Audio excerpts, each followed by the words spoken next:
Welcome dear viewers. In this video we'll finally begin work on integrating Tabular CFR into the machine learning library and get it to run on the games.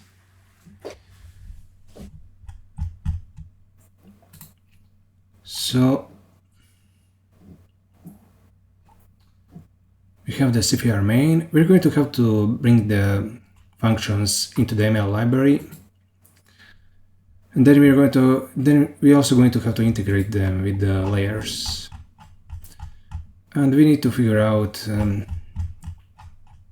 how exactly we are going to do that. All of that. One thing I really want to do is make sure that instead of passing many pointers that are in the model, like instead of passing many we forgot to remove the rewards. Sorry about that. Yeah, instead of passing a lot of pointers that the model requires, we're going to get all the data that we're going to allocate the memory that we need for the model and the trace in the graph itself. So it's just going to be a static offset, and it's going to derive the pointer based on those static offsets. That way we'll only have to pass in the graph, and which is just a single pointer. Actually, it's two pointers. One pointer from the inputs and the outputs, and one for the parameters. And this is going to be a part of the parameter space for the model. And it's all of these tensors are going to be just a single pointer. That's how they are going to be derived from once we integrate it into the graph.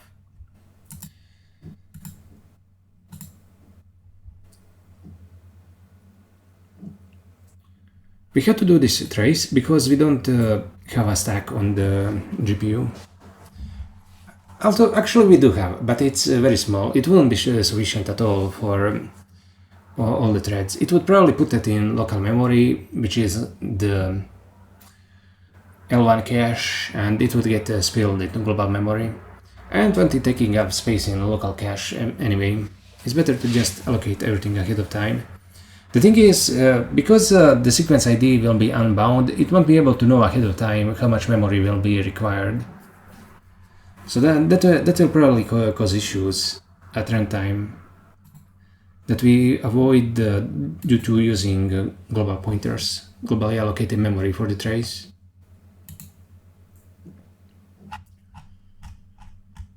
Oh yeah. You know, I have very different feelings about this code because I've been working on trying to really go beyond Tabular CFR since 2019, when I really started learning about these algorithms. And it all ended in a failure. So all of those failures are a blow to my self-esteem and confidence as a programmer. And it's just proof that you need to approach things in the right order, and I didn't. I tried skipping crucial steps, and I paid the price for it. So what you're watching in this series is kind of like a grudge match. I want to get back to this and do it properly, so that I might find resolution.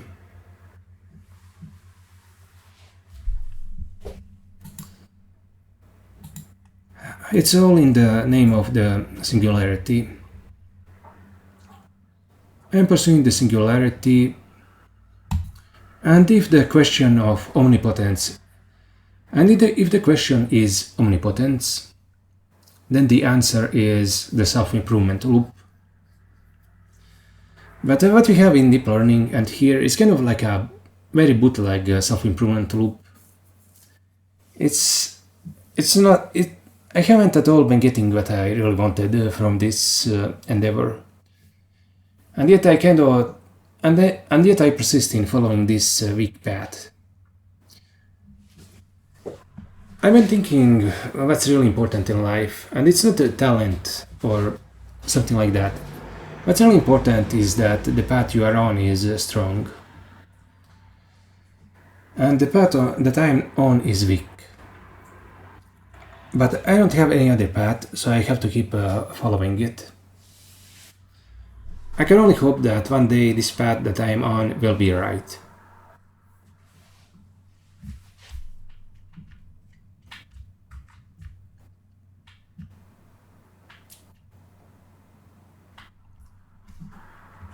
So how do we get started?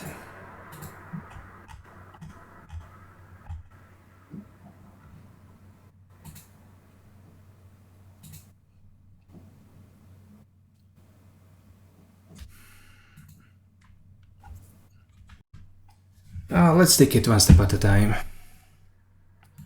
Right now, in this graph, we have this input node, and it can only give us back a tensor. But the CFR model and the trace have a bunch of them inside. So it would be easier if we had something like a partition, tensor partition. Let me show you what that is. Where is it? Where is it? Where it is? Where is it? Oh, here in partition M, we have this.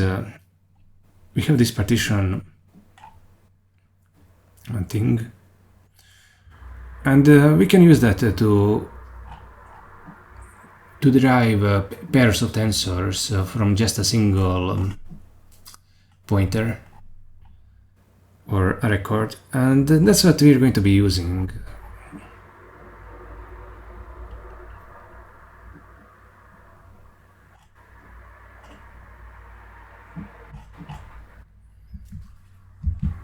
We just need to figure out, yeah, we're going to have to figure out, yeah, I'm on the wrong keyboard layer again. So yeah, let's just take care of the memory allocations. It's annoying, but we have to do it. We have to take it one step at a time. We certainly don't want to pass in like a dozen different pointers into the kernel just for the CFR model. We have the layers. So do we want this, or do we want the partition offsets? Input partition plurality partition T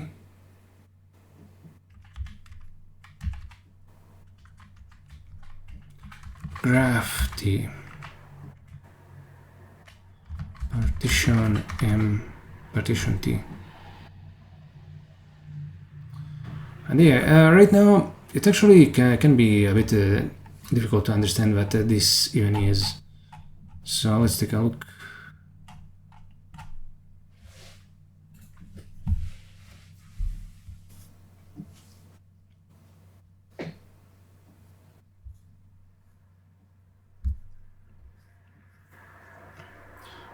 We can combine partitions like this in a non-overlapping.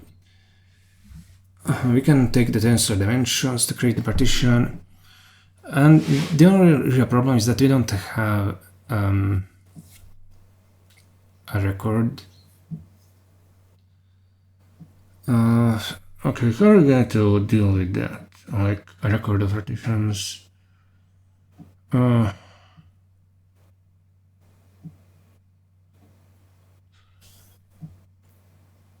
Yeah, I definitely want records for this. I don't want to have to use pairs for every single element in the partition for the CFR model. That would simply be too much.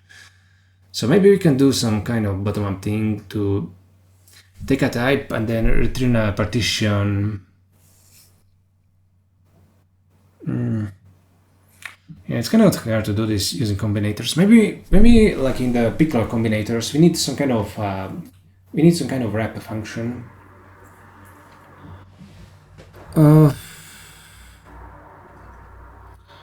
Okay, so maybe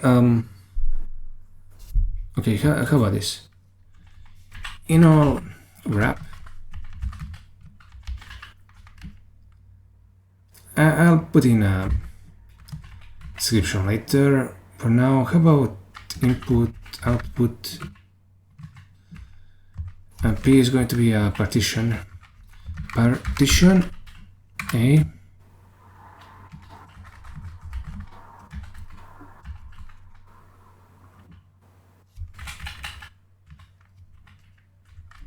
A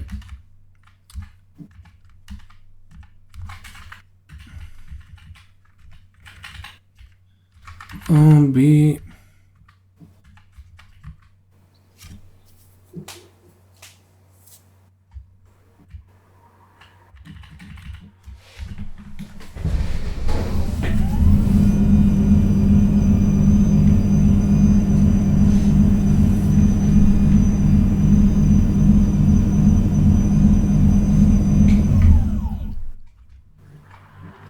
And this, we're going to return a partition B.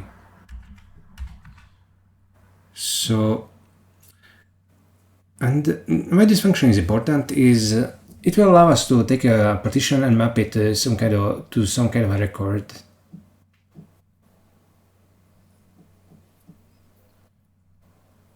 And we need the reverse function. Yeah, I mean, we don't even need the reverse function. Why would we need it? It's not like we're serializing back and forth.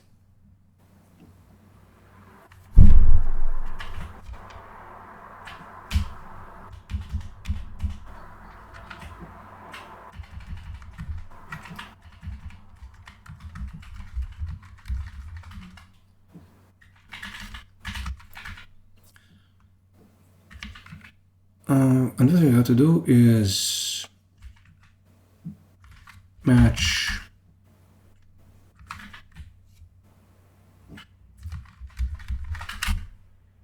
partition P, and this is a real nominal.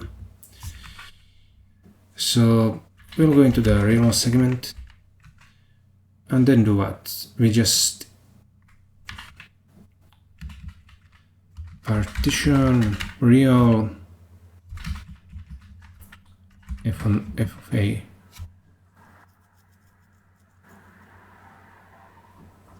F of P, I mean. And let's make this F.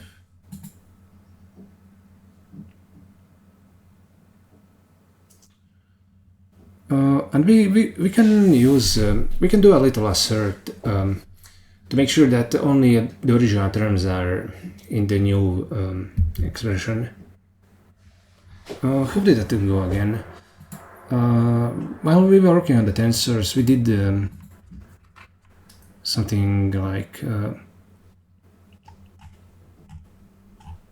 some kind of check. Okay, let me just take a look at the built-in language operations.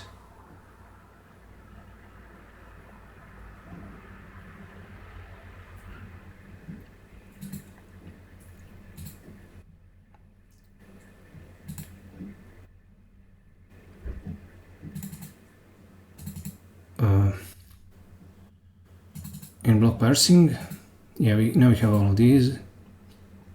And what are we looking for? No, create, restrict, no,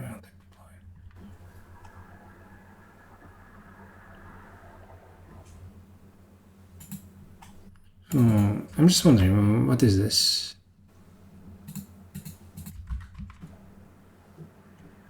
The none exists. It returns an existential with a unit inside it. Okay. I'm just wondering where are we even using this. Sorry for the digression. I just forgot parts of my own language. In JSON. Okay, I won't bother trying to remember why I needed that there. Wait, and I'm supposed to be going over block parsing. Uses original term variables, uses original nominals. Okay, these are the reordering checks. we've used it in the, we've invented them in the tensor playlist. I mean, the matrix multiplication playlist back when we were working on the tensor module for the first time. And what this does is gets the trinomials from the original and the trinomials from the new thing, and it compares them to each other.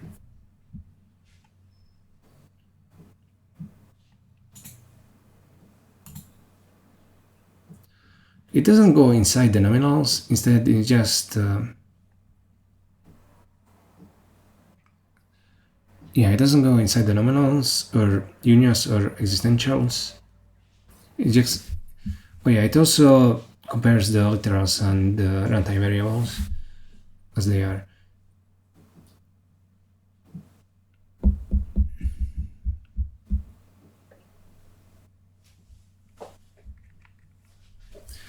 It just gets the, let me explain it again. It gets the literals, runtime variables, existentials, unions, and nominals, and adds them to this ternvars array.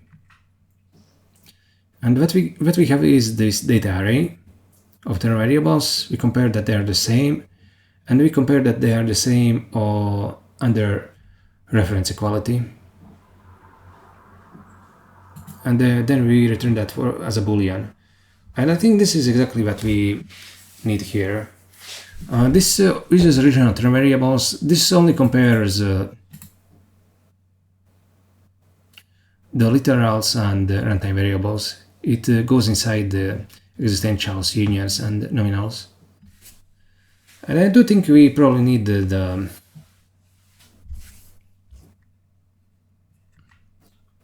uses original nominals. I forget exactly where these were used. Okay, in real core. We have them in real core. I meant to press Ctrl-Shift-F. Assert nominals are equal under set equality.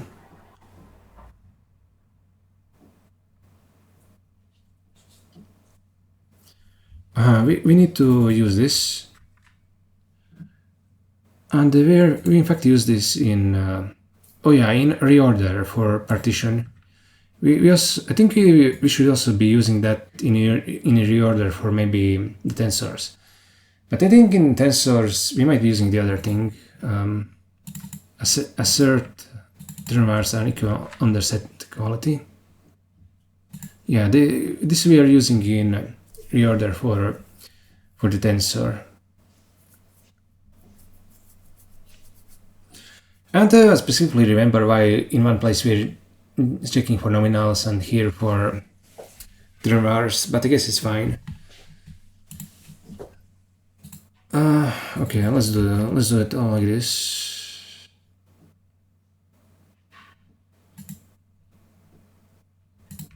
Yeah, and in fact, it's exactly here.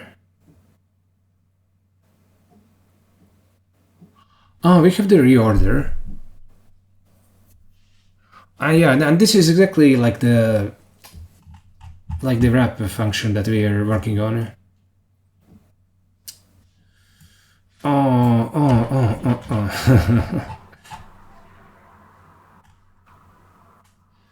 Yeah, I mean, this is exactly the function that I wanted to create. What the hell? I got tricked.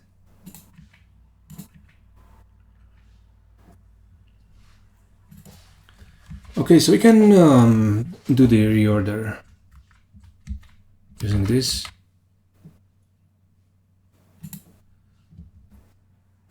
And we'll just we'll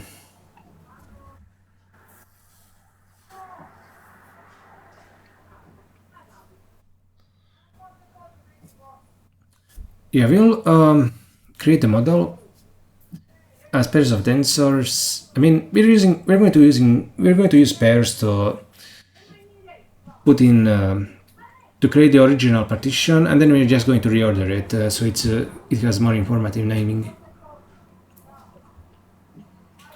Okay, let me think.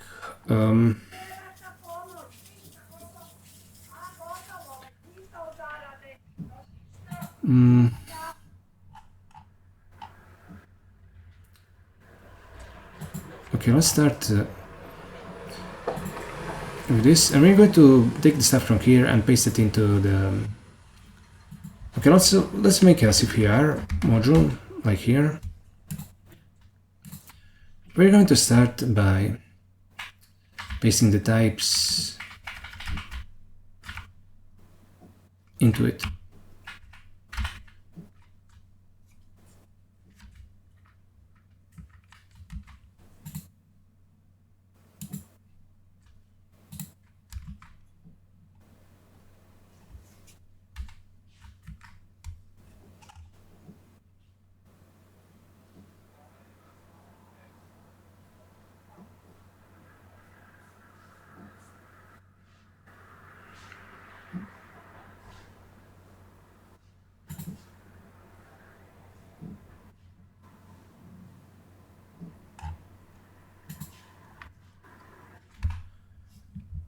Now, how are we going to proceed?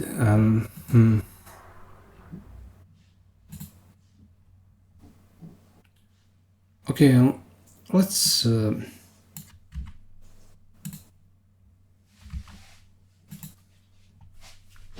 know,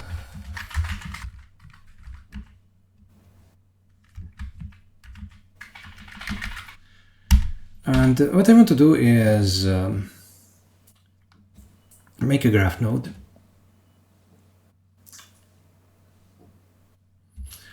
First, I want to create, make a partition, and open partition M. We're going to make a test partition, something like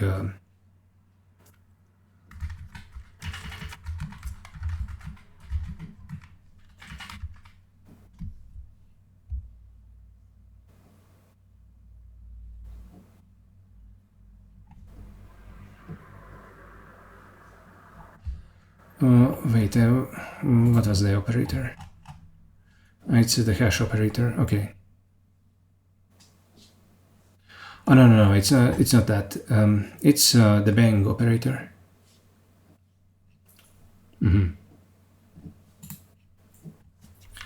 Okay, so let's do this. Bang.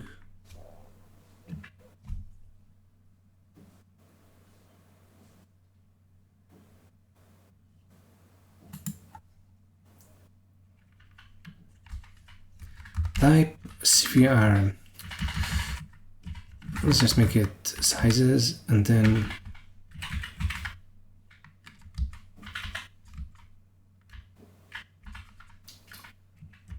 all of this is just going to be int, int, int, int, int.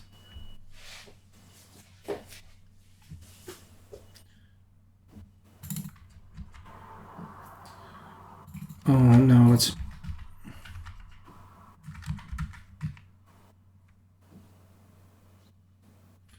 this definitely isn't an int, but I think we're going to make it an int.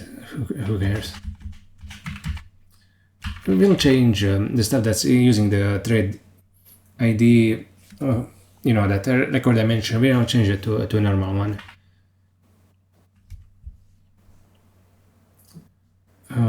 Tensor I32.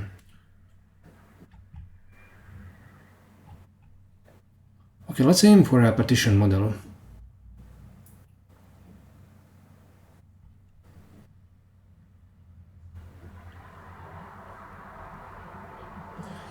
This is old ID and action ID. Yeah, we don't need to create a partition of partition.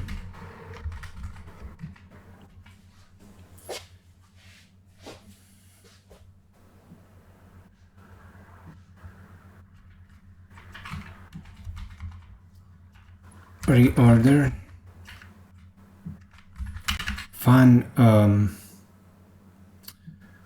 Okay, this is going to be policy average, policy current, policy update.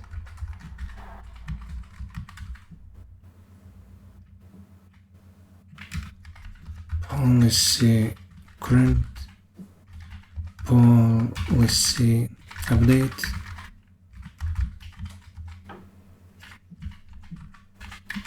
And this is what we're going to be doing at the very end. So policy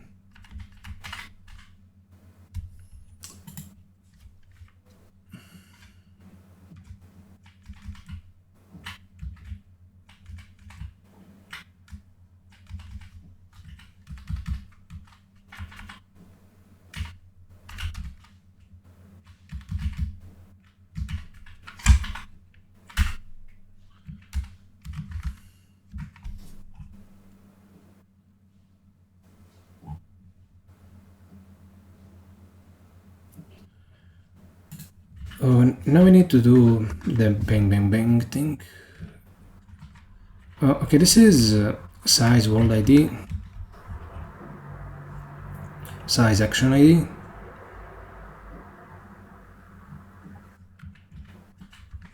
size action ID. Actually, like this, and then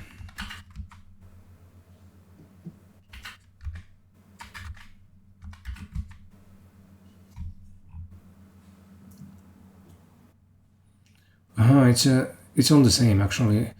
Okay.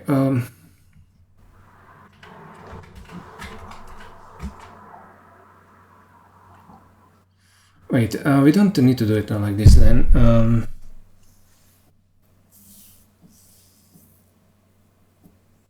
Yeah, we can just use a single partition for the entire thing, I think. Okay, can we do this then? We just need the dimension and the type will be in it. Yeah, yeah. What's going to be more complicated is the trace. We're going to have to do a separate thing for each of the traces.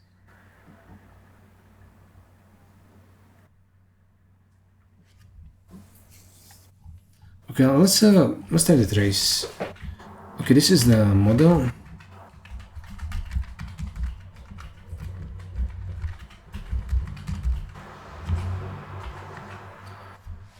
Bang. And this is going to be, let's first start with actions. That's going to be size sequence ID, size thread ID, size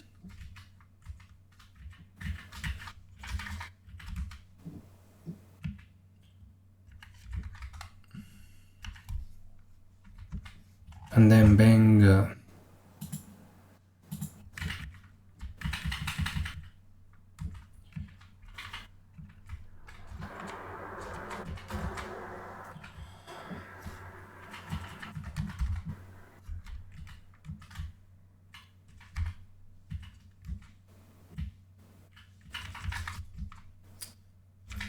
instead of constantly going up and down, let me just paste the trace, the type of the trace here.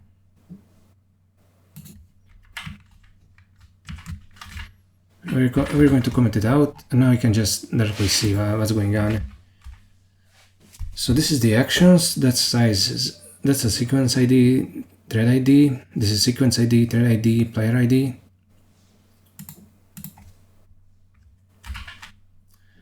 And this is sequence ID, thread ID,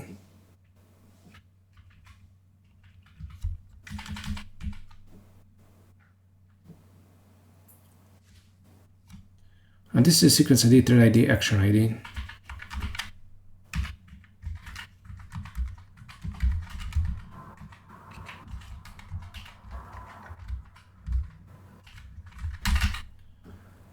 Okay, and now actions log path probes value policy.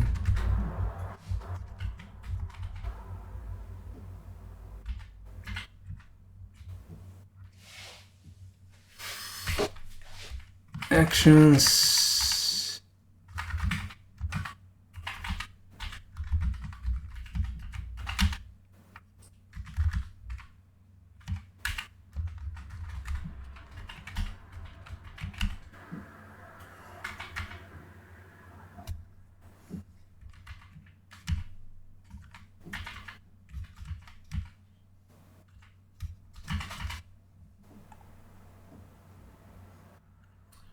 Okay, so what's the problem?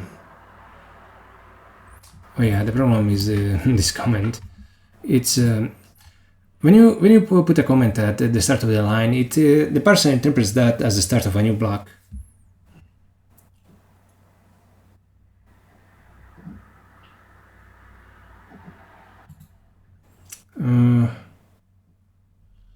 Oh, what's going on? Oh yeah, maybe we need to do it like this.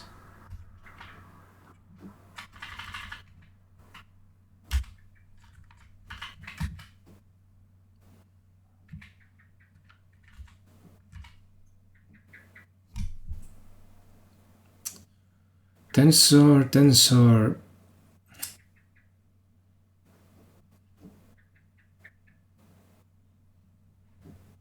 Wait, trace element. What the hell is that?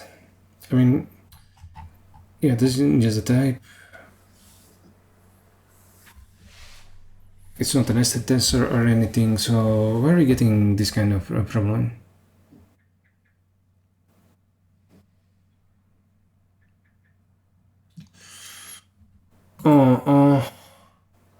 I think the reason why we're getting this problem. Okay, let me factor it out.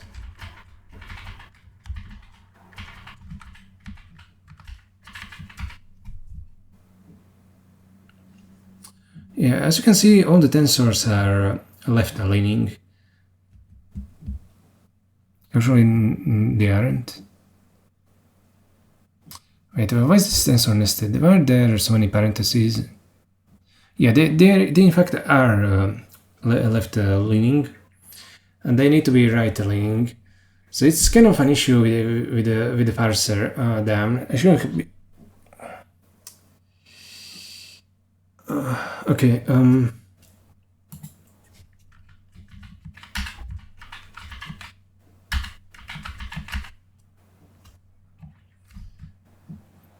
I mean, do I have an operator which is left leaning? Okay. How about we do this? NL equals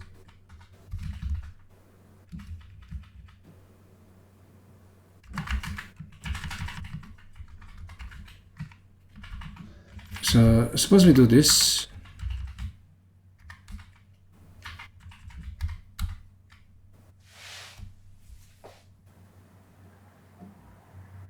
Yeah, and now you can see that the tensors aren't left leaning anymore. Instead, they're getting parsed as right leaning operators.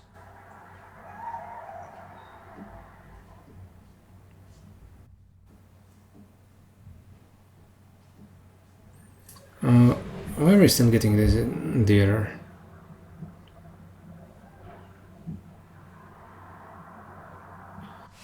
Thread ID, I32 action ID.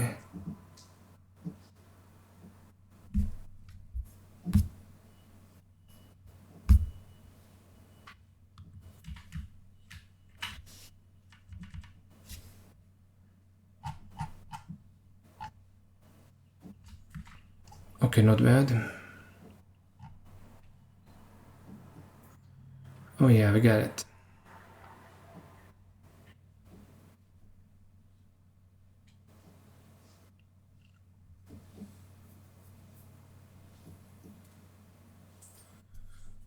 I mean, it's actually not that big of a deal. What we could have done is... And then...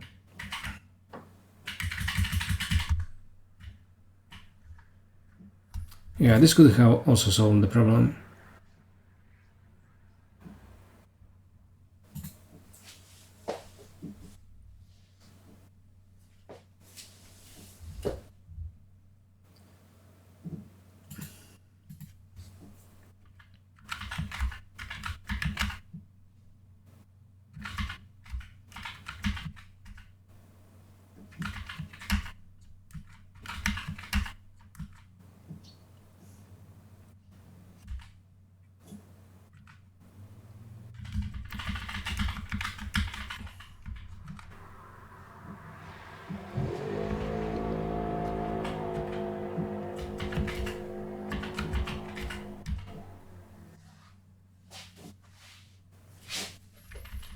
Oh yeah, it's nice.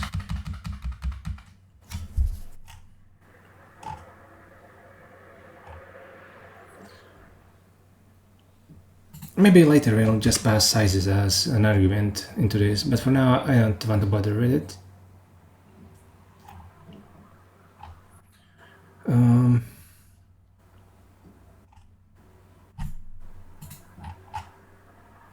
Right, so we have the model and the trace. And this should, we're going to put the two together. Model,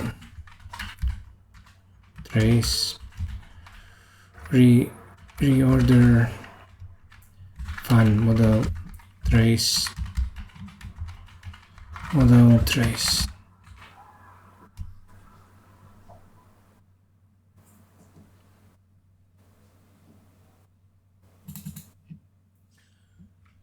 And I think what we want is to turn that into a graph node right away.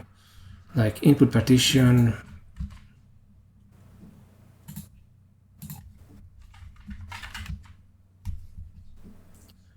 open layers, okay.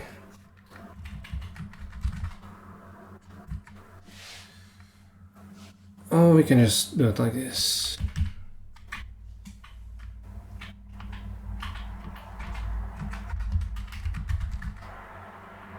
Oh crap.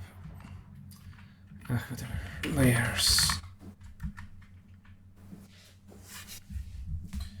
Now what we do is just call this and then we get a graph node back. And this will do all the allocations for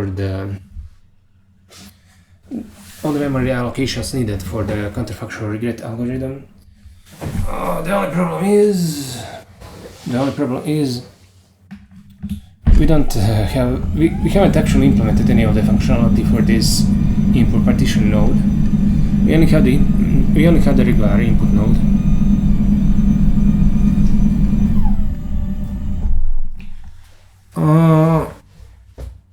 And instead of using input partition, we need the weights. This is in weight space, so it should be weight partition.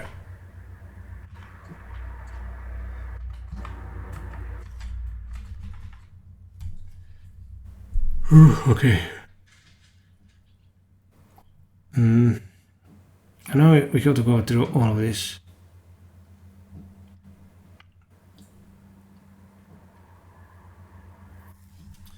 Partition offsets.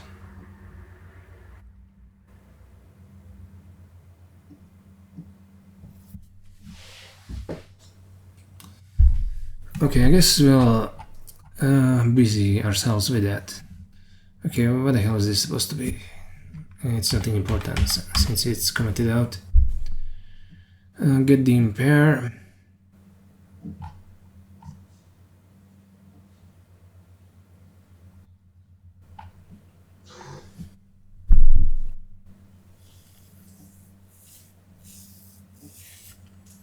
I mean, this won't even be a dimension. This is just like a partition.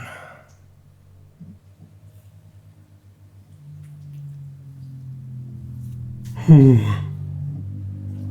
what a problem. Okay, never mind. Pass parameters offset.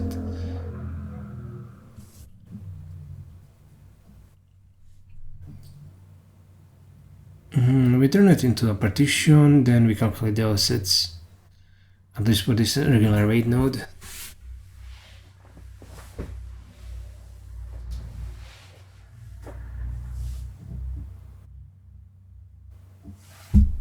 And these are the partition offsets.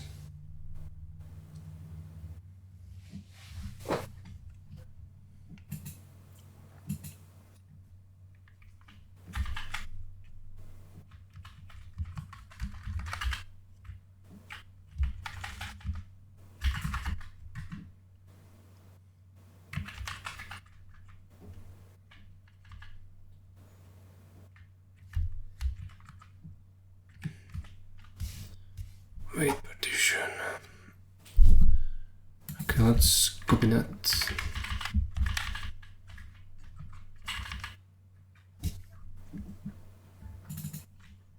We don't need to turn this into a partition.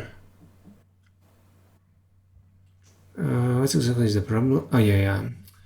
We need to pass in P, not K.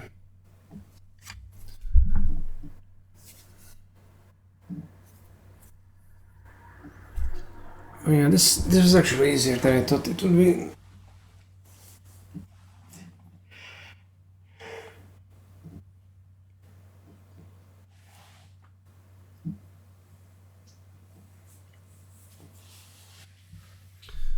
So we now have an easy way of putting in the CFR model.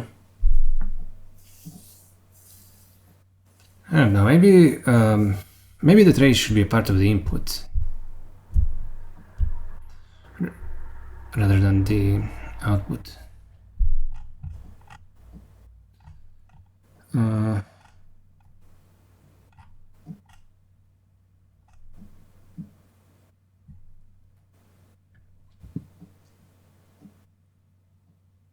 I mean, we can think of oh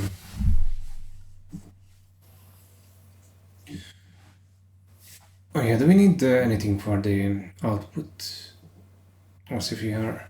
I mean, I don't think we do. I mean, yeah, we can think of the trace as kind of like stack memory, so it can be a part of the parameter space.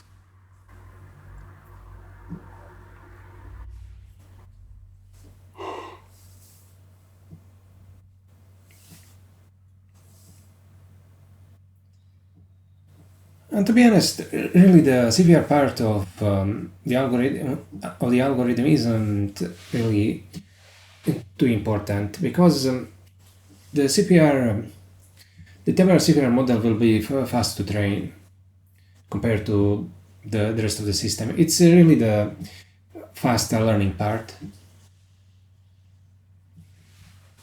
The slow part will be the evolutionary one. I don't know, do I not want to maybe make the trace like part of the input? And I mean, even if I wanted to, how exactly would I do that? Or here we just get the... Okay, this is get in pair, so that's not what I need to be looking at. Fast offset output.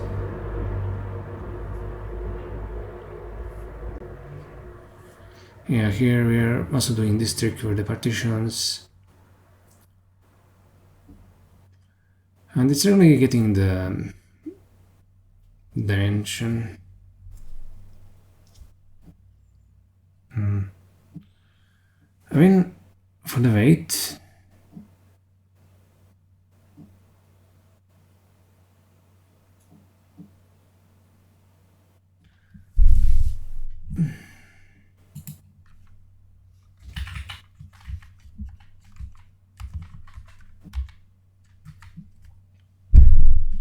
I guess it's going to be like this.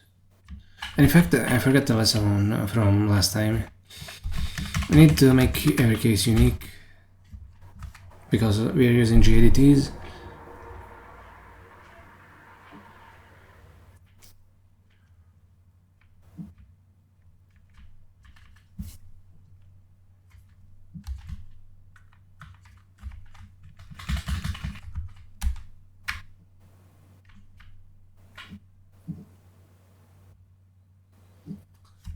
Parameter initialize.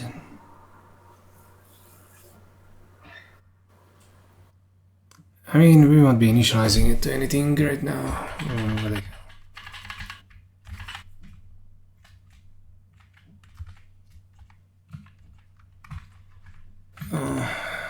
Yeah, we need to think about initializations better.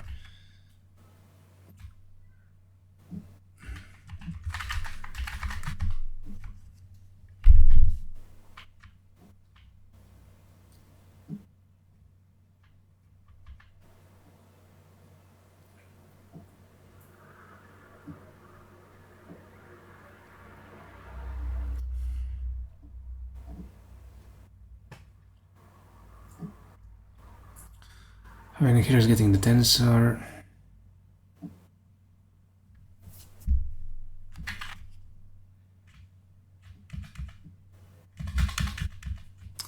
Okay, I won't be printing this right now.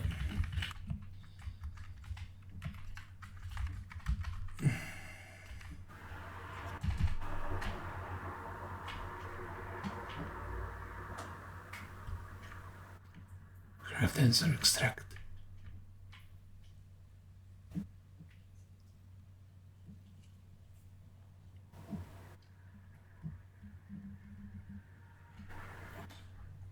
Parameters it just gets directly.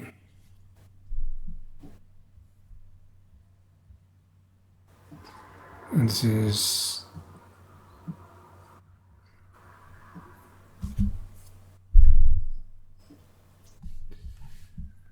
okay, extract. Oh, yeah, I guess it's hard to do this quickly. It's going to have to go slowly.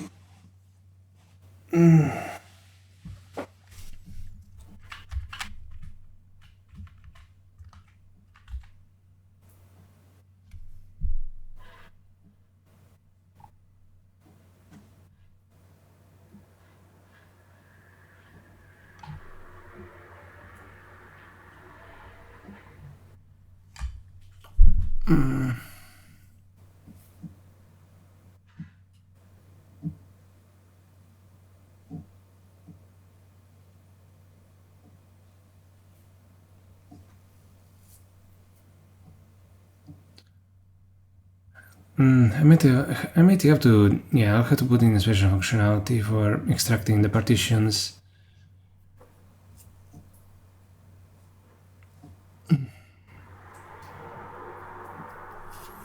Yeah, I did this, but now it's going to cause all kinds of extra trouble compared to had I simply been using regular tensors.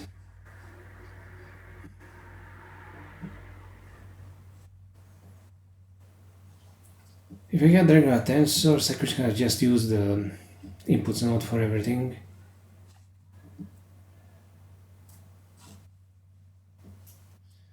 Input nodes for everything.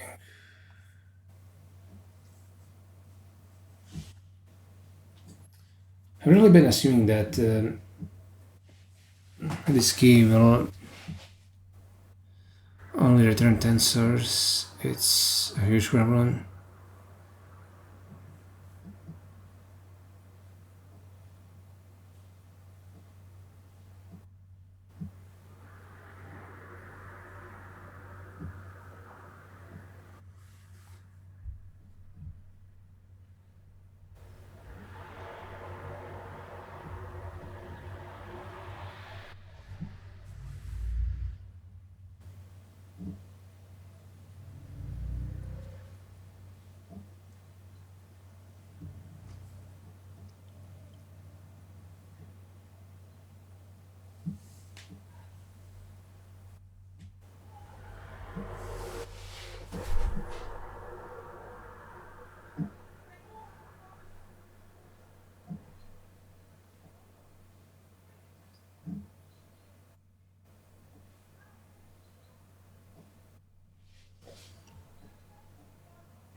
Okay, I'm kind of really reconsidering this because I have to do so much fucking work whenever I add a new node. It's what I talked about in the previous videos, like when we were working on the Spiral compiler. It's fine to just use to make a library function which makes use of these nodes, but trying to do something which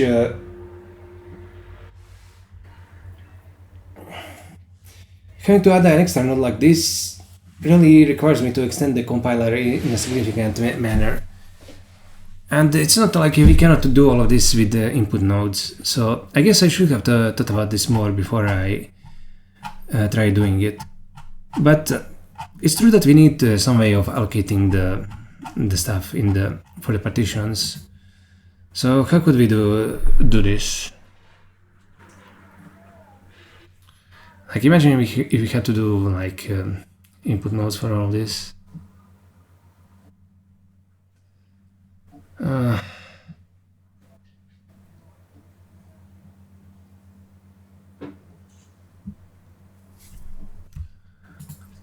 Like suppose we have the key extract, and well, what happens if we put that on a pair?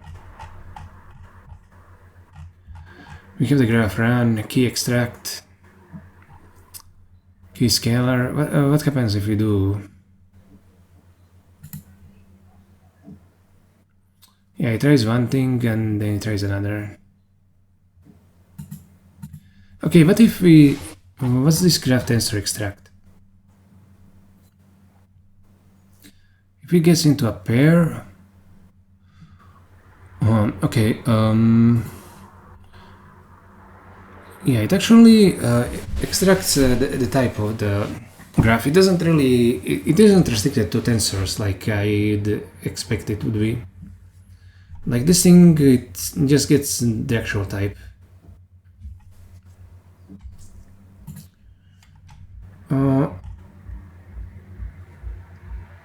Yeah, I don't think I disliked it as much as I thought I would originally.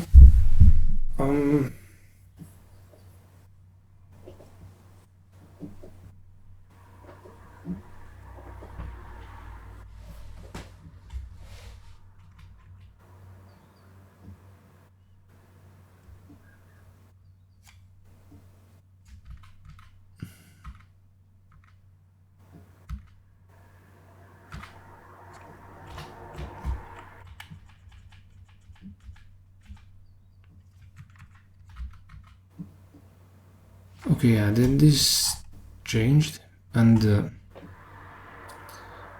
we also do key extract.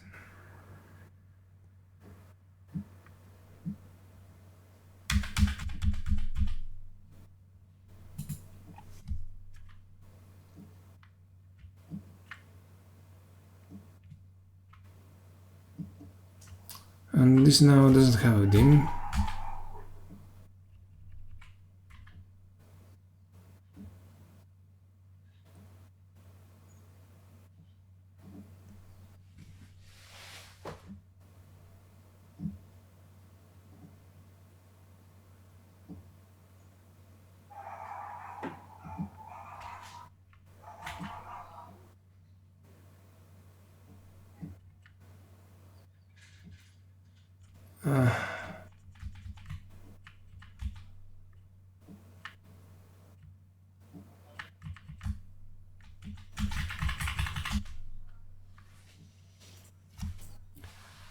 Oh, this is f of x.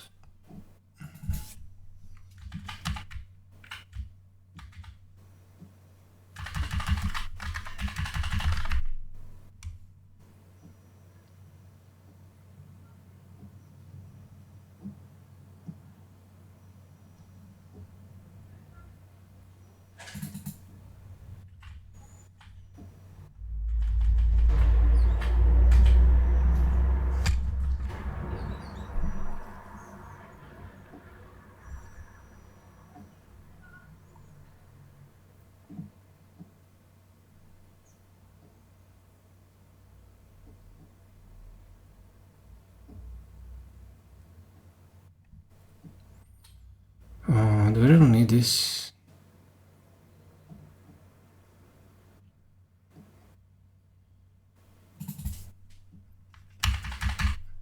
I guess it's doing some dimensionality conversion.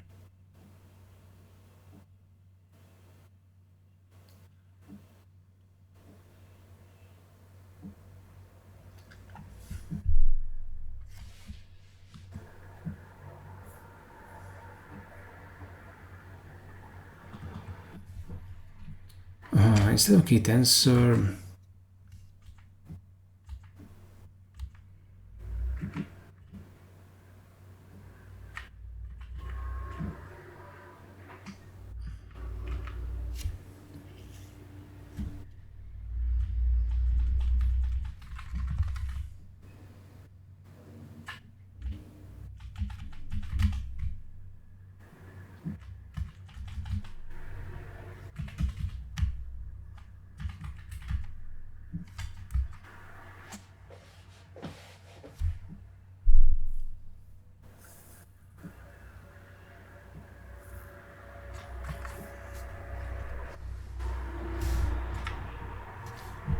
For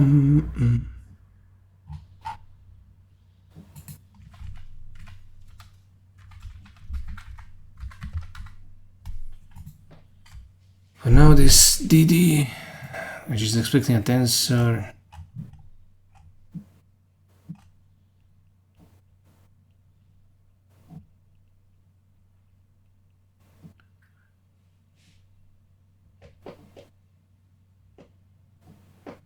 I know, why the hell do I even have this?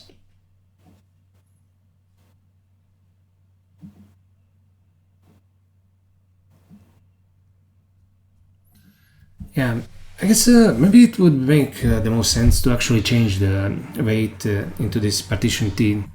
We don't even need the...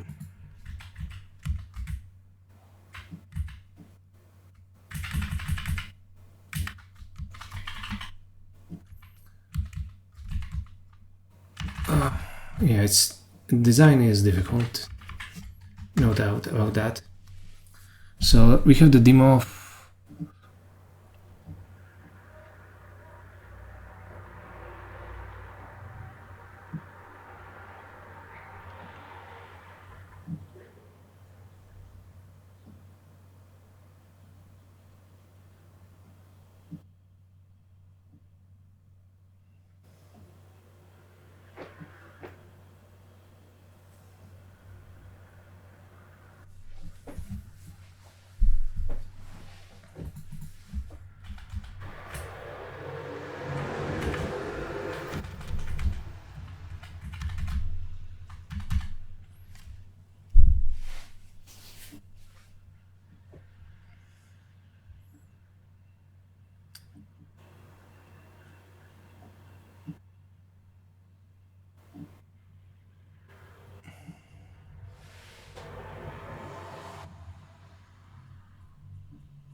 Oh yeah, you can definitely learn all kinds of things by doing an ML library. Okay, I didn't think I'd be doing such a significant rewrite, simply just to allocate the CFR model, but maybe it's for the best.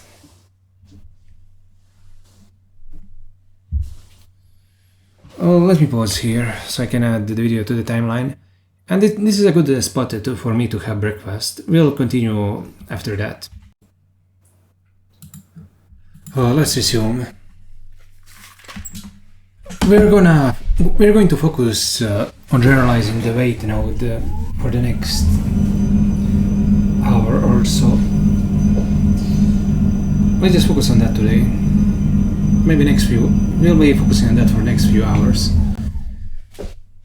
Yeah, these kinds of rewrites are pretty common when you are doing something new. You have to keep going back and changing things.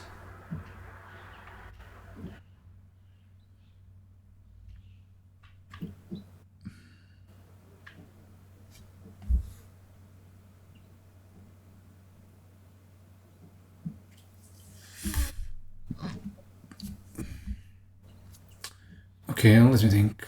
Here we have the graphs dim.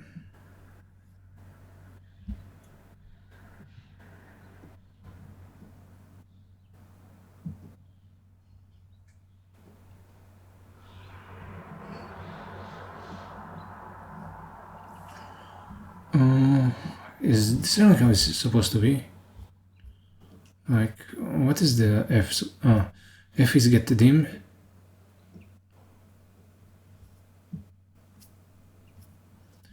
So we have get dim and get dim pair. This is a recursive.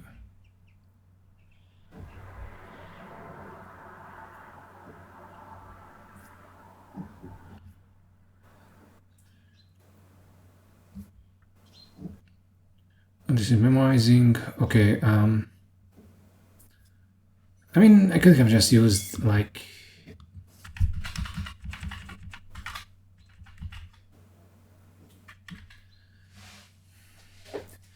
And the only problem now is the weight layer.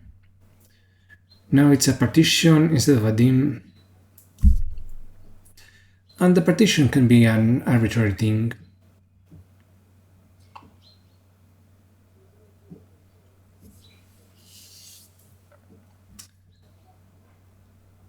Okay, let's do this. Where's the partition?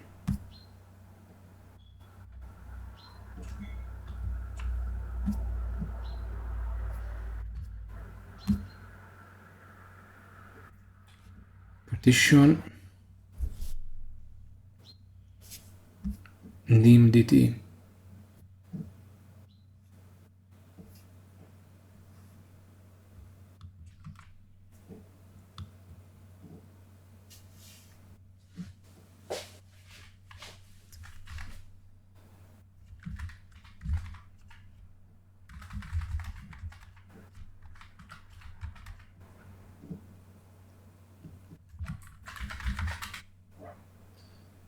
Partition t.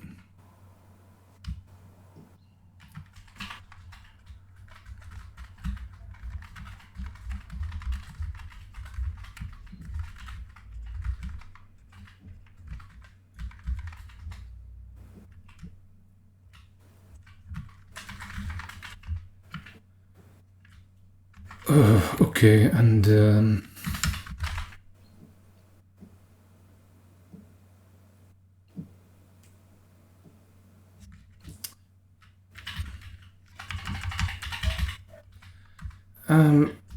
I'm a bit unsure how I want to design this. Like, what if I did tensor dim t, and then this just return the dim. Real. No, it's not like that. Let's see what the dim has. Yeah, we have a nominal dim.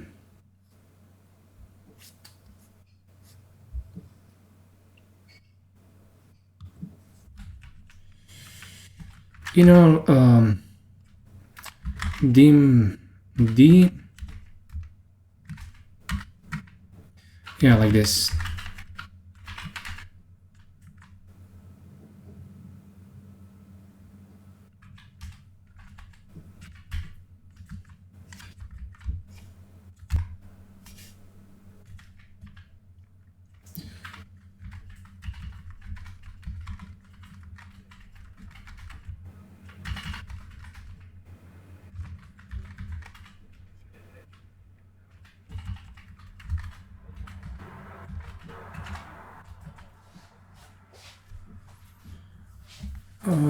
Okay, this is good. Now let's go back to what? To this, and we know that this is a partition.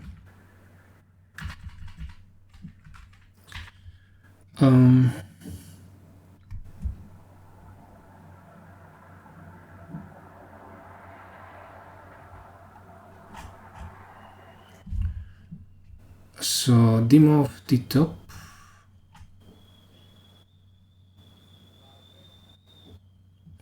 Okay, so it's dim t. Okay, let's do it like this. Let's go real. Type case.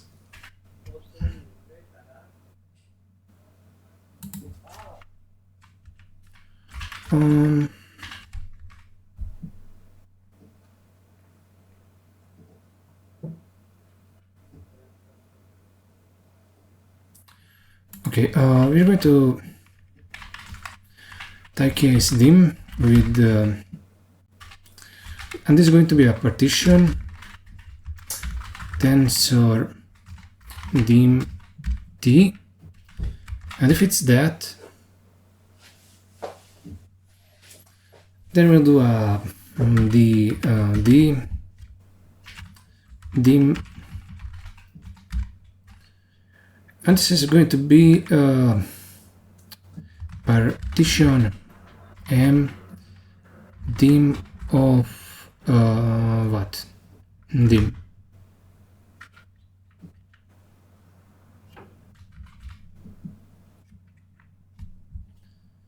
mean, we know that the dim is a partition, so we don't have to test for that. And if it's not a tensor, but something else, error type,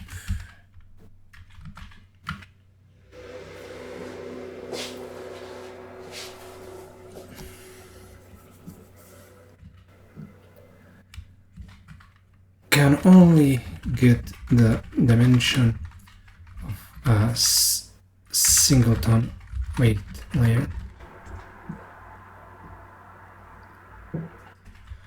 Check the terminal to see the type of the weight node. And we're going to print this out.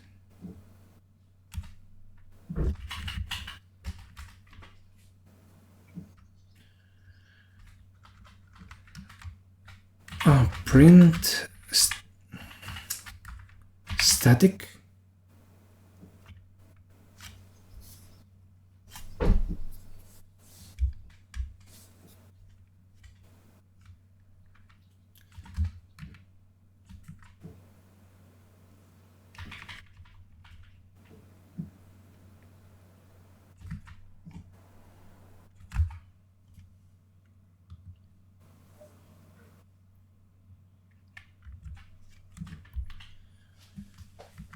Oh, not bad.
Okay, I think we're finally going to have to think about.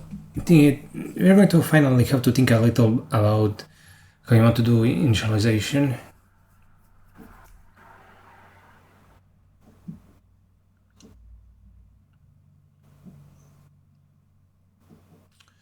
Okay, let's just get the tensor.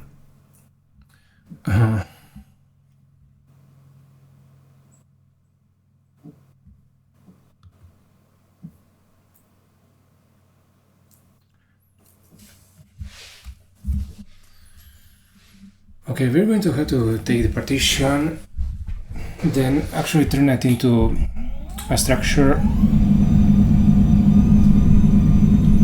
then initialize it properly.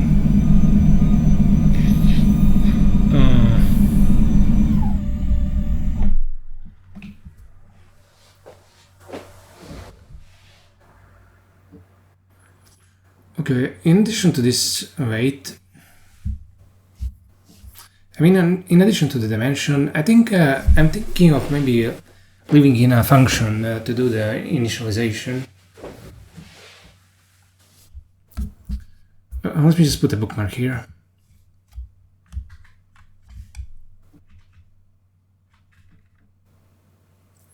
So we have this. We also have Okay, let's do T unit.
I just turned on the air conditioning. I'm not sure whether you will be able to hear it after audio processing.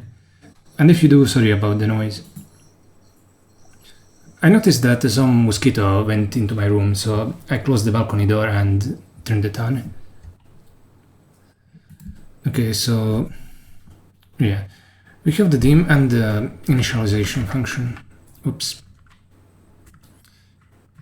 I mean, this is not the dim, but the partition actually, which has the dim.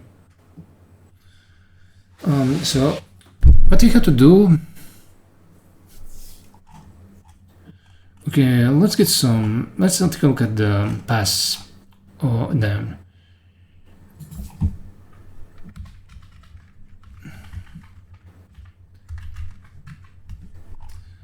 I mean, oh yeah, we shouldn't be initializing here. Never mind. Sorry about trying to suggest that. We can get the H offset parameter. Okay, right. Okay, we can just index into it and get the yeah. We're going to copy and paste this as comments for reference.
So sorry, I'm getting distracted by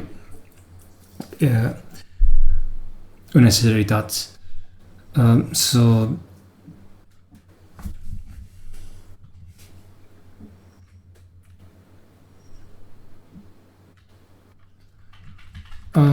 yeah, could this simply be like D? I mean,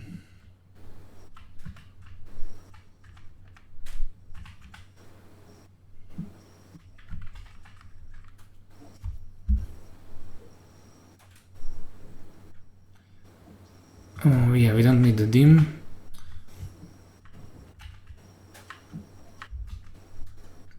I mean, yeah, we can also just yeah,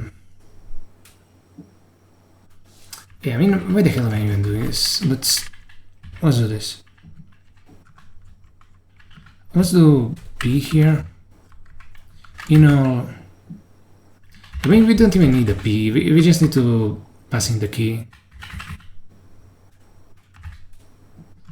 And let's make this t. Partition m from partition offset hash map get. Okay, what's the problem here?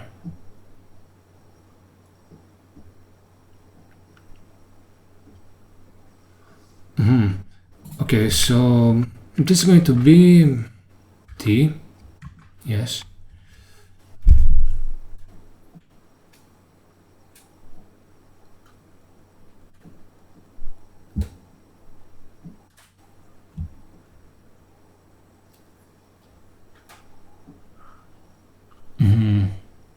The array.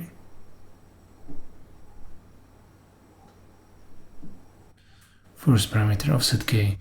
Okay, this is fine. Now we have this t,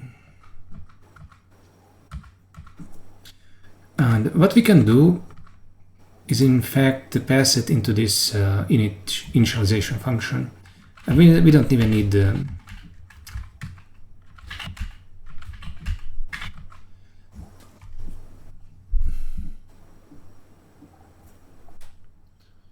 yeah, we don't need an explicit annotation.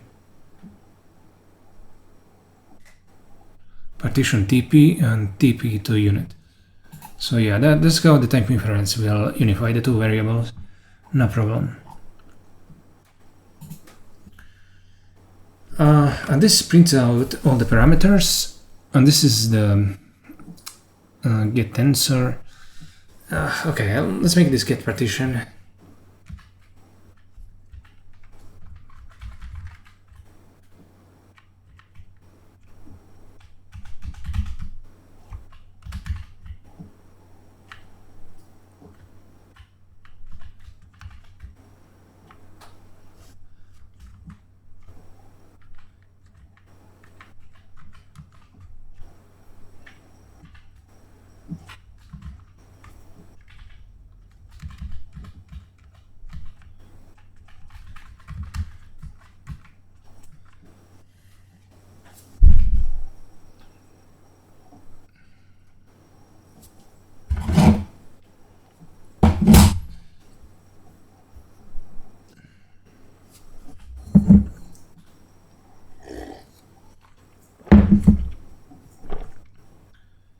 Yeah, nice. This will print out the whole partition.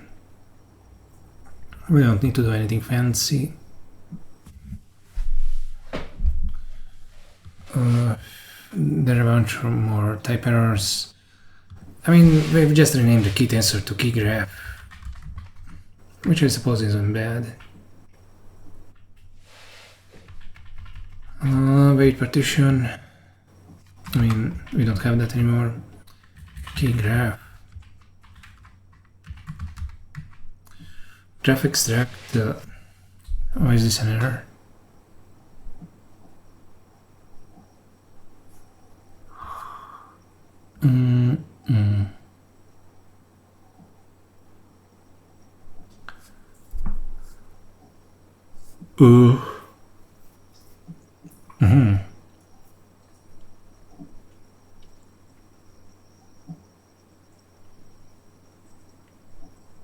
I suppose we could try a nominal recreate. I mean, this is graph TV, and we're trying to return a graph. We're trying to return an option input.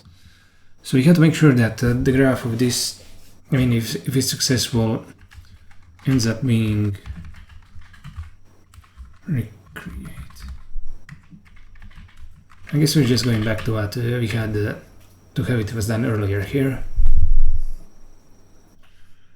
Here's graph run.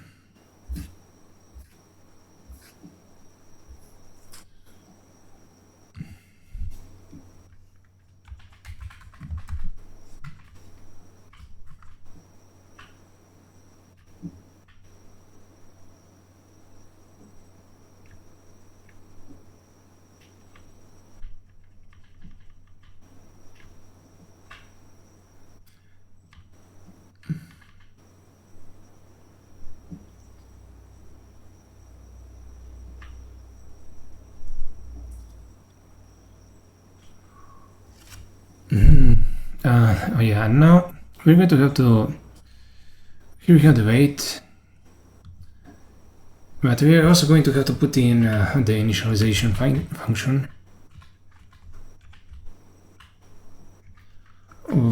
Weight init.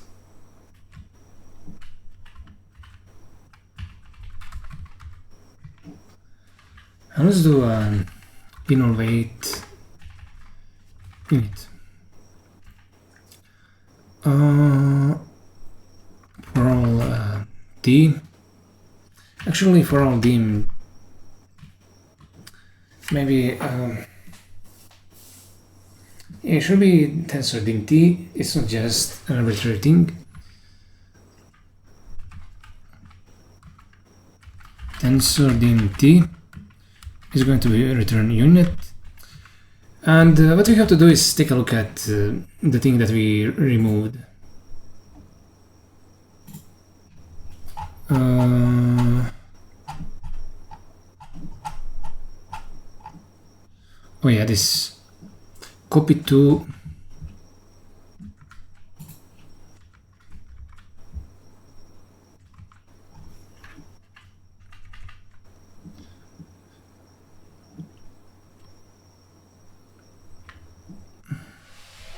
and I think this should have worked, but for some reason it's not.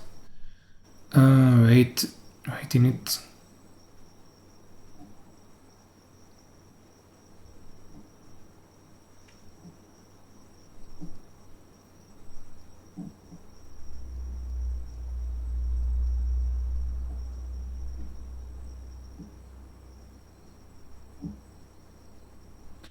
And I cannot see the dimension of the first one. This is weird. In just a second.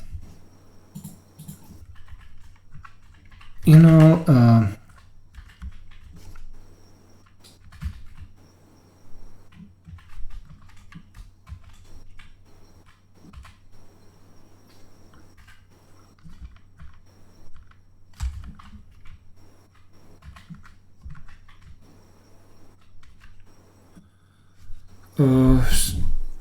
so what exactly is the problem here? This is supposed to be a partition. Okay, hash open partition m hash. No, it's supposed to be a bang. Okay, I understand now.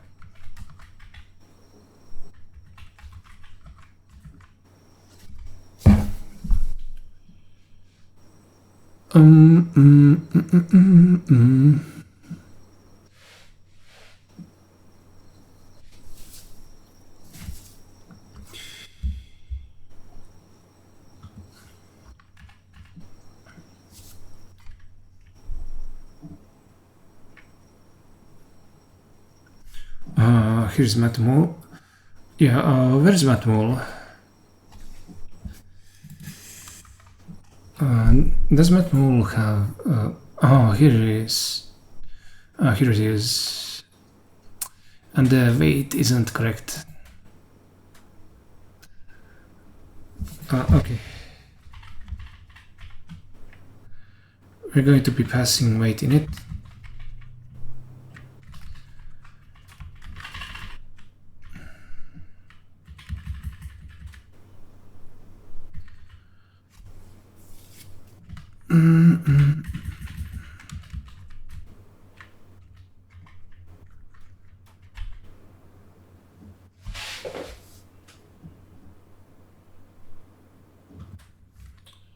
And this is bang.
Yeah, I mean, we're still fucking up this weight initialization.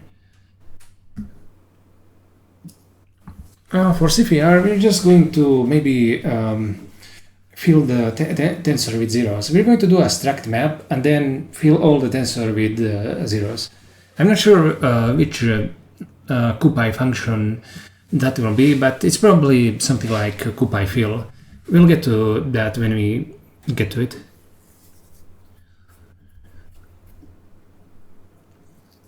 And we still don't have proper neural network initialization here.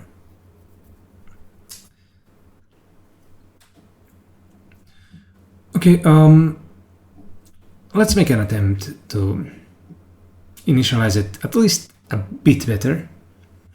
We're going to take the for the standard deviation. Let's take the product of the dimensions, loop product x dim.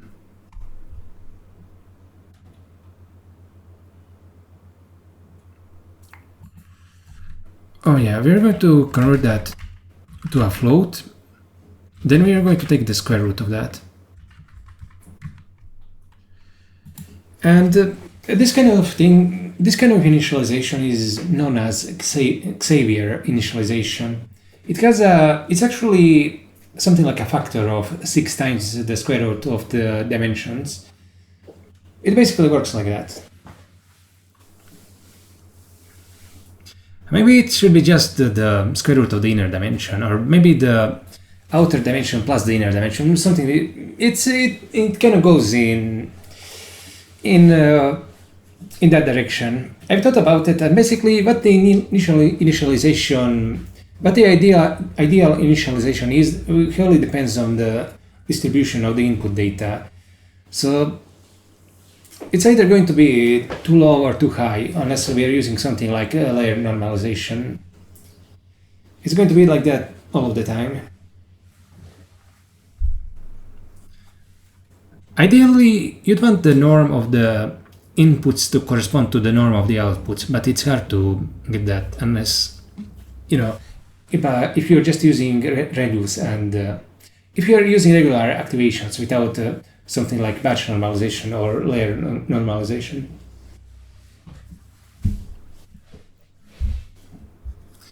So we shouldn't worry about the initialization too much. I mean, it's impossible to do it right anyway.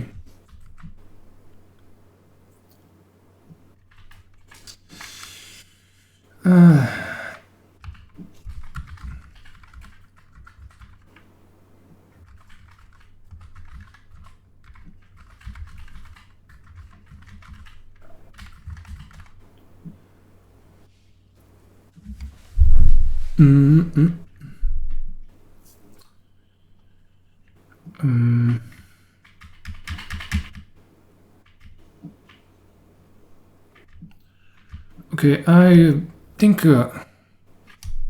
let's just check that there are no more type errors.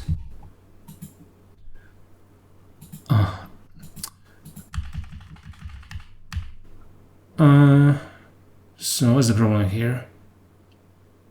Oh yeah, we're missing the.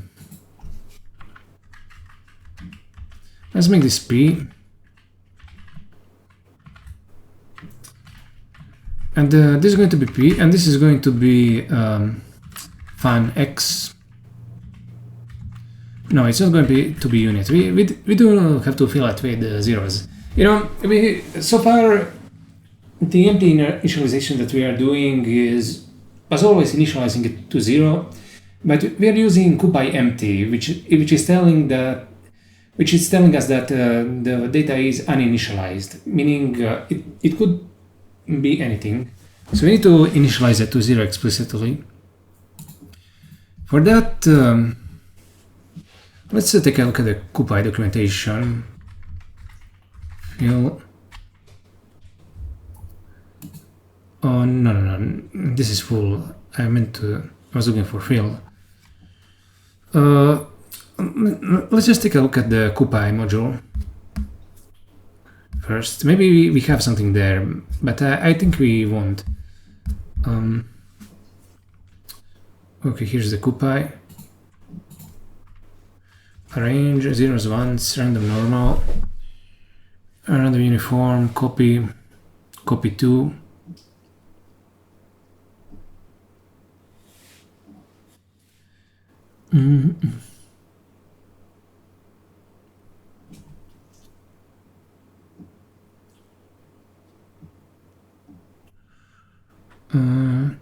Okay, there's nothing here. What about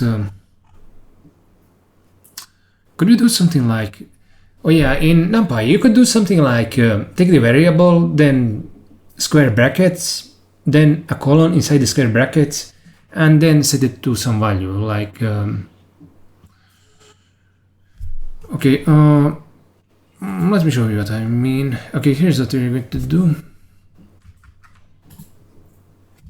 Okay, let's do real, and then open real core, extract map on X.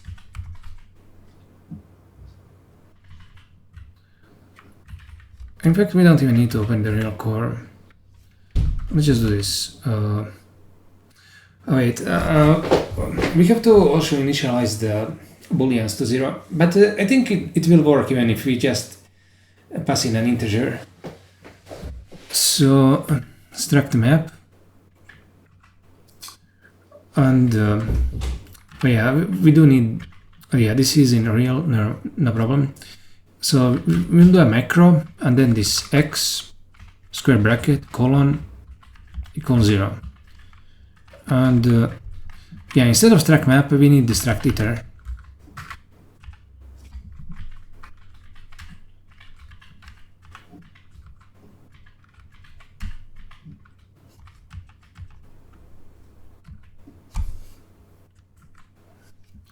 Oh yeah, that's what I meant we would do. But before we conclude that this will work, let's try testing it out on a script somewhere. Like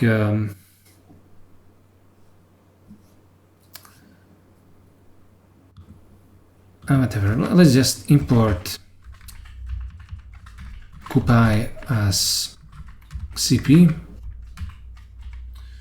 X equals CP once, and let's make this 5 by 5. I mean, let's just make it 5, whatever. I guess it's expecting a tuple or something. And I'm pressing Alt Enter, nothing's happening. Control Enter, nothing's happening. Shift Enter. Oh, it finally sent it to the terminal. Then print X. Shift Enter. Yeah, as you can see, we have this vector of ones. Now we'll do x colon equals 0. And if we print out the x, it's been set to 0. Beautiful. Let me just check. We should also be able to initialize a 2D matrix like this. And print x, yeah, now it's a 5 by 5 matrix. We'll set it to 0, we'll print it out, and it's a 5 by 5 matrix of zeros. Oh, perfect. So I was right. I guess we'll just undo all of this.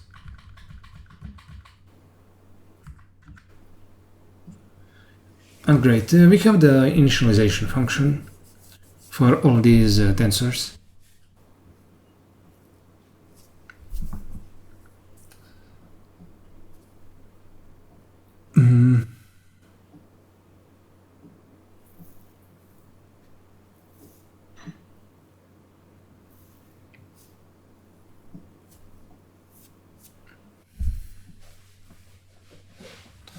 We're just going to stick this into the graph as the second part of the pair. We don't need the partition M.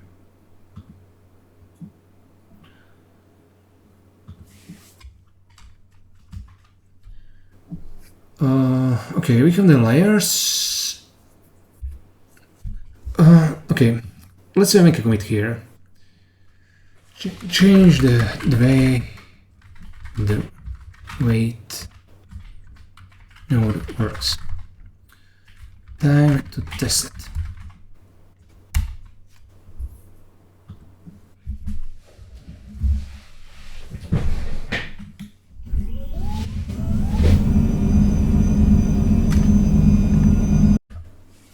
Okay, let's run the tests from top to bottom. It shouldn't take too long. Test 1, build file, we get an error immediately. Partition tensor.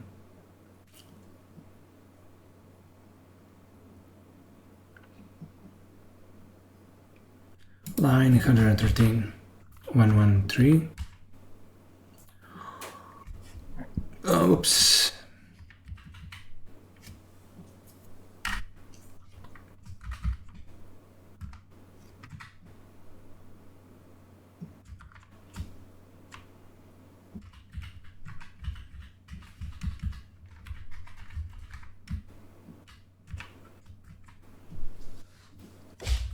Yeah, this is why we are running these tests. We still have an error. Cannot apply a for all in the term. Partition dim of, whoops.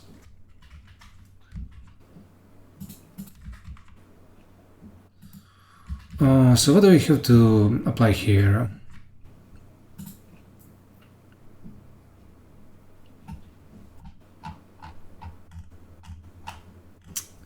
Where is the partition?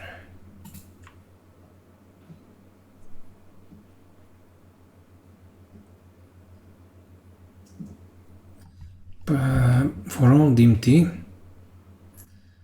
For fuck's sake, it would be easier to just go copy paste this than have to apply these fucking variables. But no, we'll persevere. Okay, it's just the dim t.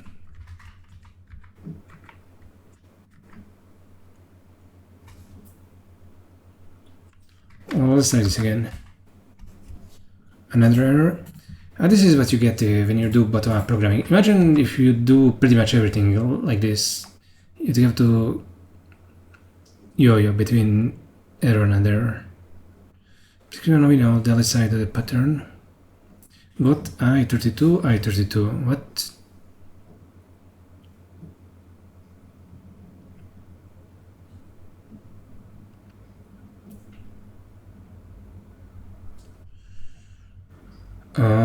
What?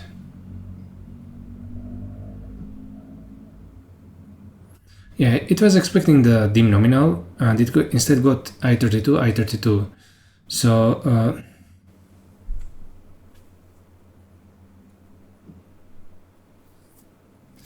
dim off.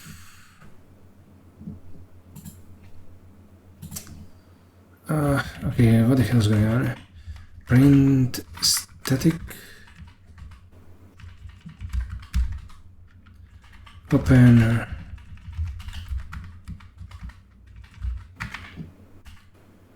Okay, let's print out P now and we'll see.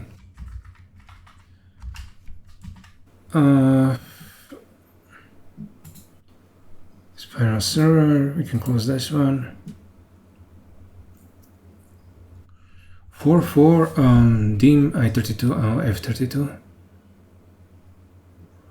Well, yeah, this is supposed to be the dim nominal.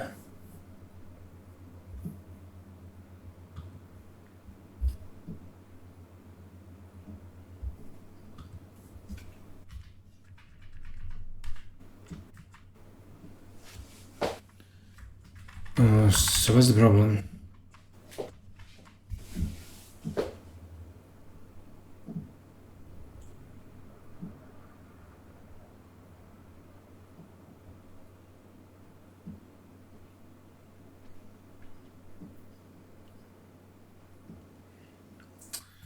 Okay, let me try doing this. So why the hell am I even doing this? dim d.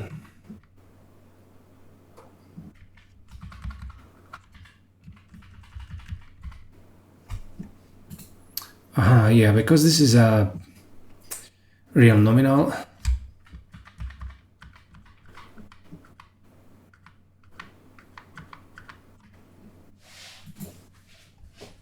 Okay, this is kind of a stupid error that maybe reveals that maybe the way I print nominals could be better.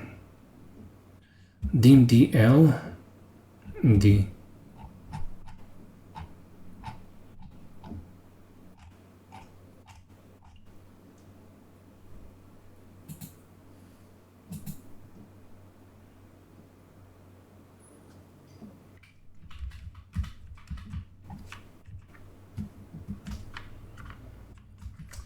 I mean,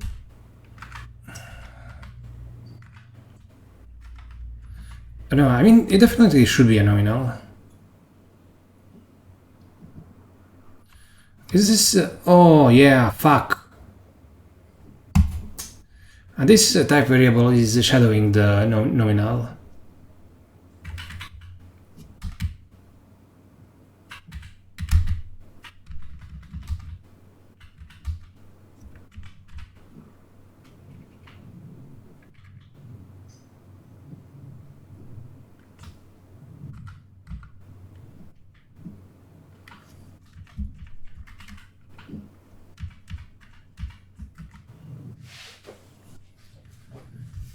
Okay, thankfully I figured it out without having to think way too much and embarrassing myself. And it finally compiled. As you can see, no more errors.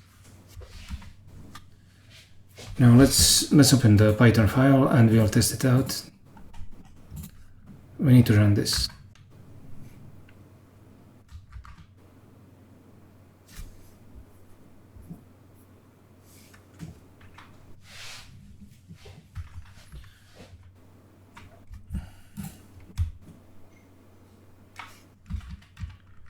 Test2, build file, run.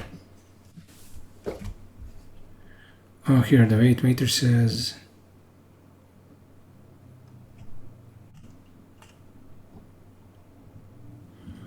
Oh, really? Oh, yeah. These values are large simply because oh,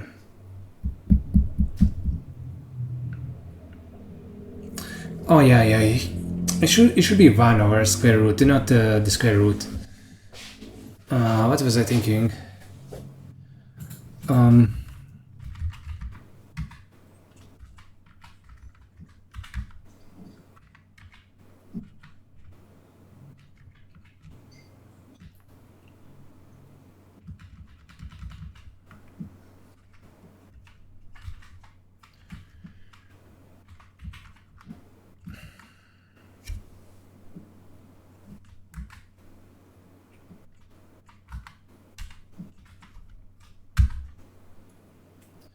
Yeah, good that I noticed this in time. We definitely don't want the weight matrices to just grow unbounded. Yeah, now as you can see, they're much smaller. Here's the input tensor. Okay, so let's move on to test 3. Like this testing did uncover. It is uncovering errors that needed fixing. Tensor must be contiguous in order to be flattened. I mean, isn't it contiguous? Which tensor are we talking about?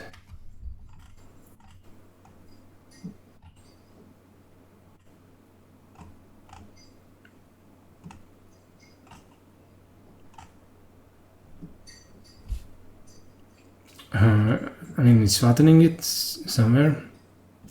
Apply pointer flatten.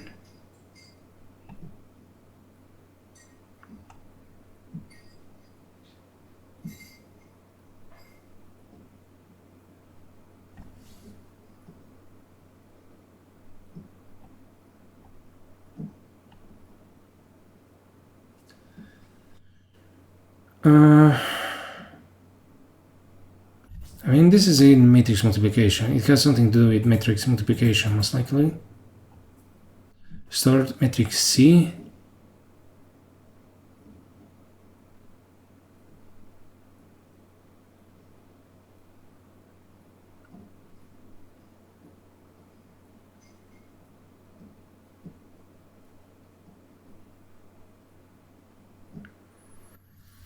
Oh yeah, we did make some changes in how apply works.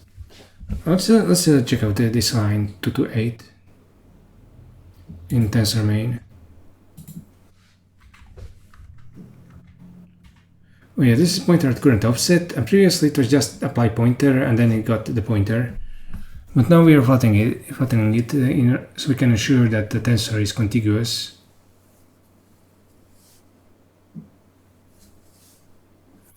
And there's probably a reason why before we decided not to make it contiguous.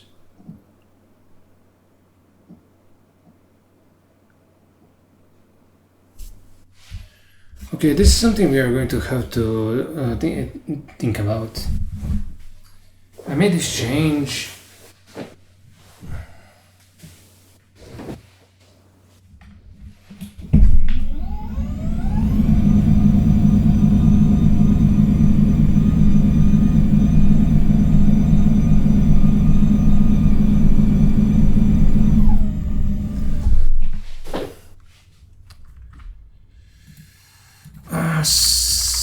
Something is wrong.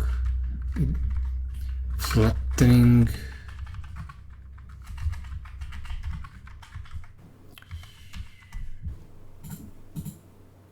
No, I see. 2 to 8 store matrix ceasing. Okay.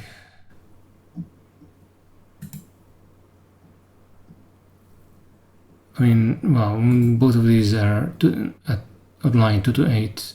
What a coincidence. Okay, let's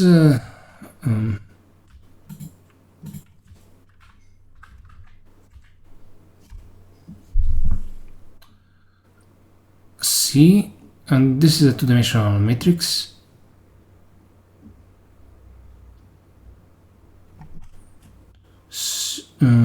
C shared fragment.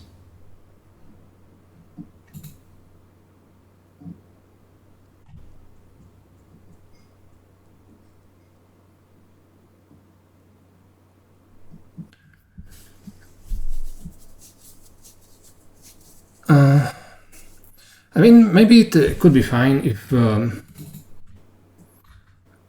going to have to take a look at store matrix sync. And what we are going to look for is whether we are actually passing the size of the outer dimension. If we are, then it doesn't matter whether the tensor pointer is contiguous. But if we aren't, then it does matter a lot. Okay, where is Vimimi? Here it is. Star matrix, assert fragment dimension. What the hell is this? Fragment dim ftdim. Okay, no problem. Star matrix array. Leading dimension of mem. Yeah, okay. Yeah, so we are passing the size of the dimension. And this is the stride of the first dimension. Okay, I see. I mean, the only problem is, yeah, it's not really a good idea to return a pointer which is not contiguous.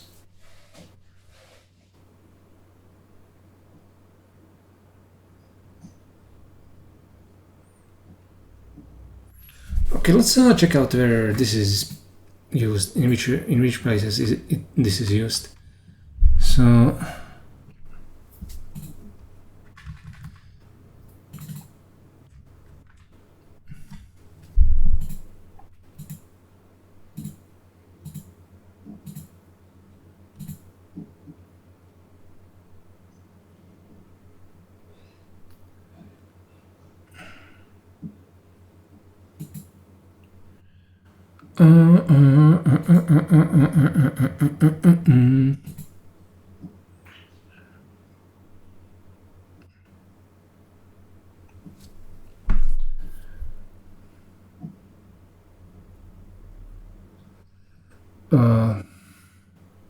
okay, here we have it in the models.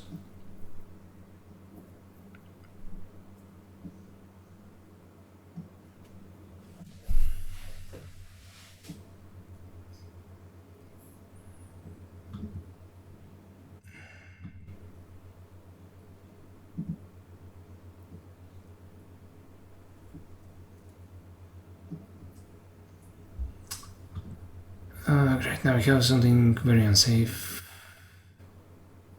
Okay, at the very least, if we are going to make this unsafe,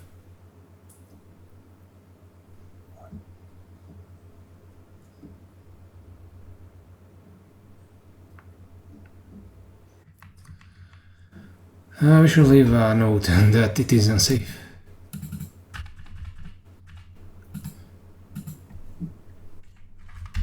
Note that it doesn't check whether the tensor is contiguous.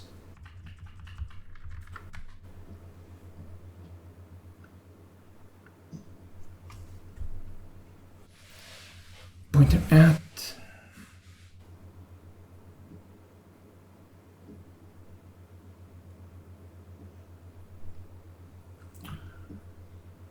pointers at current offset.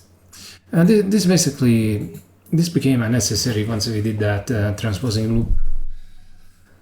But I previously had to do quite a hack to get this. I think I'm going to remove this from the library.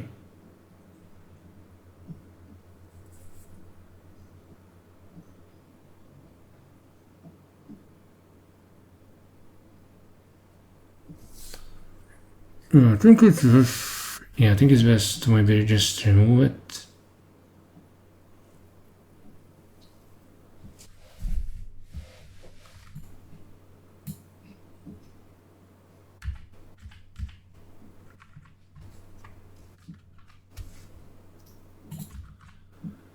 Tensor pointers.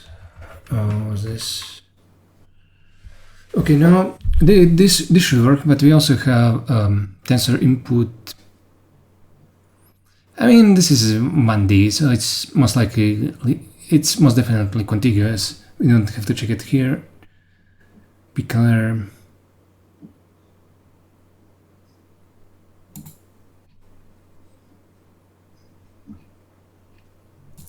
Yeah, whatever.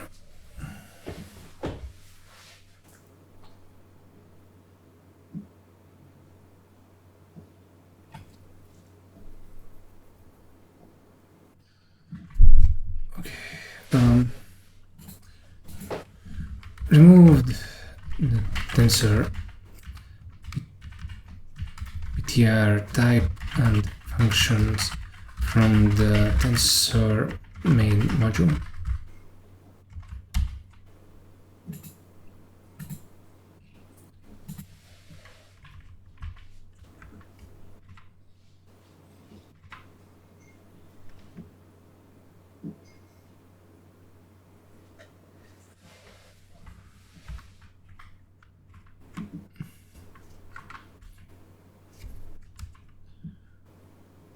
And it did compile.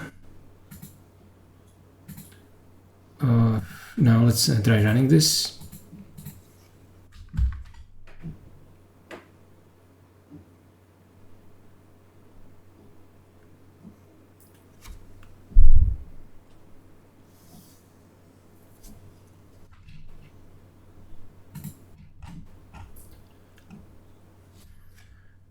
Here are the weight matrices, here's the output tensor. Yeah, not bad.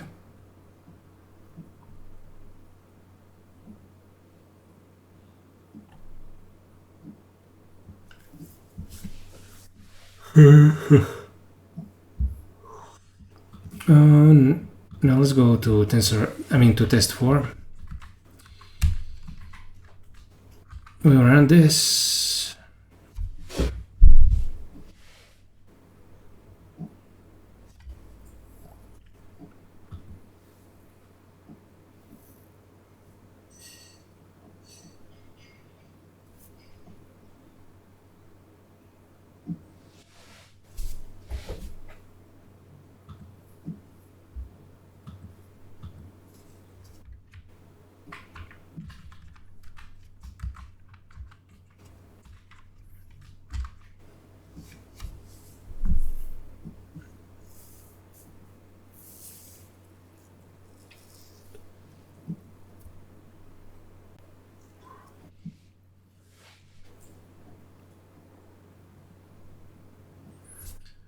Okay, this is printing out nothing, so I guess it's good.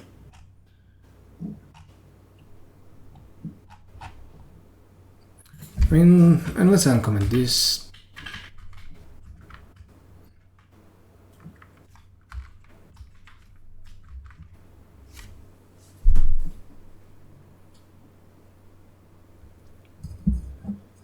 Damn, it's printing out everything. Oh no.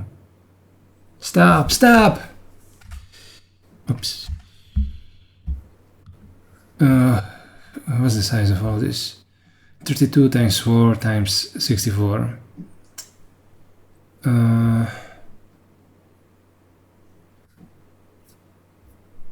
Okay, so it's no wonder that I decided not to print anything.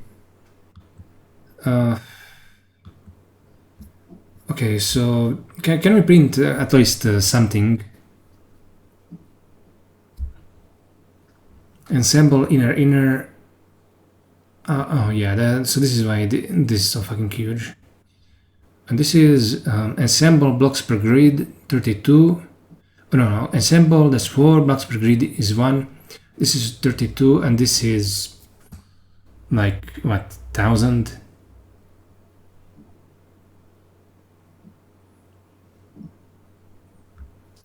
Okay, we can print out the output indices.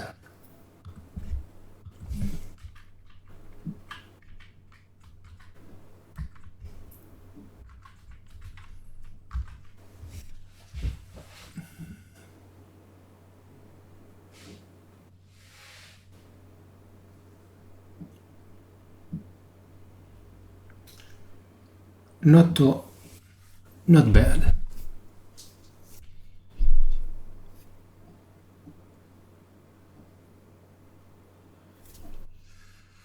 Okay, great. We're done testing the layers again. Now what we have to do is actually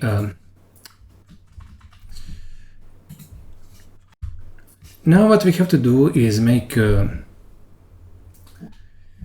the CFR part of the graph and then run it that way. Like we should be able to. We have the graph. Oh yeah, we don't even have the functions here. But what we have to do is make something like a test. And run it. I mean, we have a test here, but everything is apart from these arrays being allocated, everything is done on the GPU. So I don't know. Do I simply want to maybe replace this with a graph? I'm not sure. And then to extract the stuff from the graph. Anyway, what we have to do is get back to working on this. We simply needed to go back to the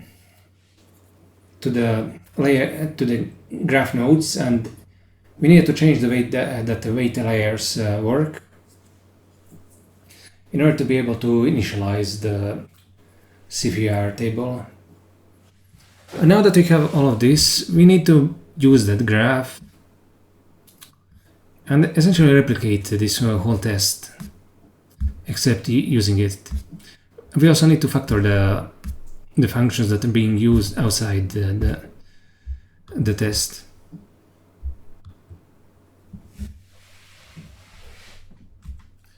Let me pause for a bit. Let's resume. I took some time to post the higher ranked types video to the PL subreddit. After I had finished resting. Okay, this part is, I admit, it's pretty fucking tedious, and so we're just going to have to do it in steps. Let's get started on the test. I'm going to do the CFR test next, and we're mostly going to copy the original.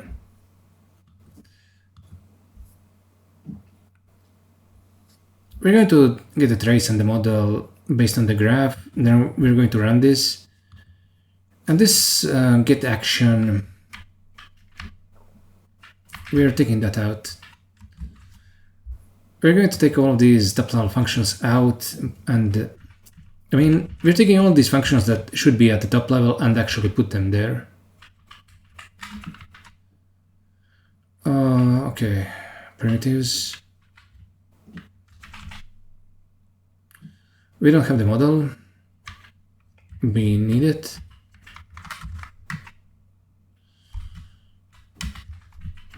Model.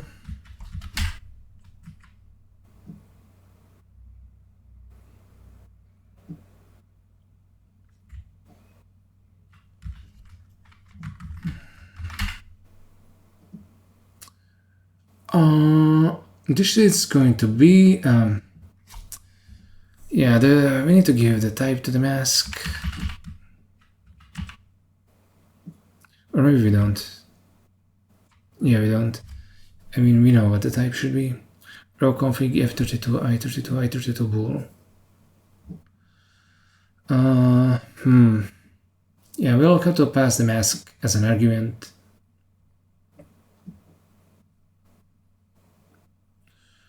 I mean, do we have to apply the world ID? Okay, let's put the mask first.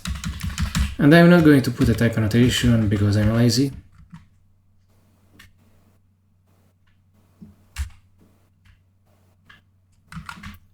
Console write line. We're going to remove those empty write lines. Now I need to calculate the updates.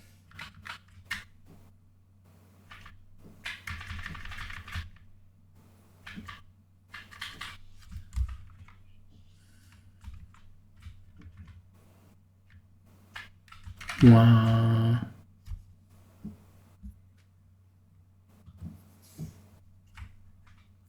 Sizes, I guess. Model trace, sequence ID, and there's also the thread ID. This particular thread ID is the actual thread ID, is the actual thread index.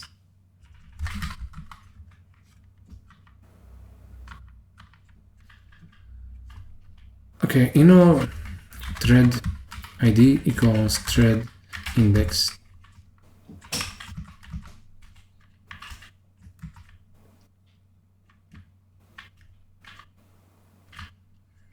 Open ML primitives. We need to pass in the mask.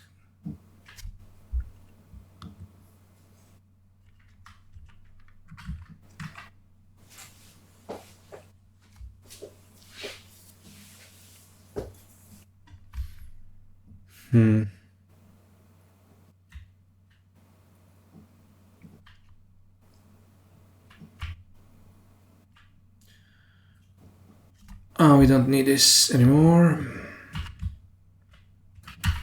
We're just going to use an integer. Maybe if we are swapping dimensions around in the future, we'll put back the thread ID. But I don't think we'll be coming back and touching these functions. I guess it's fine. Even though it's kind of awkward to... Yeah, I really, instead of removing the thread ID, like instead of changing it back to an int, we should have the thread ID be a record, and all these other ones should also be record types, so we don't pass a different int by accident.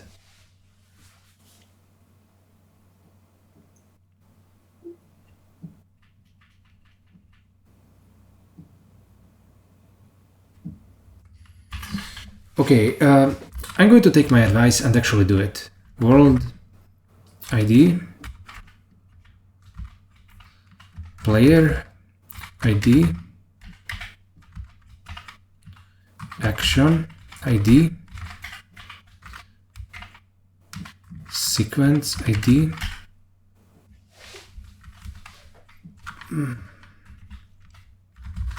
thread ID,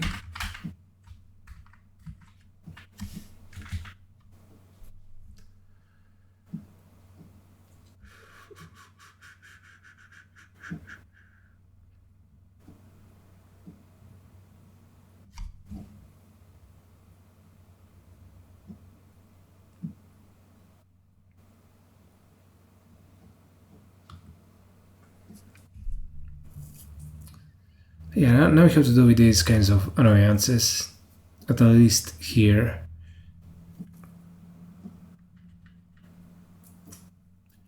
How do we want to do this? Okay, here's how we're going to do this. Old ID, player ID, action ID, sequence ID, thread ID.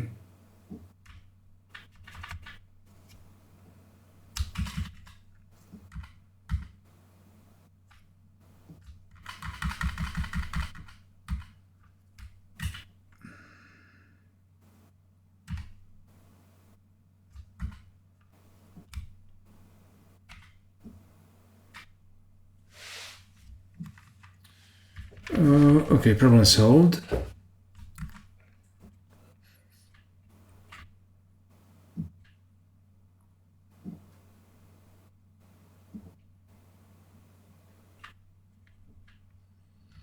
Row gather reduce. So what's the problem here?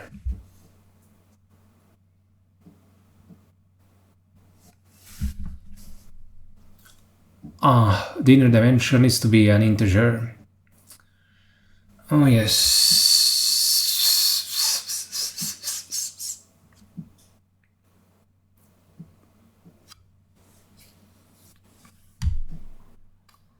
God fucking damn it.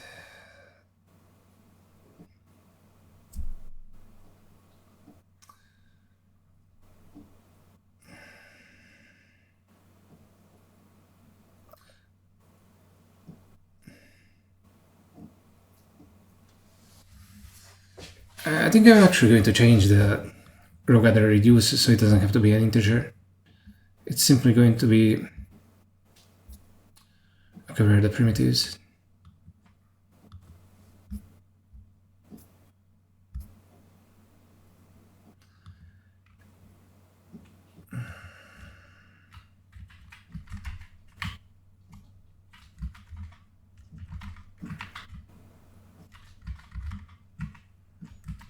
What happens if you do this?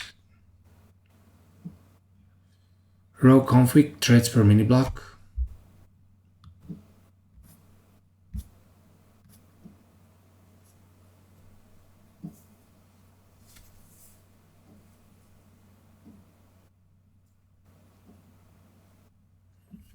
Okay, maybe we can take the loop product of this loop prod.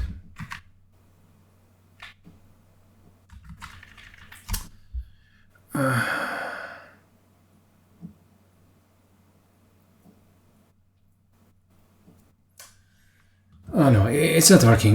Okay, we cannot do that. Do this using a quick change.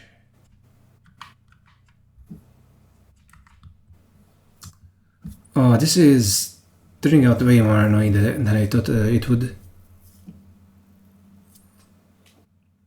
I mean, the only thing we can do then is to reshape it and get rid of the. I mean, okay, let's do reshape.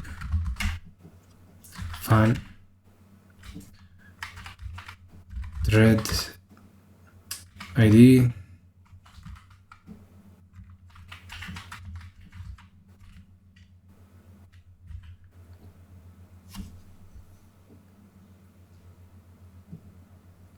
Oh yeah, this is action ID. In fact, action ID. Yeah, now we did this reshape.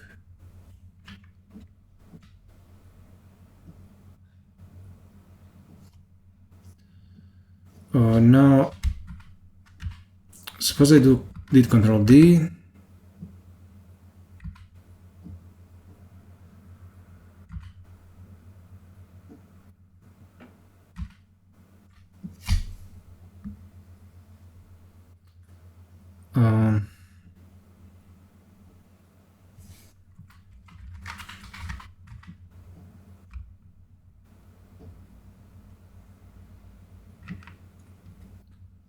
Oh wait, what?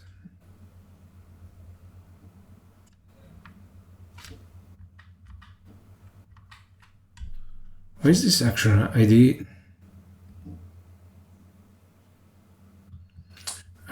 It's expecting an integer. Here's the action ID.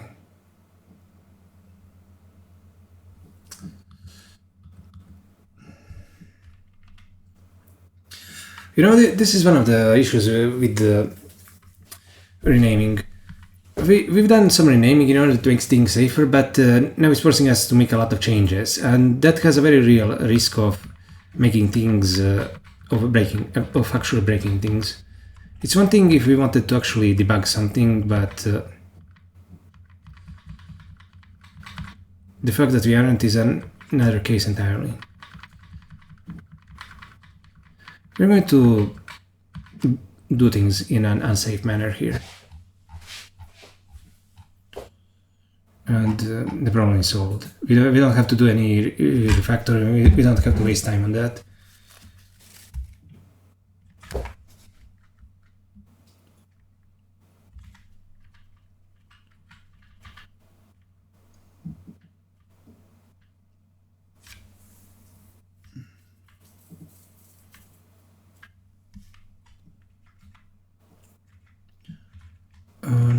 Yeah, not bad. And this is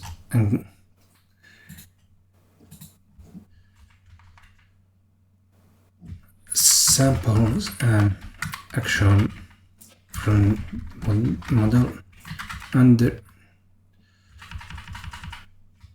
using the average policy, and returns both the action and the probabilities of it being selected.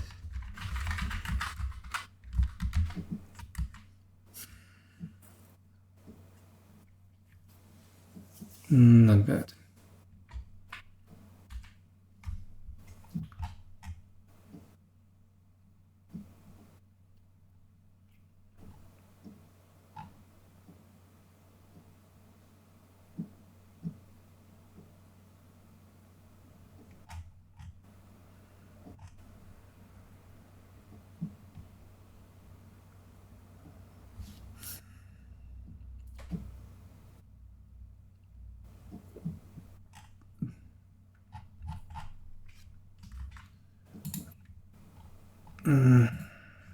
How comes this?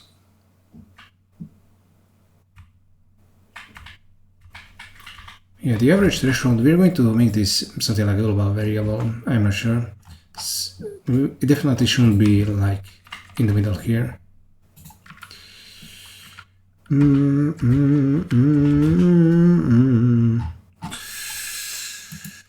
going to take this, let's put it right over here.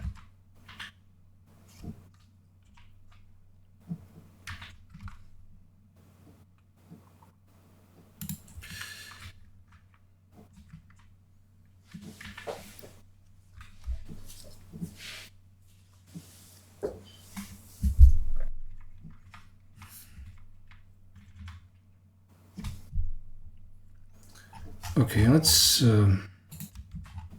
get the thread ID.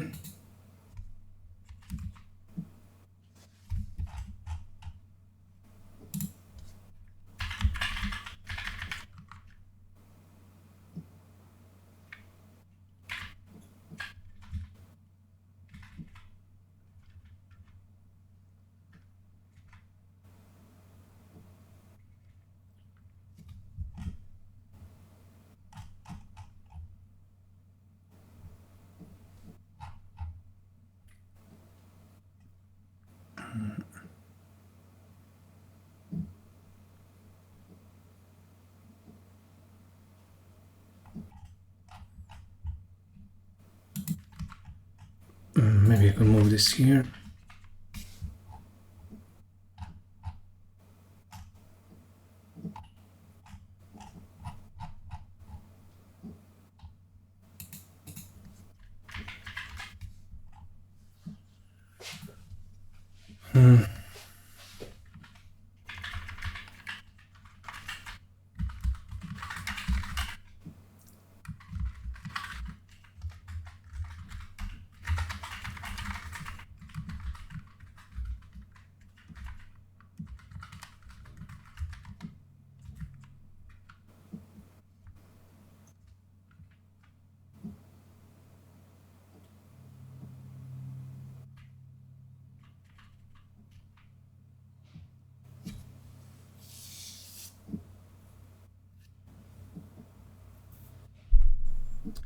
has been updated.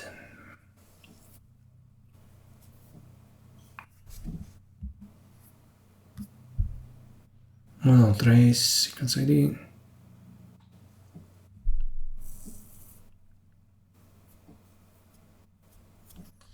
I mean, is this really fine? Shouldn't I be storing the number of sequences somewhere? Like in the trace itself?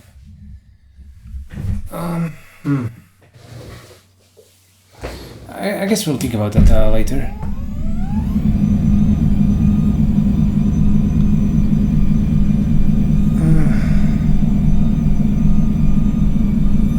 Okay, and this is the test itself. I swear I'm going to stop saying things like okay and so on. I need to be more on point. I should practice my speaking skills. I need to be confident. I need to be direct.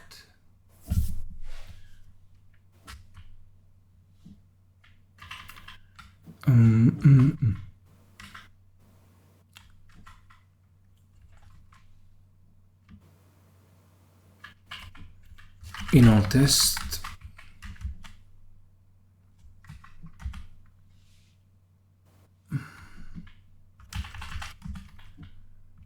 let's also make a thread ID, thread index, oh, the path probability is okay, that's a bit iffy, but we could factor out the sizes. Let's do that. Sizes, sizes equals this thing.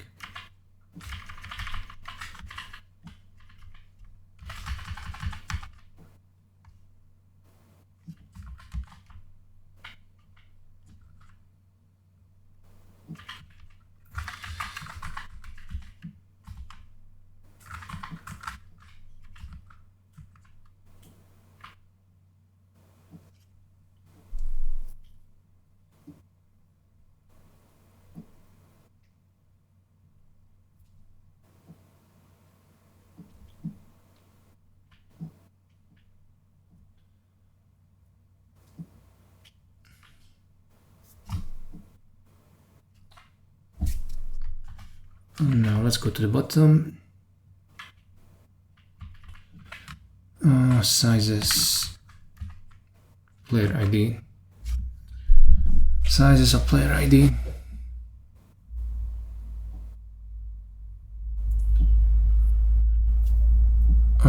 Trace. Oh yeah, okay. Excuse me. I shouldn't. I'm going to try stop saying okay. I'll make it my personal challenge. So what we have to do is get the model on the trace. We need to create the graph, then initialize the graph.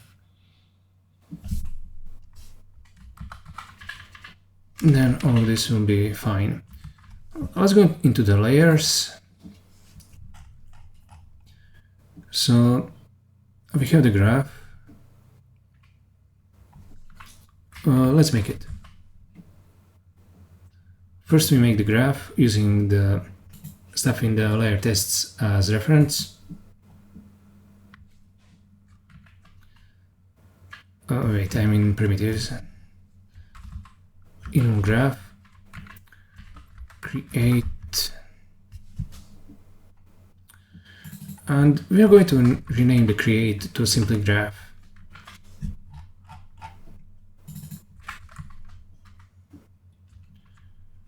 Graph.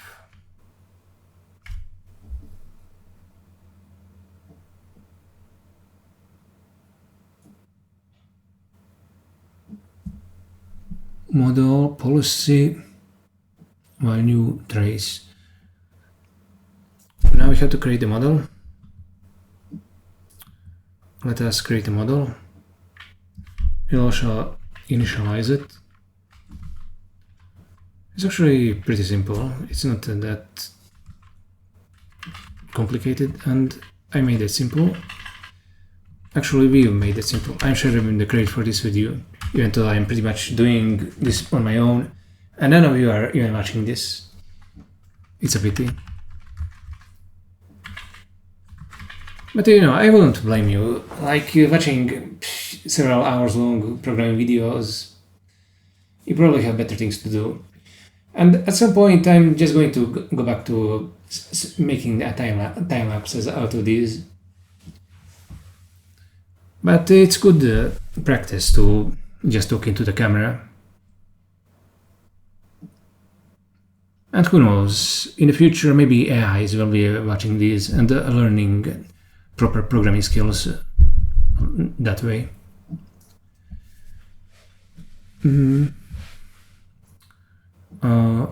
Wait, maybe, yeah, we need to open layers, not primitives. Great. Create model, parameter, initialize. And we have this model of all of this. And what we should do is simply extract it.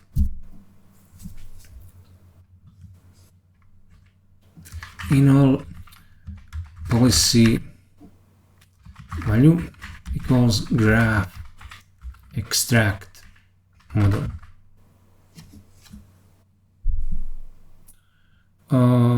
What? I mean, this is so damn large that I cannot even see what the type signature is. I mean, is this taking... Yeah, this is taking an empty record. Or maybe it isn't. Okay, I give up. We're going to have to look for a reference. Graph extract. Graph extract. Model. Yeah, it's supposed to be the... No, this is supposed to work, I think. Policy and value and trace.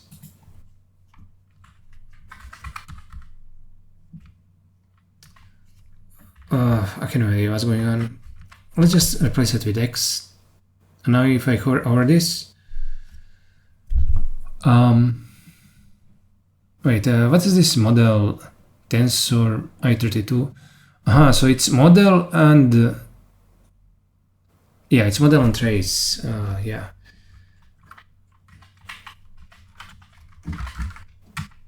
Not bad. We have the model. We have the trace.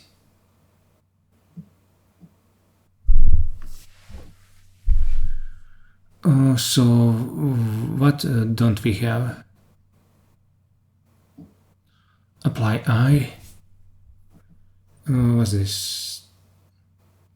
Oh yeah, we've opened the layers, so that ended up overwriting tensor M. Okay, let's open tensor M here. Open tensor M.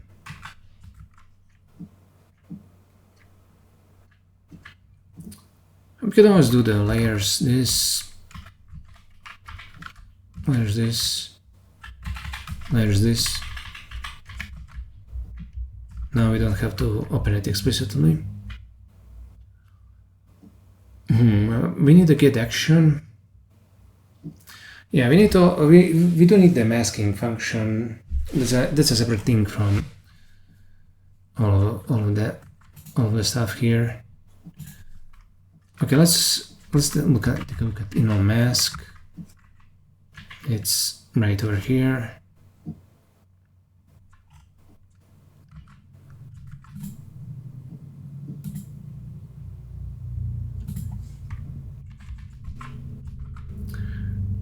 And this graph extract, this should in fact be executed inside a kernel. So let's do this here.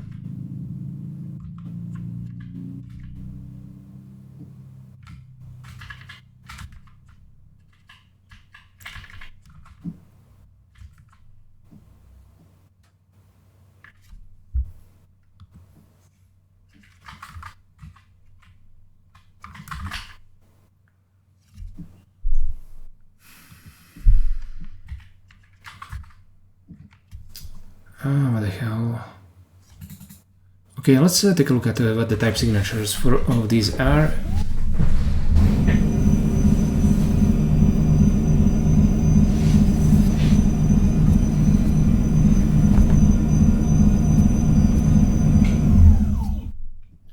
Mask model world ID.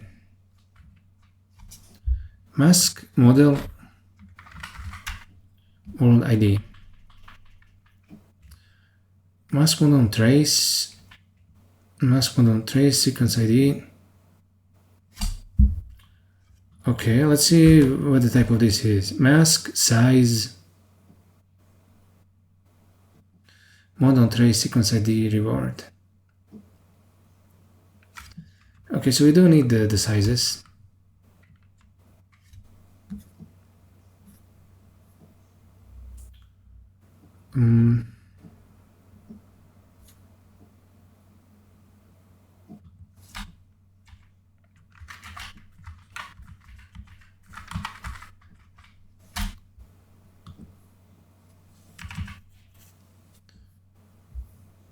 Mask model, where did the size is supposed to go? Like here? Oh no, I think it's, yeah, right here. So it wasn't that. Do we even need the mask here? I don't know. Let's take a look at this type for this. We don't need the mask, so it's model trace and sequence ID. Okay.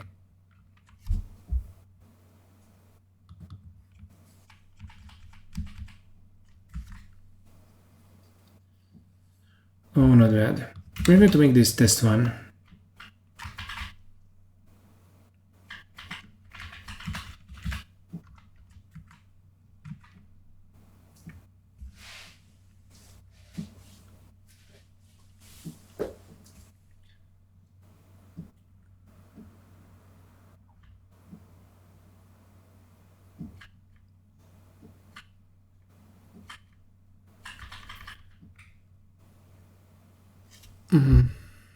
Okay, let's make a commit here. Time to run the CFR test. And we are really only going to be testing whether it compiles. Maybe we'll print out the rewards as they are propagated through the model, but that's it. I'm not going to do a lot of testing again. The reason why I did it last time is because I needed to do the sanity checking to make sure that everything is the way it should be, but we've already done that. So I'm not really afraid that I really broke something. It should be fine. We've been mostly moving stuff around. So let us see. Yeah, let's put a print statement in calculate updates.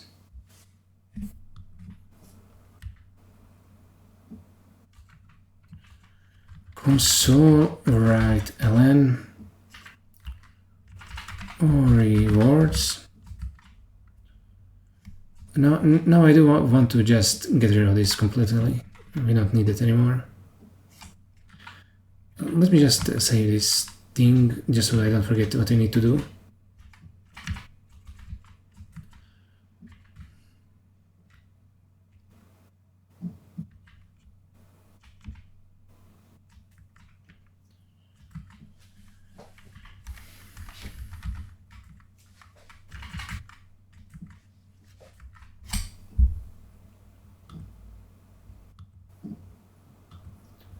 I want to, yeah, I mean, we're going to be deleting the whole folder right here using this quick action.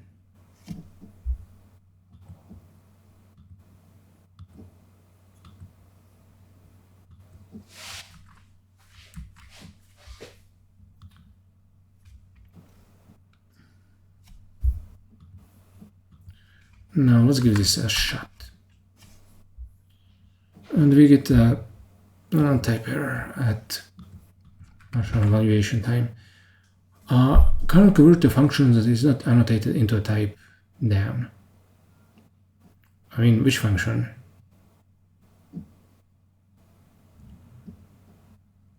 Do you mean in struct iter?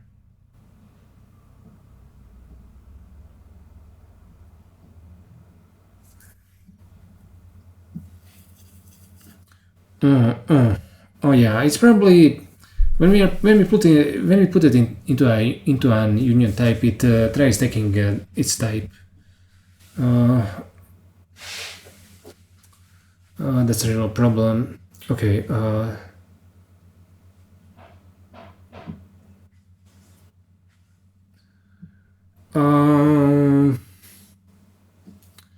Okay, what should I do here?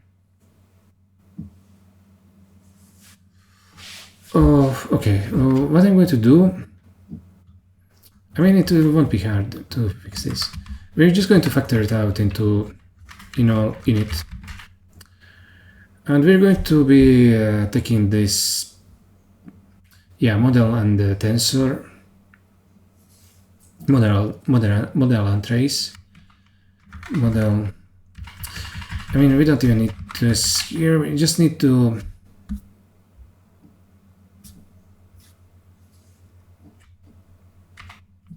model, trace, and then we just do this real struct thing. And we have to make sure that we provide the full type annotations. And now we do this init. And I think that should be it.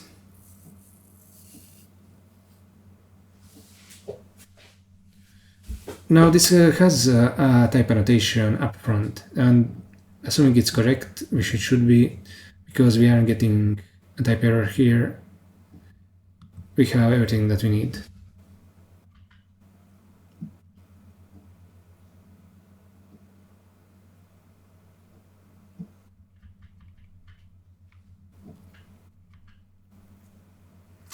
Let's make this type table.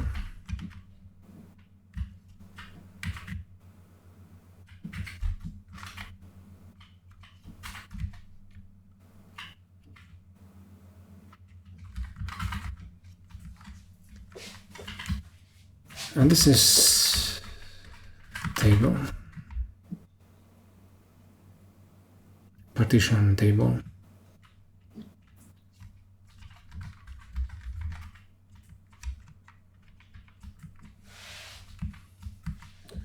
Let's try running this. We get another type error. Who knows what it is?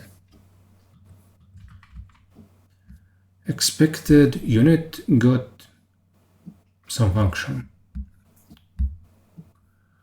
What the fuck?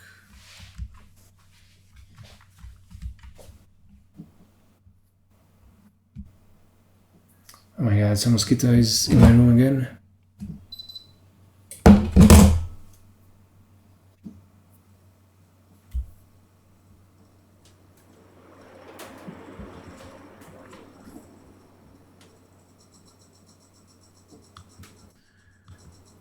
Thankfully, mosquitoes cannot stand the air conditioning, so I just need to turn it and they'll go away.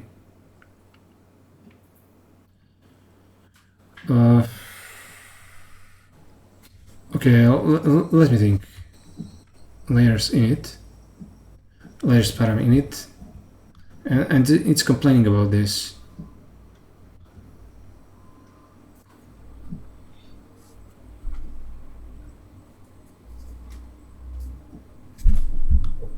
I mean, if this is wrong, then we have to take a look at in the layers module.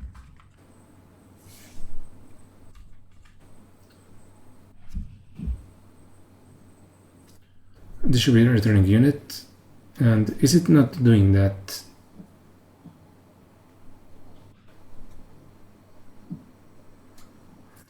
Maybe the problem is in struct iter.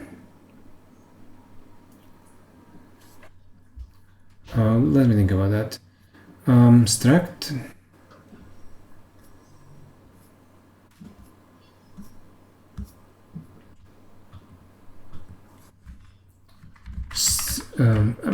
iter iter touch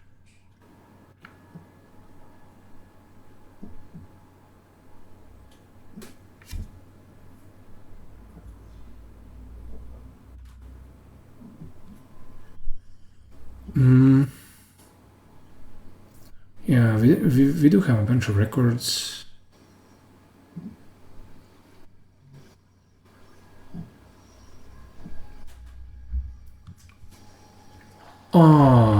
I think, yeah, we aren't actually, no, that's not the problem. Okay, let's do this. X unit. I mean, I don't understand why this would be wrong, but we're going to get to the bottom of it.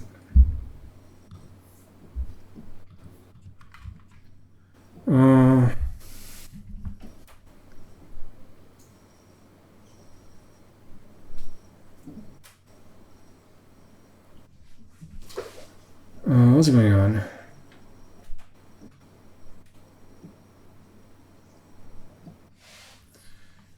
I mean, if we're going to get an error, why am I getting the error? Okay, let's put some print static in paraminute.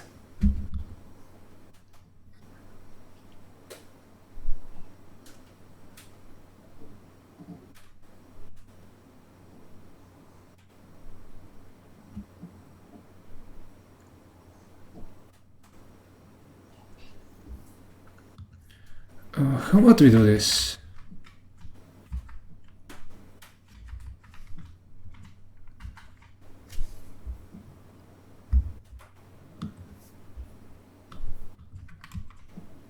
Yeah, now we're getting an error here.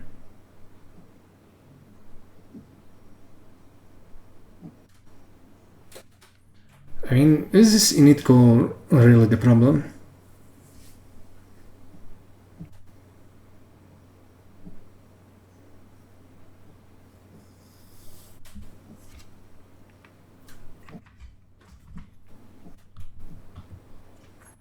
I mean, the problem doesn't seem to be here, so I can undo these changes. Param init.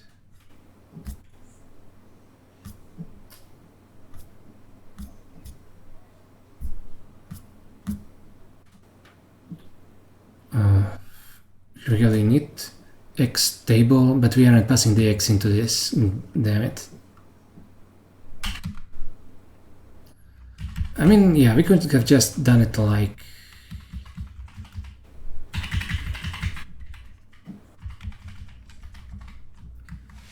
And I think this should deal with the issue.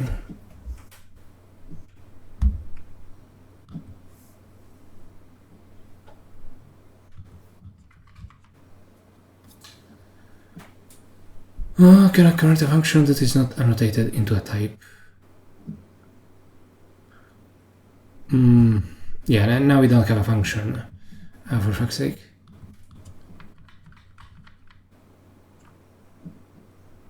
Yeah, now this should work.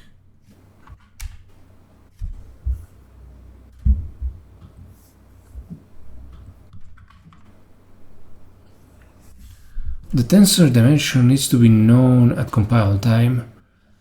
Oh, this is interesting. How could it not be known?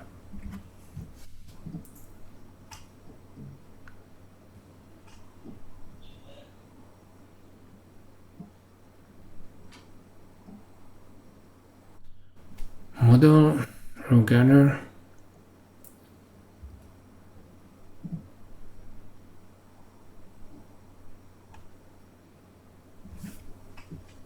Okay, let's print out the model.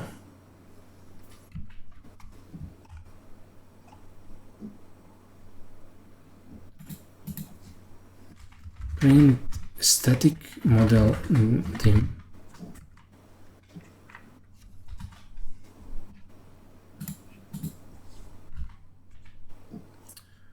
(4096) and 4.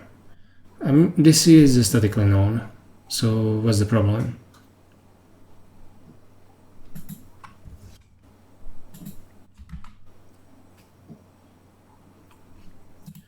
The error is happening in get action. Okay, so let's take a look at get action.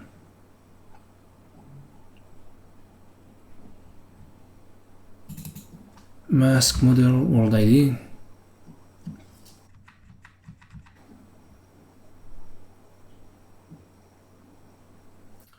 Oh, here we have a let that ends up pushing everything to runtime.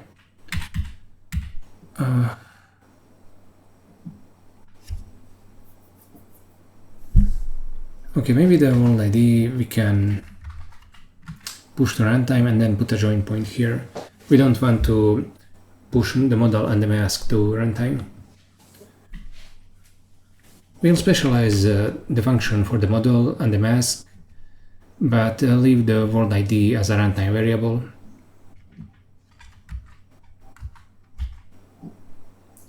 And it finally compiled.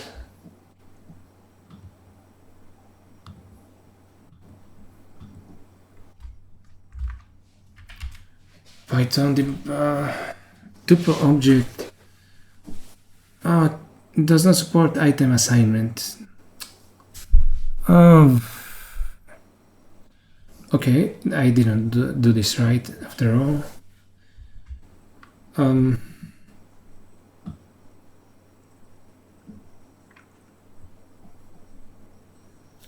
How could I get this wrong?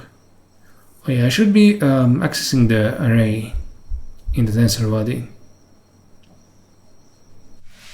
Okay,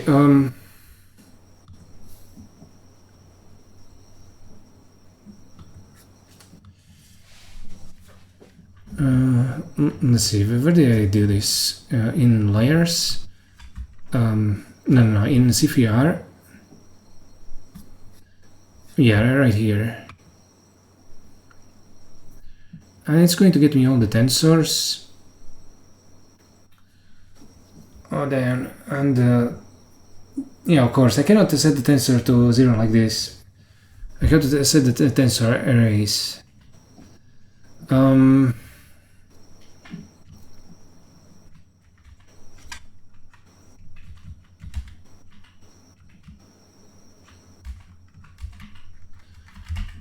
You know, struct iter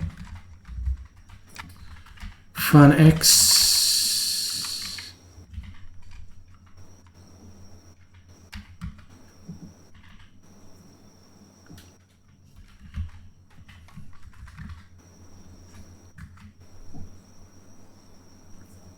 Wait, tensor bodies. Yeah, we have to iterate our tensor bodies.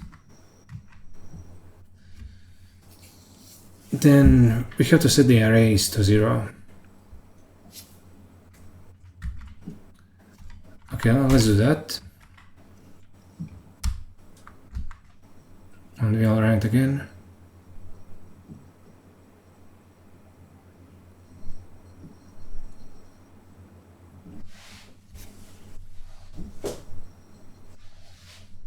Nice.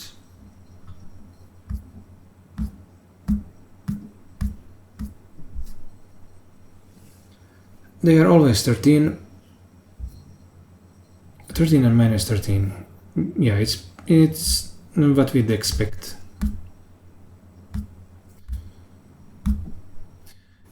And there's always a chance that we broke something or something is still wrong in Tabular CFR, but this is simply the wrong time to worry about it. Now that we got the first test running, we have to go forward. What we need to do is actually test this model on actual data. Now that we have the CFR table inside the graph, we need to make use of it. And that means pairing it with a neural network model, passing some actual game data into that neural network model, getting the hash at the very end, and then passing that hash into the CFR table, and then getting the action. Once we have that, we will have accomplished something very tangible.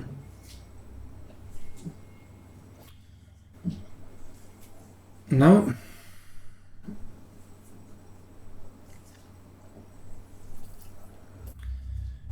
I'm going to pause so I can think about where we'll start. I'll add this video to the timeline, and when I've thought about it, we'll resume.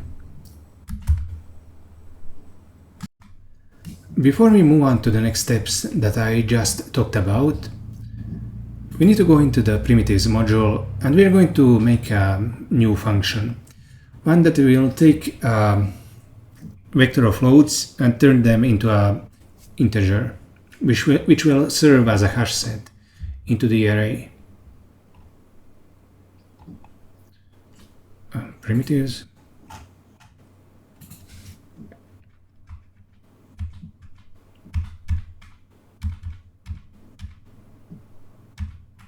Wait, excuse me.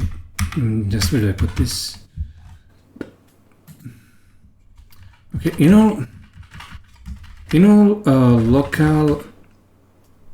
local what?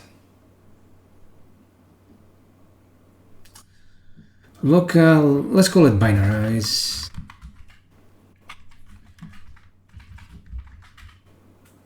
Turn the vector into a hash.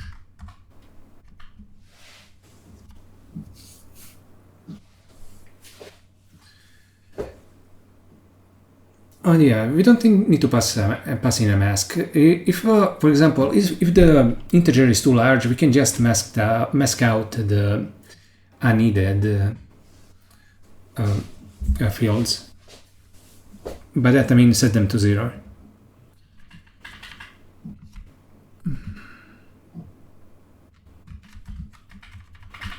Local binarize, and here's the activation function. Local map x fun x, and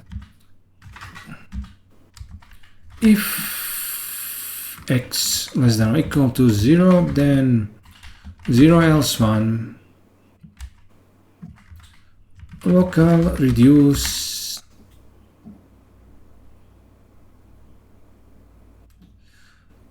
oh yeah, this needs to be not like this. Sorry about that. Instead of this being 1, we need to actually do the shift in the map. So we're going to zip this with JTensor.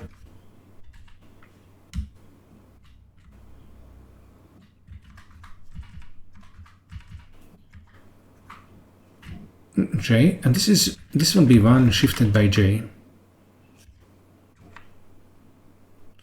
And why are we getting a type error?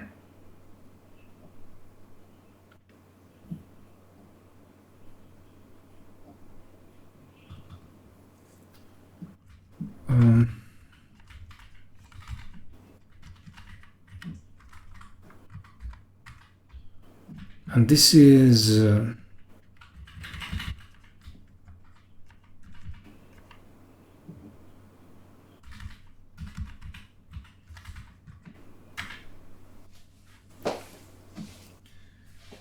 now what we'll do is simply do a bitwise OR over the entire array. So local reduce config, the neutral element is 0, on AB, A or B. And okay, the bitwise operators, I don't think they are being shortcutted, so we can pass them in directly. And then we just pass in X.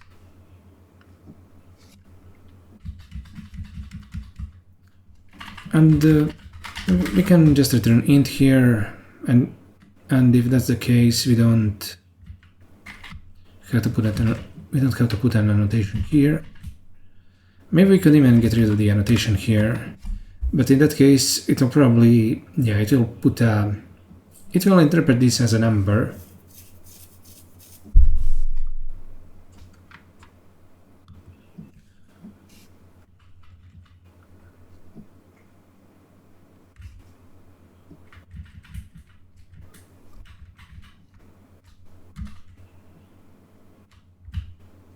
Alright, what did I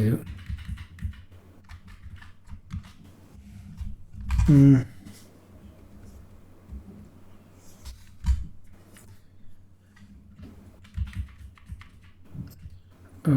It's no problem. I mean, the key I'm pressing, the right key on the keyboard feels a bit a tad weird, but nothing is wrong with it.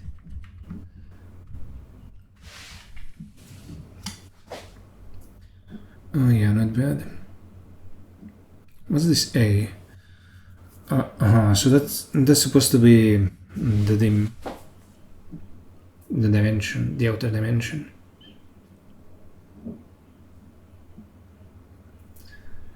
I mean, it's true. We don't really need this to be a float. It could be anything. Yeah, let's remove the annotations. We can leave this generic. It can be a regular number. And what we're doing is returning an integer.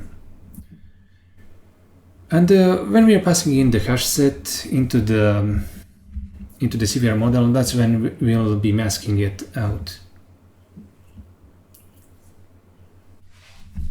In fact, let's make sure that we are doing that correctly. So how will we do that? The world ID. We have the world ID.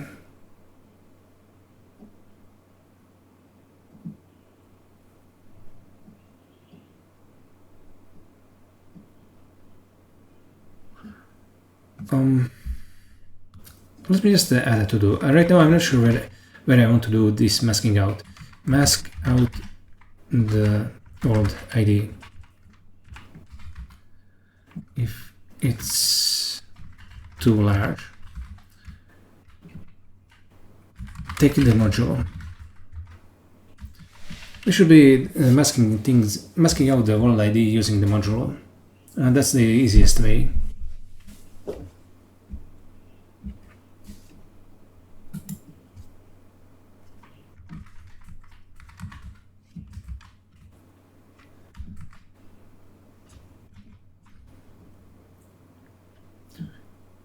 And this is perfect.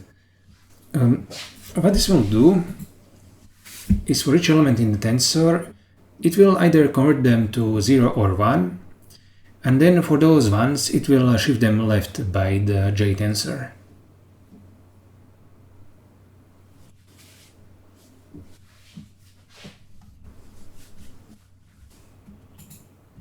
And then over here, it just does the final reduction. I won't bother adding this to the tests. It's good enough that it is like this. So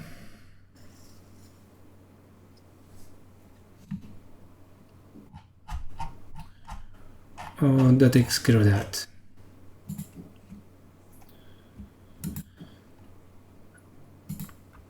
And what we have to do next is move on to the next test. We have to get a proper model, get the data for it, and then pass it into it, and then pass that into this. We have to figure out how we're going to, where are we going to keep around the sequence IDs. Let me pause here. I mean, it's like 4:10 p.m. It isn't actually that late, but I usually start programming a lot later than I did today. So I'm feeling kind of I mean, I'm not really drained, but I'm finding today's session very tedious. I have to keep stopping to take frequent breaks, otherwise I'd burn out. I'll be back as soon as I figure out exactly what we want to do next. Let's resume. Our first goal will be to get back to even.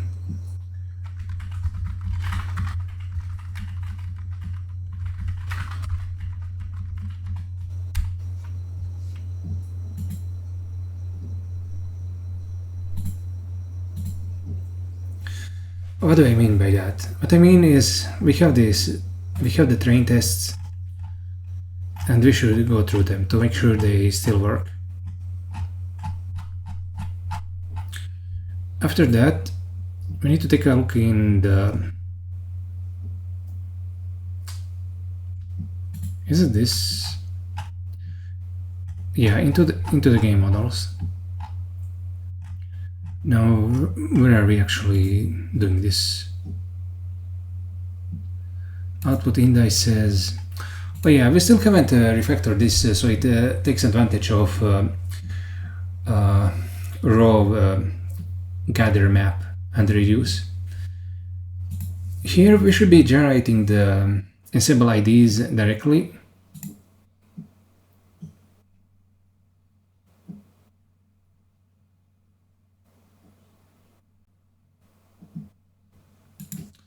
And then, yeah, instead of indexing into them, we should be picking them right here using a raw gather map kernel.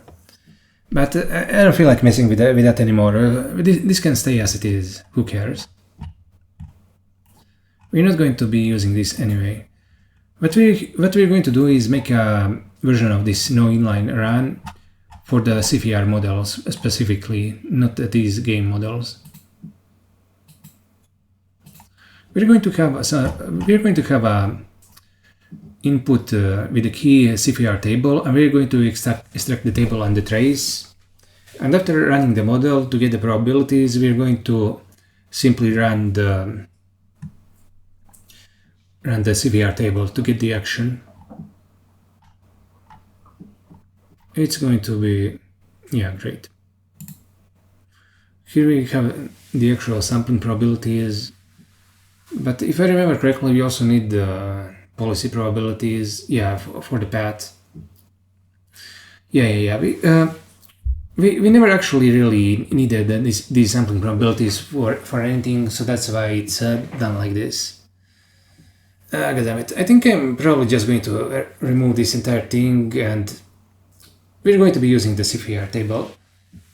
And we're going to be using what's needed for it. And if anybody wants to use regular models with something like a softmax, they can redesign it. I'm not going to be doing it. All of this was useful enough, but we don't need it.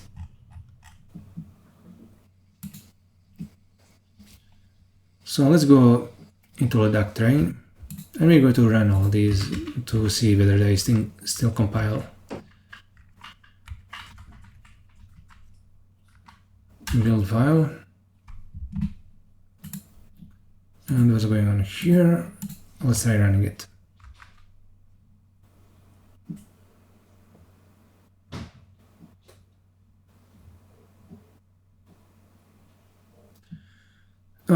This is just testing the serialization.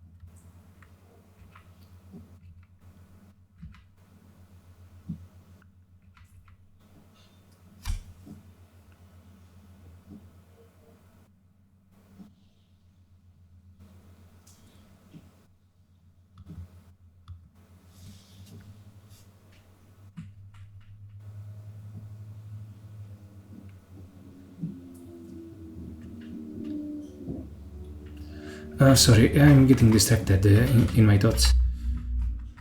Let's run the second test.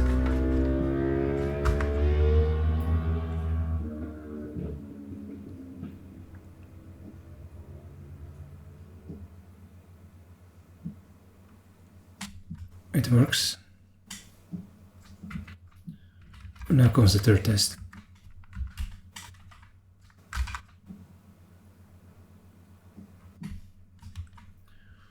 Running the kernel.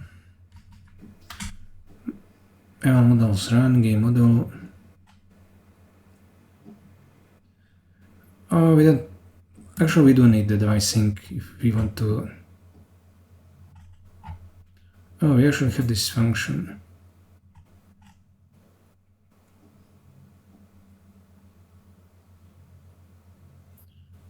Oh, this is not bad.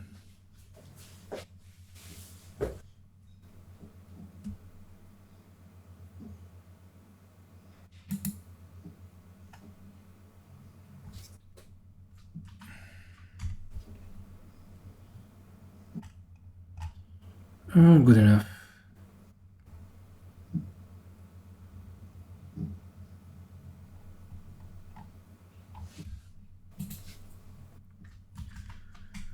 Oh, we're back to even.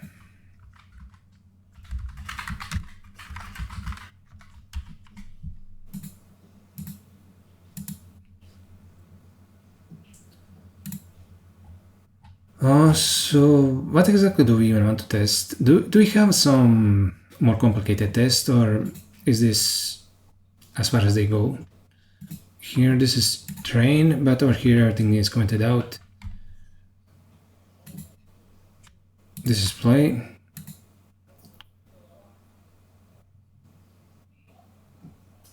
So we have this model, which is a part of the game graph.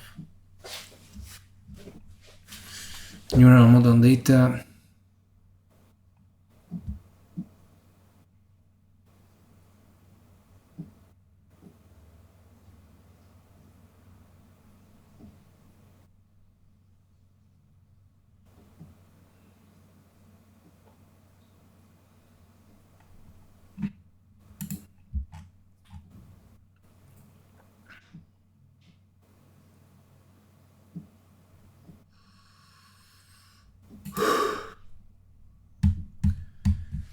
I still don't feel like doing this, even though I have to.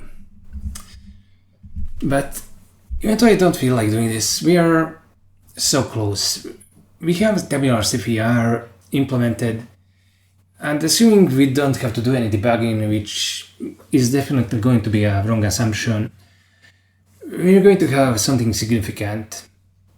We need to get it to run on the game, then we need to write the training procedure, and it's once we have that, it's going to be great. We will actually be able to play against trained neural agents, even in something like no-limit Holdem.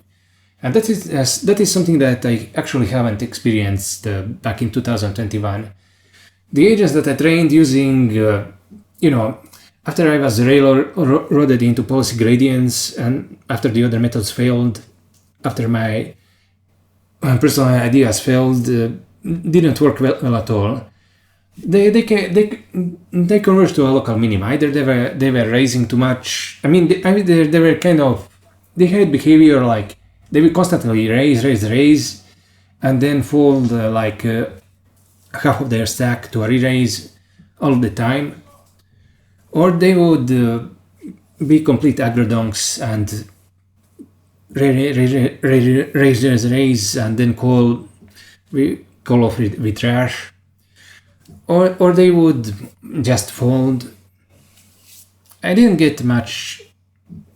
I don't remember them being calling stations, but I very much wasn't really happy with their performance. And now, once we train this, we should be able to get something that's at the very least decent, like a no-limit Holdem player that doesn't play like a complete moron. That would be great. So what are we going to do? Yeah, I guess we need to start. Let me just think a little. Suppose we copy paste this test. We need to add the CFR table to this model.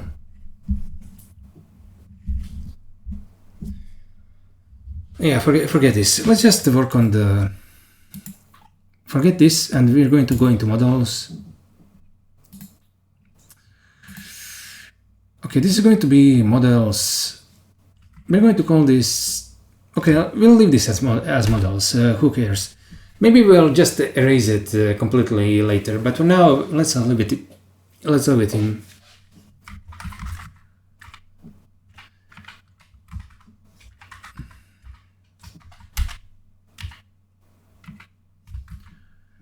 I just created this module, and we're going to copy paste everything from here inside it. And it's not going to be a gain graph, it's just going to be a CFR gain graph and CFR gain model.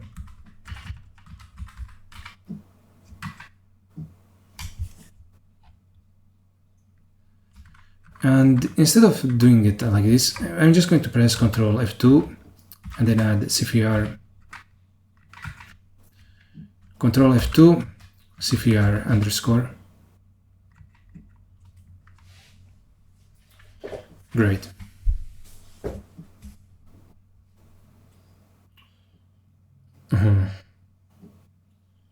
I was surprised that we have this function, but I guess it makes sense.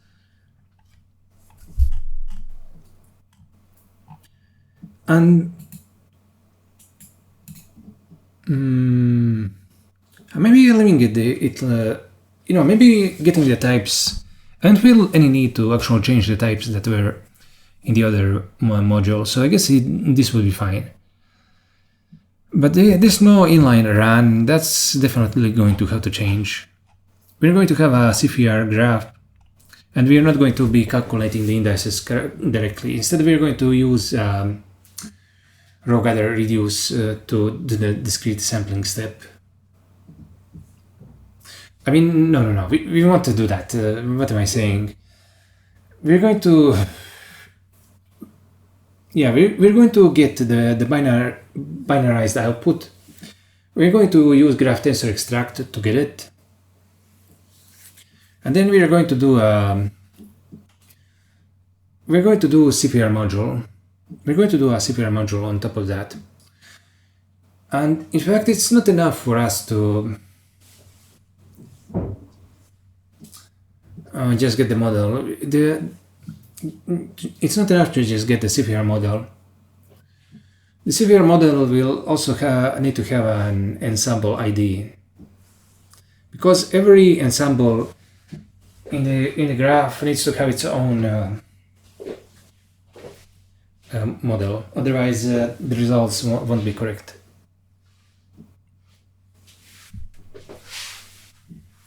So how will we manage that? Yeah, we cannot have a model of models.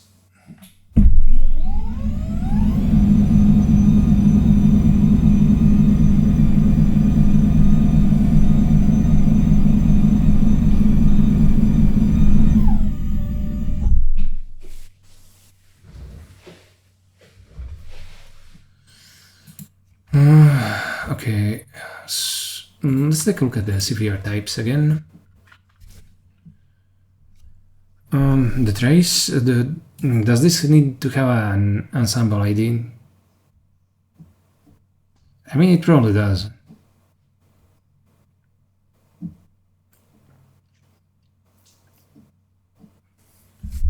Every ensemble should have its own trace. Yes, that makes sense. And every model should have an ensemble ID. Where is the model? It's over here. Okay, and the sizes should also have an ensemble ID. Okay, type ensemble ID.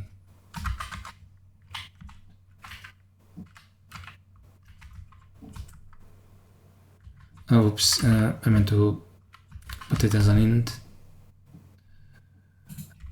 And everything will have an ensemble ID.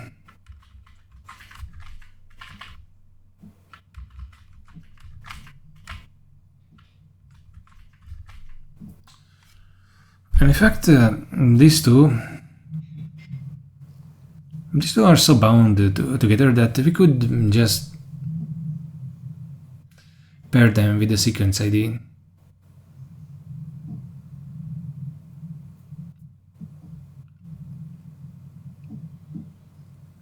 No, actually we couldn't. Yeah, let's leave them alone. And then we also need to add the ensemble ID. And now we have a bunch of errors everywhere. sizes, ensemble ID integer, ensemble ID, let's make it 4.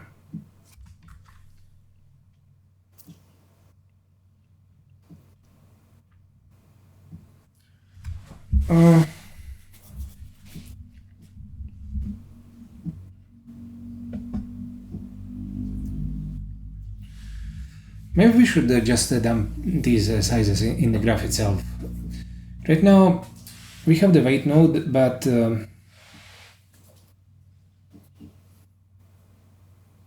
yeah, it does have to be a partition. Okay, never mind. We'll leave this here for now.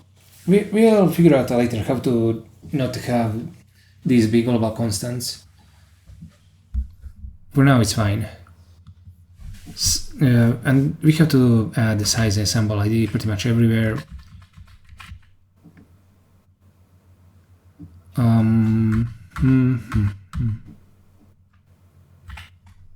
Size ensemble ID.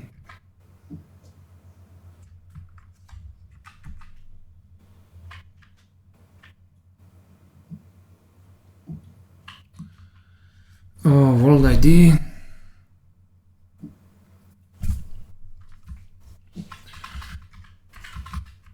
Ensemble ID.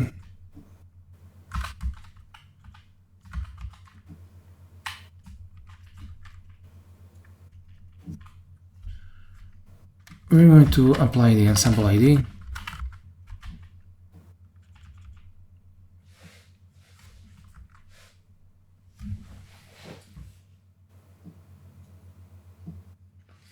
I mean, does it have to be like this?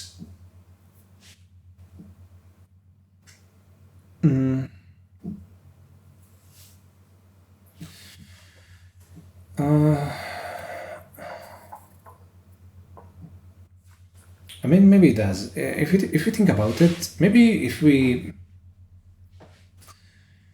suppose we have multiple ensemble. Suppose we have like 512 threads in a block, and we had like 32 ensembles, 32 elements in the ensemble. In that case, we'll just need 16 game threads. So the sequence ID might just be 12. I mean, the thread ID could just be 12 in that case.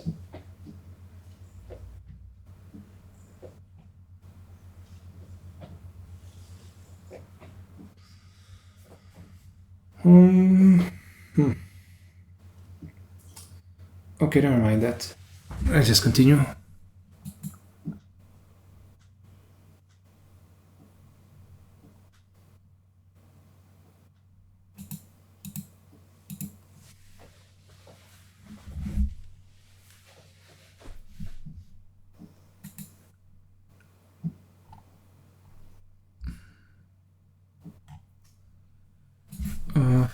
Let's make sure get action mask, calculate updates.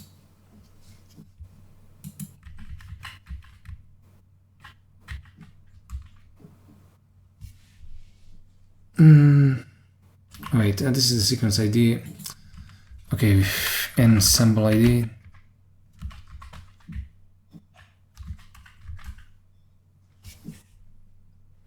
Oh, now we need to do something with this. Apply world ID, apply sequence ID.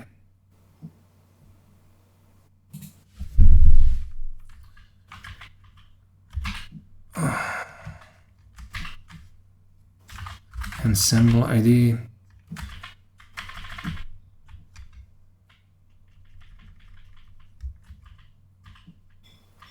I wonder. Wait, sorry about that. What happens if I press Control Alt right and left? Oh, it splits the.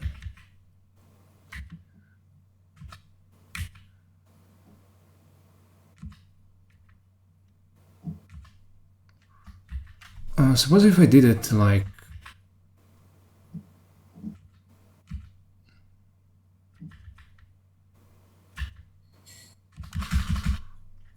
Okay, this is new editor functionality for me. I'm just pressing Ctrl Alt and right arrow.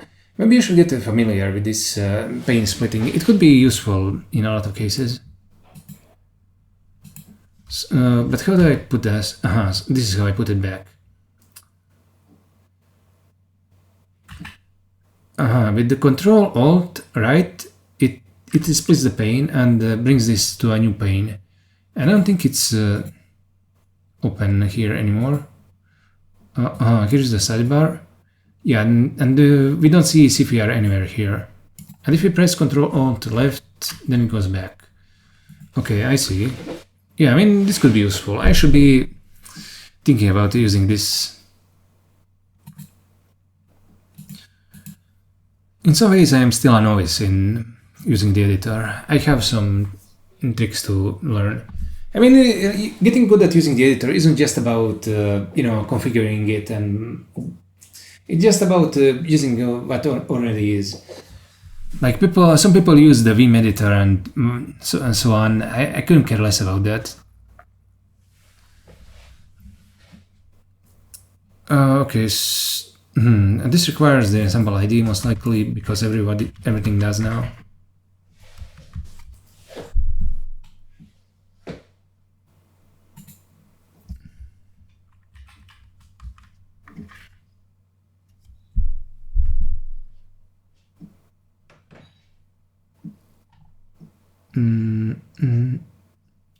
We also need the ensemble ID here.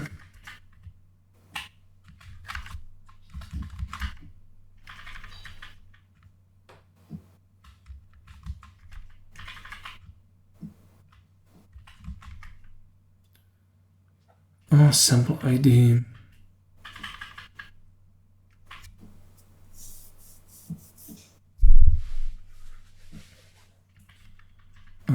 What's going on here? I guess we need that here as well.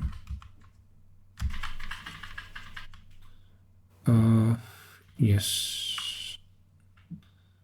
I mean, it's very hard to make a mistake here because if we don't apply the right number of dimensions, we won't be able to index into a tensor and so on. We'll definitely get a type error. What's dangerous is swapping the order of the indices.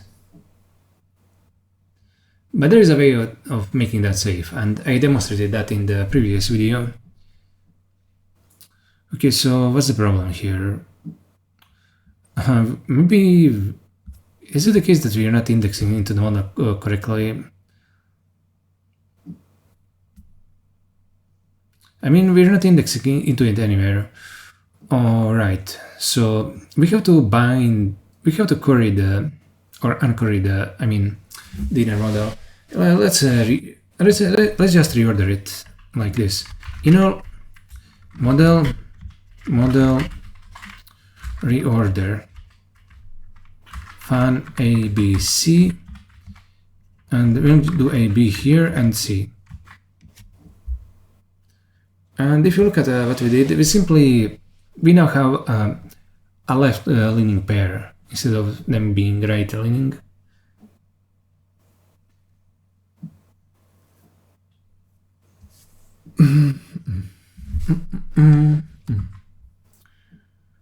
And this operation is called unquerying, which is the opposite of querying. And the querying is, we have a function that kind of demonstrates that in tensor main. It's very simple. I just hope that I didn't get the querying and the querying in the opposite order. Oh yeah, querying is taking A, B, C with a left leaning pair and turning it into a right leaning pair. It's actually not what querying is actually about. An actual query function would be taking a function of for all A, B, C, and we have this A, B leading to C, and we return a function that's A, B to C. And the way to actually implement this is very simple. we just do fun AB and then FAB. And this is what's called as the query function.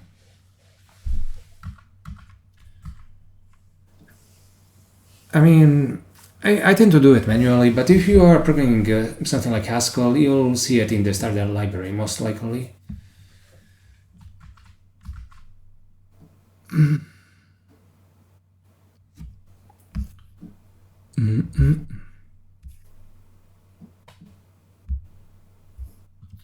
Okay, so we resolved that, but now we have to change the test. And we'll have to push the ensemble ID here. Ensemble ID.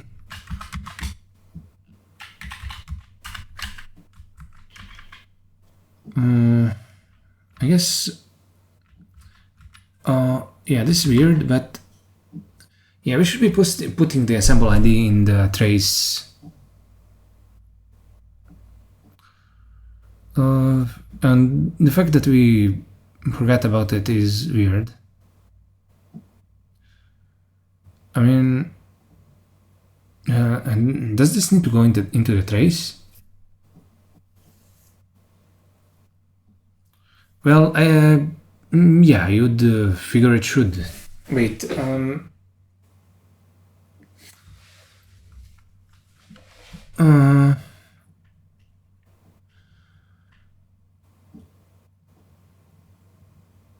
no, I mean, it's in the tensor dimension on the left side. It shouldn't be going into the trace.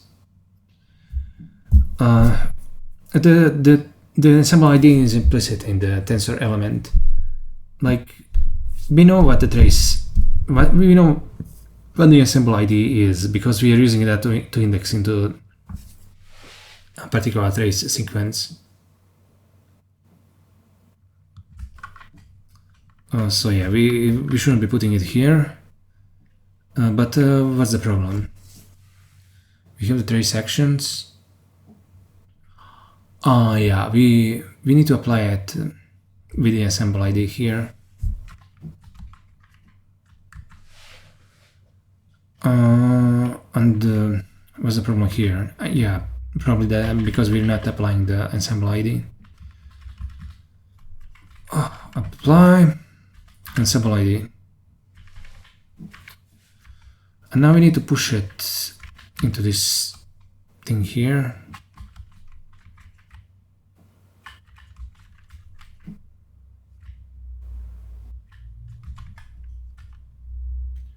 Get action world ID. I guess this also needs the ensemble ID.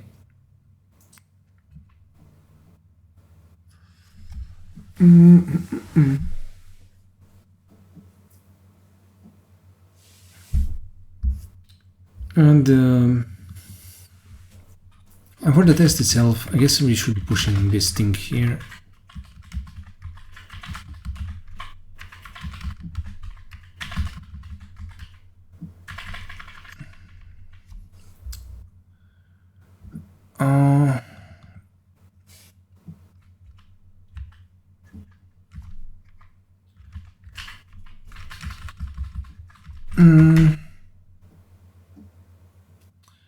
Wait, this can't be right. What's this hash? Oh yeah, this is the reference. Or yeah, right. We're doing this the wrong way around. Instead of doing it like this, we need to do it like this. Accidentally pressed Control, comma.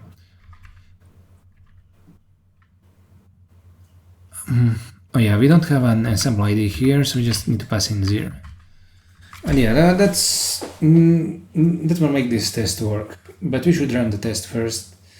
Of course, okay, can we even do that right now? We started work on that module.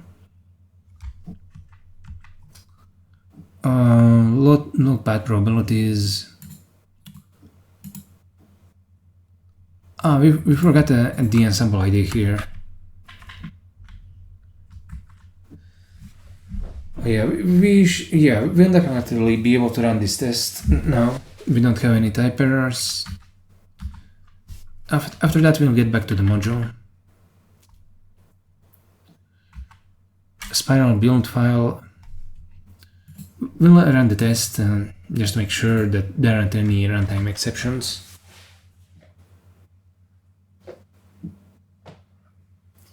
But there definitely shouldn't be.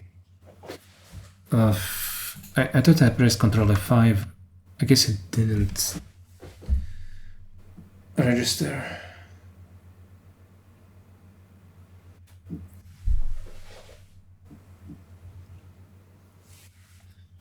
Oh, yeah, it works.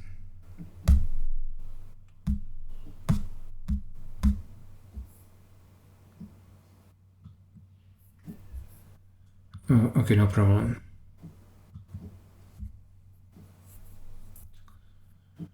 So now this CFR module supports ensembles.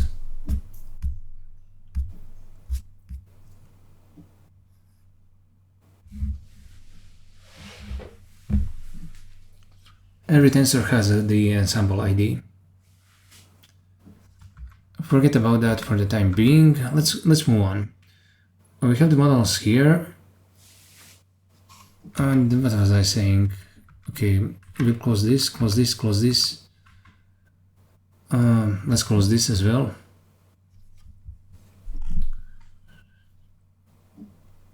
Looks for the grid and transfer block.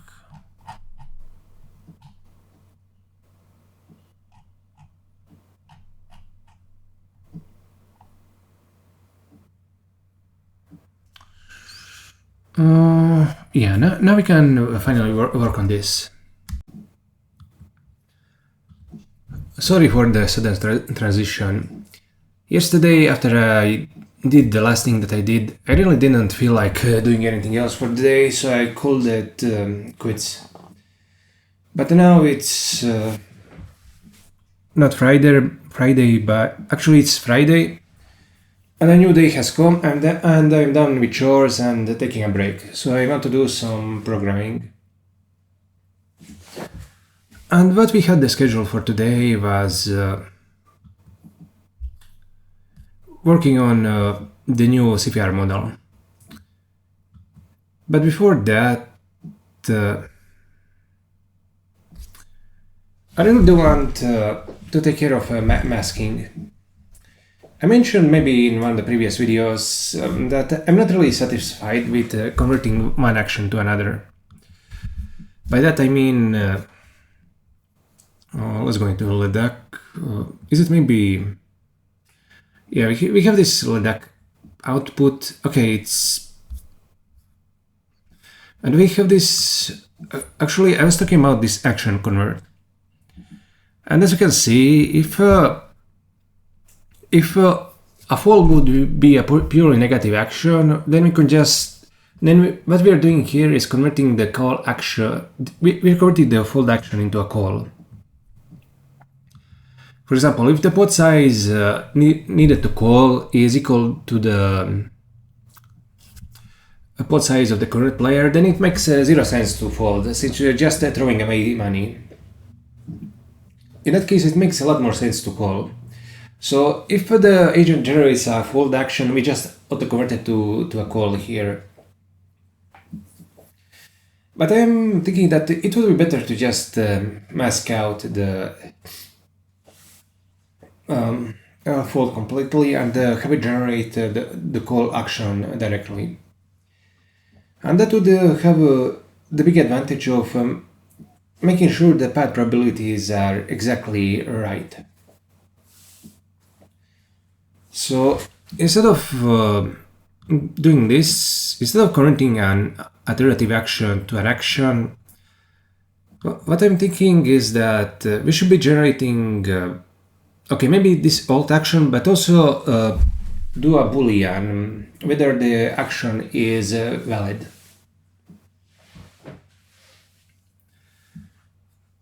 And I was thinking about how we could do that, and I realized that in order to actually generate the mask, instead of running this conversion function inside the row gather, we should be generating a something like a Boolean tensor and do the mask right there. But the thing about this is that we don't actually have a good way of sharing even a tensor shared memory, because the row gather will simply transpose all the free variables. So that's an issue. Right now we have a use case where we actually need to pass on variables indirectly instead of transposing them. I mean, we could implement it. We in fact could implement it with transposition, but it would be a lot better if it would be a lot better if we did it in shared memory and shared just if we just passed in a shared tensor directly, that array would be, I mean, the pointer to the shared memory would be static and wouldn't even need to be passed through the shared memory. And that's what I'm saying. We could of course implement it by implementing something like a action convert that returns the boolean directly. But then we'd have to pass all of this through shared memory. And even if we could somehow pass an optional type through shared memory, which we cannot right now, there is a huge amount of data that would need to be shared in shared memory, that would probably exhaust all the available shared memory. So yeah, that's why I want to generate a mask in shared memory instead of this. But I suppose, yeah, maybe one option would be to just leave it at this. Yeah, but I really don't want to do this. Like, I mean, yeah, it's true. Masking makes things a lot more difficult. It kind of conflates the phone and the call.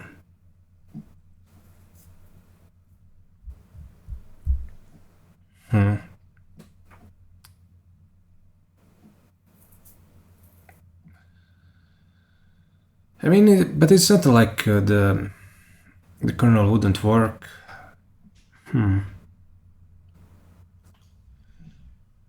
And it's true, doing it this way would be a lot easier.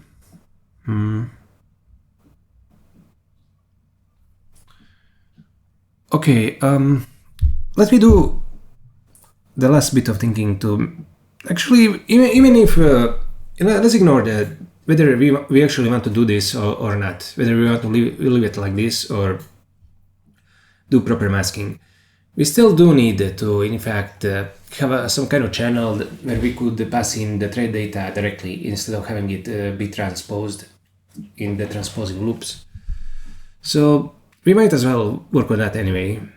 And maybe I'll decide what exactly I want by the time we're done with it. So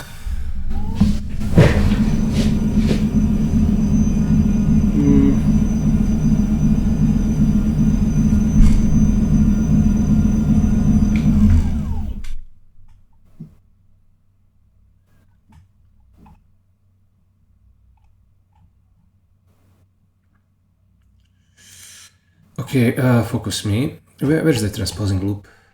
Okay, there it is. Okay, so we have the linear and the projective.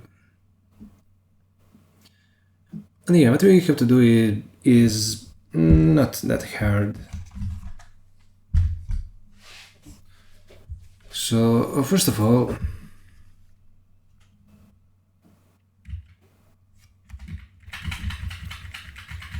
okay, here we're passing the dim. That's the inner dimension. No, I see. I forgot that it could be anything.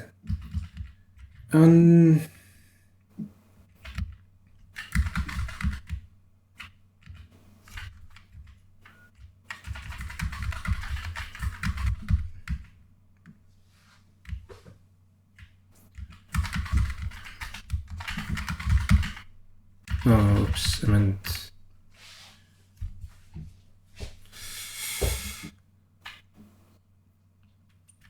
And we're doing free words replace here. And all we have to do is simply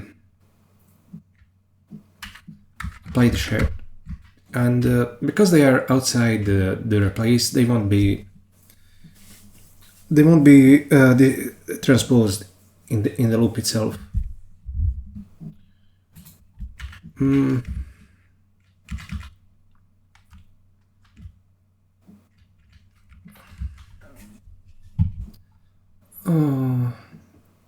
This is demeanor. Shared in, shared out. Where's this demeanor?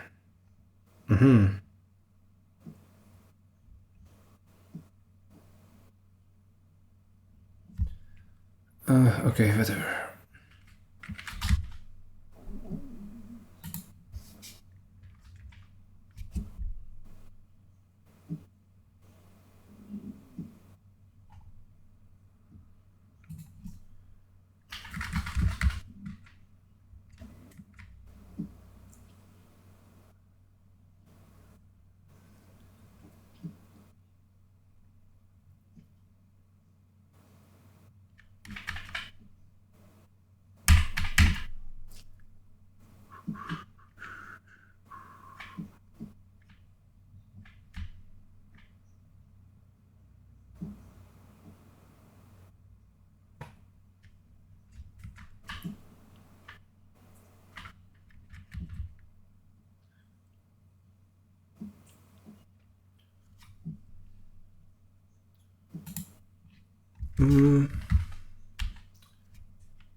I'm just wondering whether I got any replies.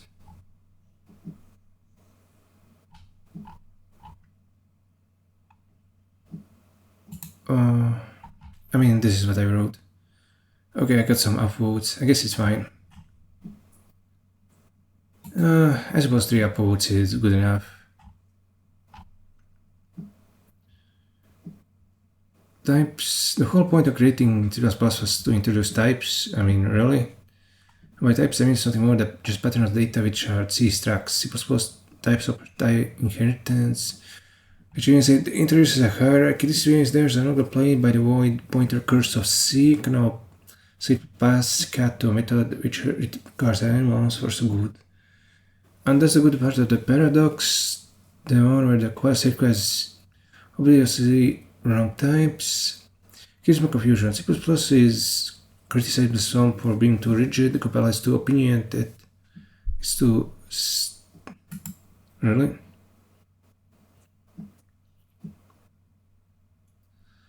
The compiler won't let you monkey punch the hell out of that object. Do they? On the other hand, the transparency, the language is not safe because of the downcasting.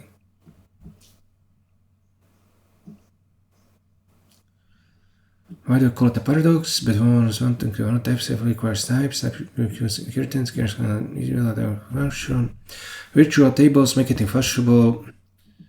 For the compiler gets the exact type of a compile time, which in turn creates type unsafety.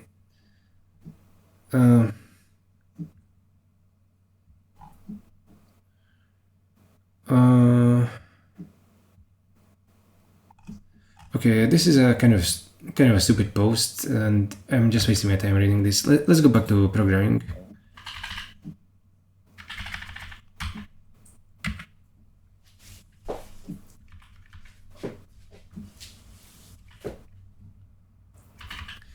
I mean, in case you're wondering, a lot of languages kind of are pretty much safe and aren't necessarily reliant on inheritance. Like, pretty much all the CUDA programming that we're doing here doesn't rely on inheritance at all.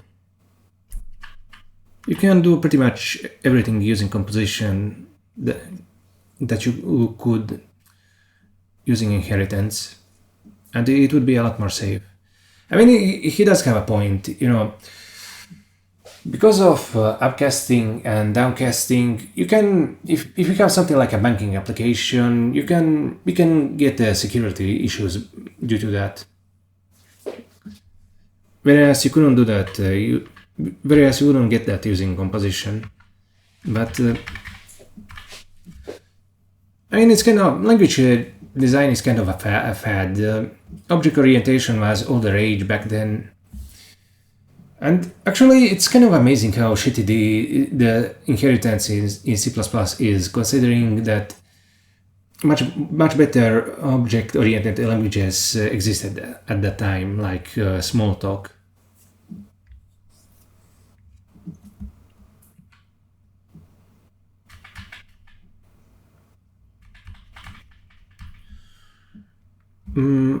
Oh yeah. Sorry. I started. Now I'm ranting about C++, and I lost track of what I'm doing here.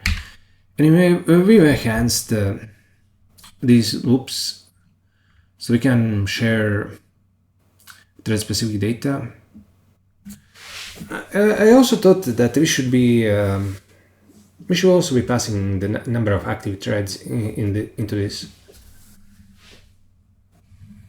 I mean, the only thing I'm kind of unsure is what exactly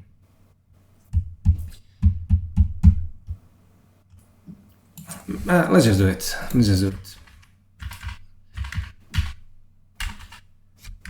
Thinking is not going to get us any further. Okay, let's make this config and then what? Shared? Maybe dim?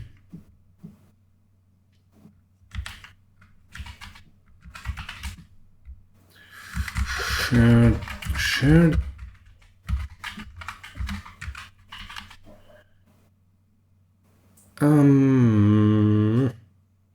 Oh yeah, we need the number of active threads.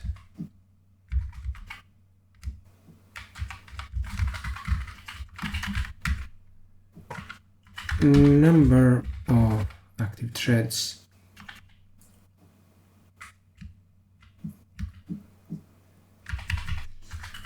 Inner dimension.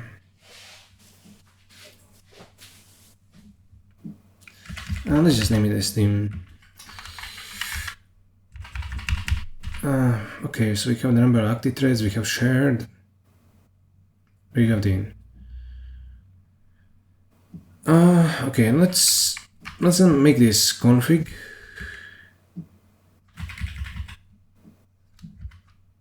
Config shared dim.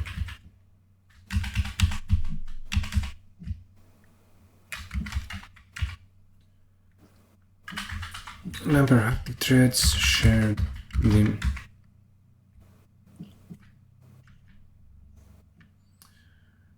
This is not bad. And instead of using threads per block here, we should be using the number of active threads.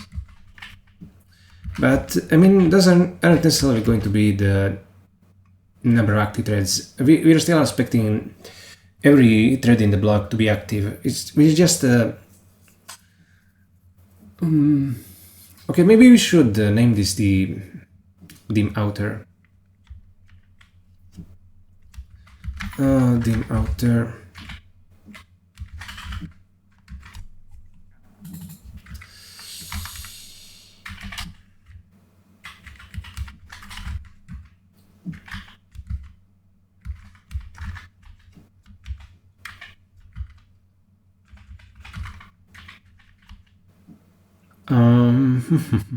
Okay, now this is dim inner. Threads in block, threads per block, dim inner. Oh no, it's no longer like that. It's dim outer and dim inner.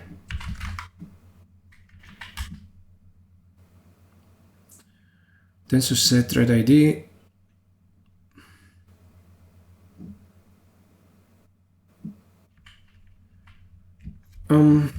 On this thing here, yeah, it's going to be in fact the thread index, but it's going to be modulo dim outer. I mean, there aren't really any good choices for what we can do for the inactive threads.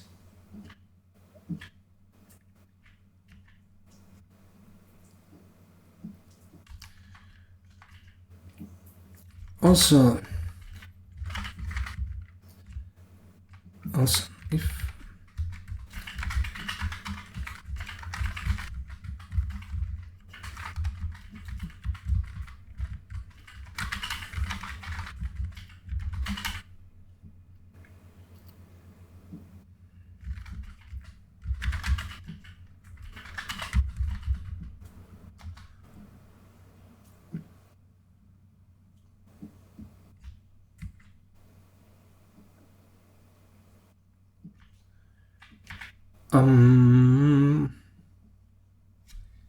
Actually,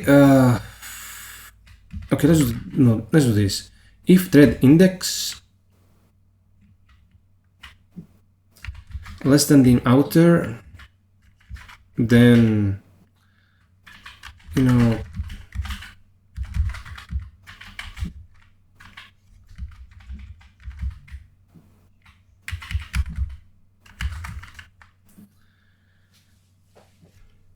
if TID less than the outer, actually it should be greater than or the outer, then TID also 0.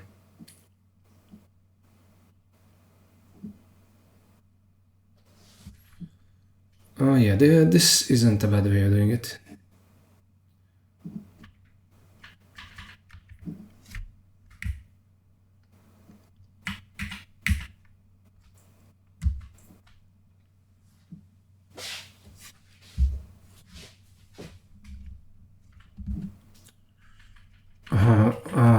Oh wait.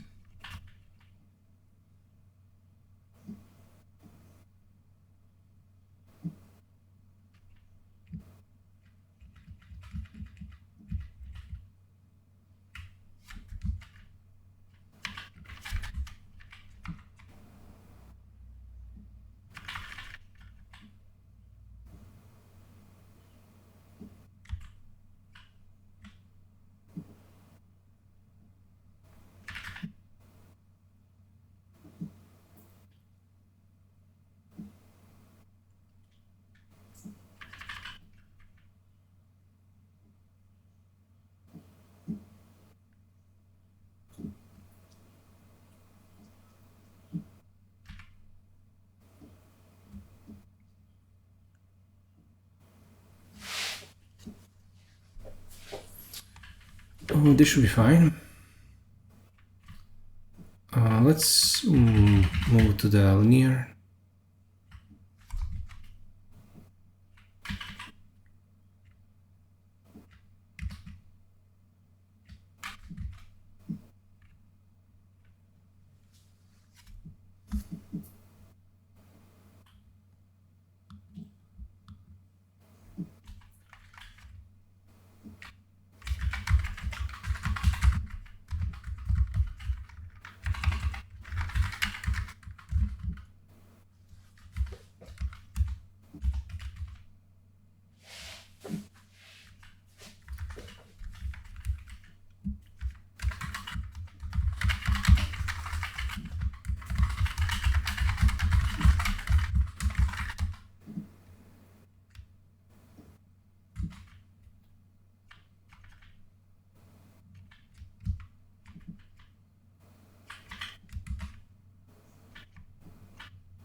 Not bad.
Oh yeah, we also need to do an assert.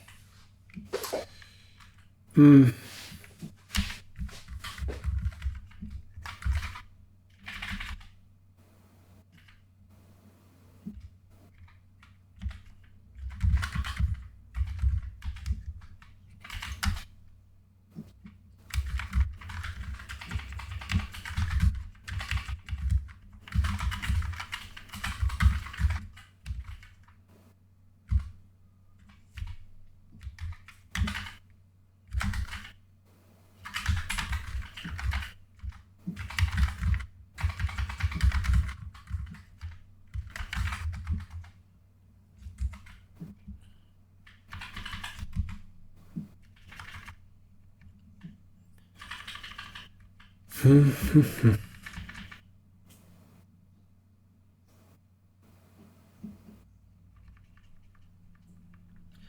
first I thought of doing a modulo here, but that might lead to bank conflicts.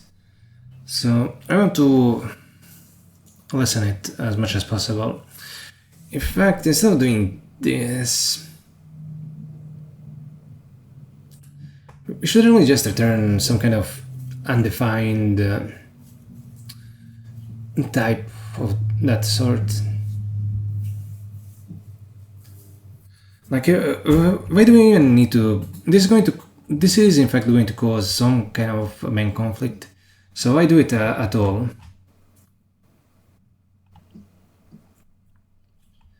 We need something that's equivalent to unchecked in F sharp. Unchecked the default of.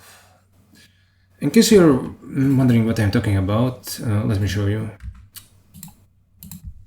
For fuck's sake. Let x equals unchecked default of, and then we can put, for example, int here.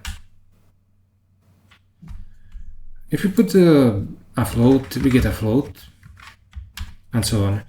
And if we put in some kind of a reference type, like a string, we'll get null. So yeah, it's kind of simple. Suppose we try doing an int. This is a reference type, so we also get null. And this really sucks when you're initializing an array of tuples like this in F sharp. If we make this a struct, I think it should be 0 initialized. Yeah. So this is what I want. I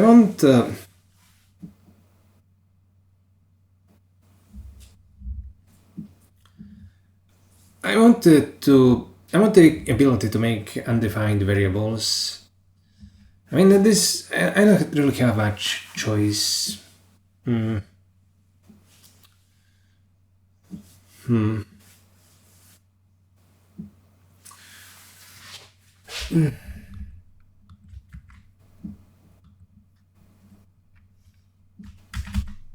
Yeah, let's go into Corcuda and we're going to make undefined.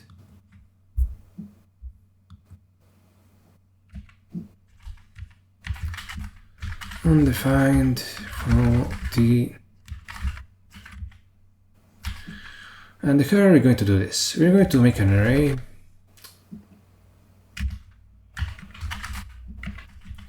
Create one array t index 0x, main x0.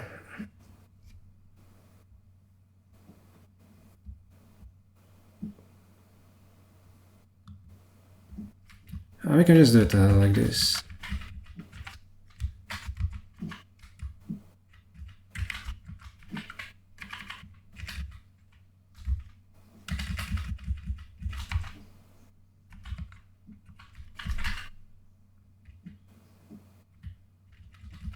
Oh wait, no.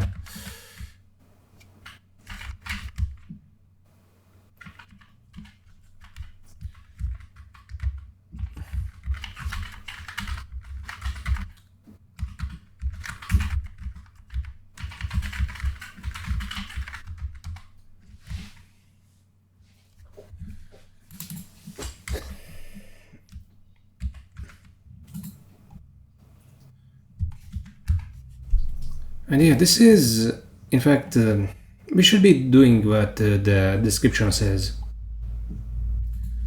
So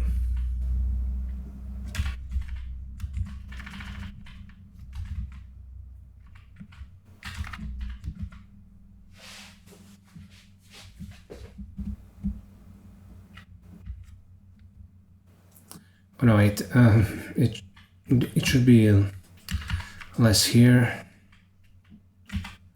Less here.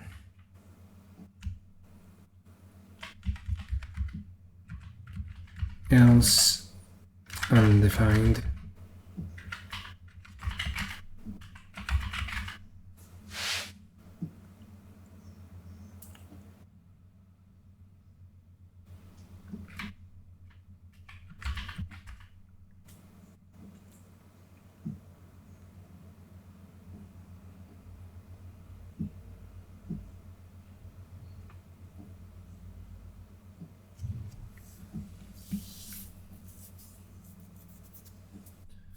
We could also potentially, in fact, make it defined.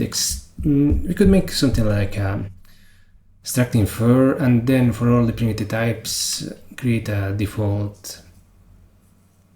I mean, that could be an option, but this way is easier. In fact, we could just maybe do something like a mem set and set it to 0.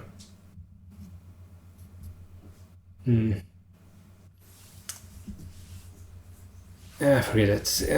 Unless the compiler complains, I don't care about this. Forget it.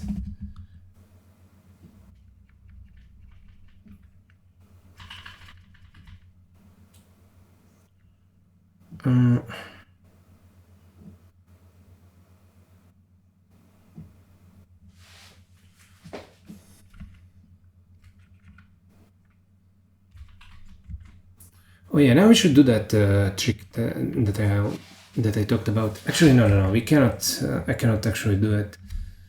Yeah, maybe we could split the pane. Yeah. Now we have the same thing on the left and the right. But over here,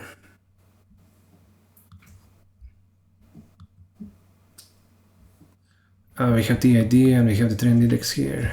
What are we doing? What's the shortcut for actually splitting the pane? It's Control / yeah. Okay, and I mean it kind of makes sense. Control and it makes sense for them to use / to split the pane.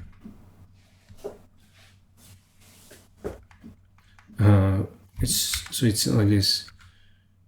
Okay, I'll remember this.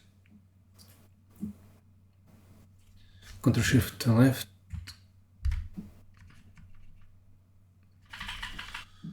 I mean, Ctrl Shift left does nothing.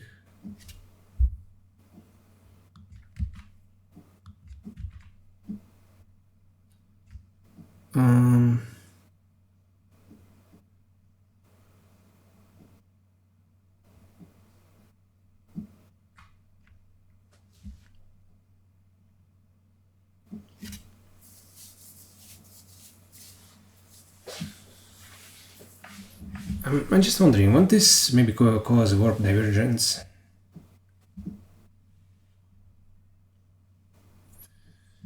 And I don't think we need another barrier. Just make sure that and these shared tensors are cleaned up and reused. God damn it! Let's do it. Let's do it. This code we did it in a different spot. Why am I being so stubborn about this? I know that the compiler will have its scans tied unless we do a second barrier sync. By that second barrier sync, I meant what we had in row gather template a few videos ago before we did this redesign.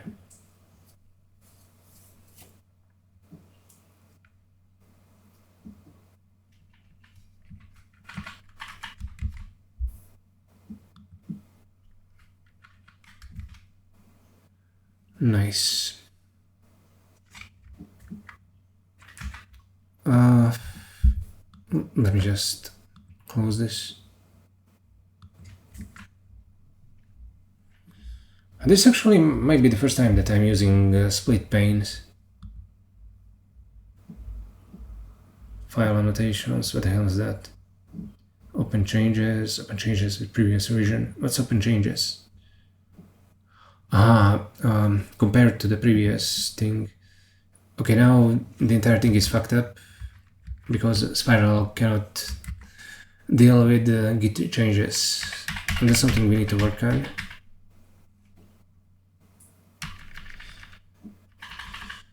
Okay, so we have this, and because of this barrier city, I think we want to have word divergence. So everything's fine.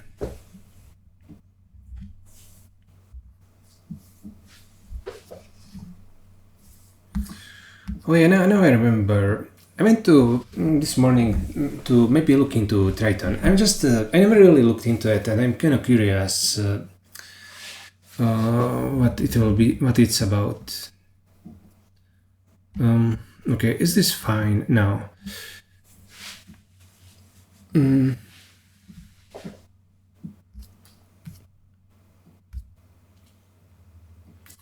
Okay, and this is good, I think. But we're going to have to test it out. And in row gather, and right now we should have a bunch of errors.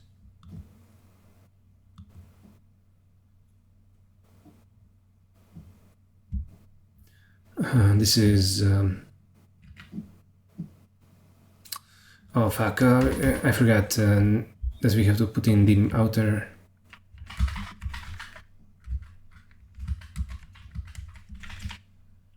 And this thing here should be what exactly? Oh yeah, dim inner. And this should be. I mean, we don't need to change anything here. We can use the ID here.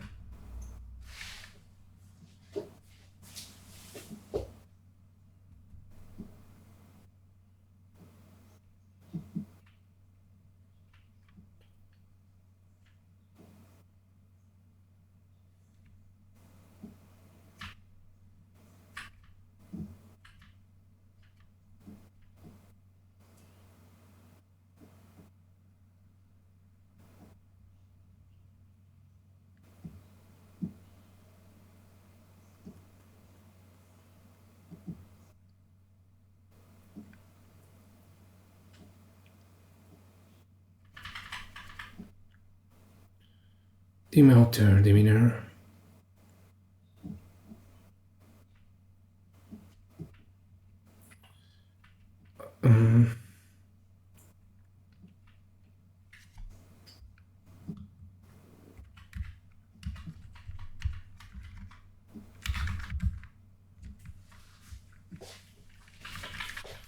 Yeah, we're going to have to do some testing for this.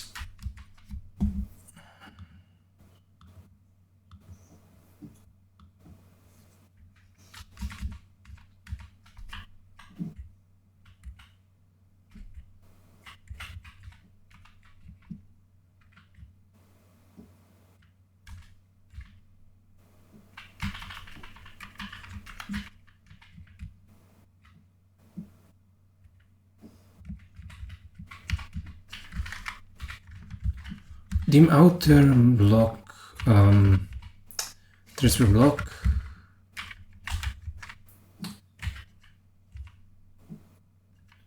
Shared.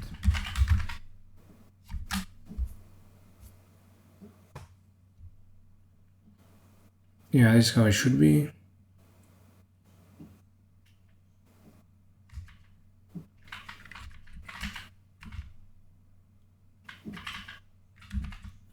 Local reduce. Why is this giving us an error?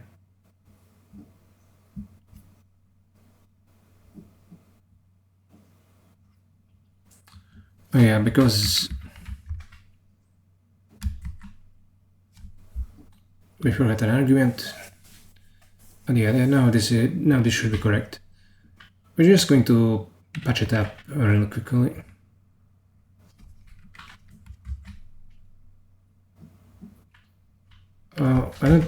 We don't actually need to do, and we're not using this anywhere else. We are going to have to take a look at the new cases and whether this thing, where this thing still works. Right now, what I feel is taking a break, I want to just take like half an hour to check out the Triton language by OpenAI. It's been on my mind occasionally for a long time. I never really bothered looking into it. Like, it kind of looks like Python, and Python is shit, so I wasn't interested in it. The same goes for Mojo. But they are competitors to Spiral, so I'm curious whether all of the stuff that we did in Spiral we could also do in, for example, Triton. I kind of want to simulate it in my mind. So we'll resume shortly. Let us resume. So I did check out Triton, and I mean, it's not that interesting. It's basically like a Python extension that that allows you to write kernels, and it takes care of putting in barriers and handling shared memory at the block-wise level, and that's basically it. But making use of shared memory and putting in barriers, that's just one aspect of programming could. There's nothing about partial evaluation, inlining, specialization, and so on. Like, okay, let me show you some examples. Triton.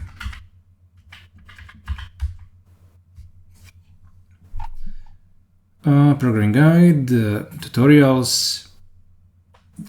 And basically, we can do all of this very easily, except for matrix multiplication. But I'm kind of suspicious that it can really do a good job in all cases. Like, for example, Cutlass. Cutlass is very complex, and what we did was also very complex.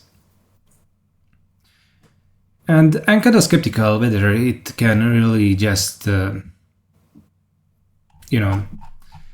Okay, so maybe these benchmarks cannot match the performance of Kublas, but what would we do once we try some other example and the performance doesn't match what is advertised, which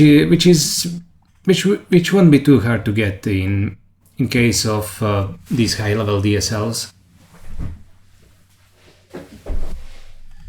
In order to actually get a good performance, the issue, and which is the main issue with these DSLs, is that now that you have Triton, you have to understand how Triton is compiling everything to PTX, and you also need to understand that PTX is good. So the main problem with actually programming GPUs, and what makes CUDA programming difficult, is the lack of higher level abstractions. Like, what we are doing in Spiral is a huge step forward in ease of programming. There's no doubt about that. And if you do take a look at this example, what they're doing here is passing the strides manually, then they're doing all kinds of integer arithmetic to get the correct indices. All of that is not trivial at all. And even though if you took a look at the matrix multiply for Spiral, it would be a lot longer. And in fact, I can show you. It's right here. And yeah, it's a lot longer. And we're kind of messing with fragments and having nested loops, but the actual indexing into the tensors is a lot easier. So that's the key point. And the thing is, you have multiple generations of GPUs, and who knows, maybe this is only fast, like on the version that they tested it in 2021. But maybe recently, we got GPUs with tensor memory accelerators, and who knows if this high-level DSL can take advantage of it, or take advantage of new constructs. And this is the opposite of what a Spiral philosophy is. It's not so much that if you take a look at Triton and Mojo, they try to abstract across different platforms, but I don't want to do that with Spiral. I don't want to make a framework that will make it easy to run machine learning models on any piece of hardware. Rather, what I want in Spiral is to be able to write any piece of code for any kind of hardware, but in an easy manner. So I want to be able to write programs that are specialized for a particular piece of hardware, but in a high-level manner that's easy to deal with. That is Spiral's goal.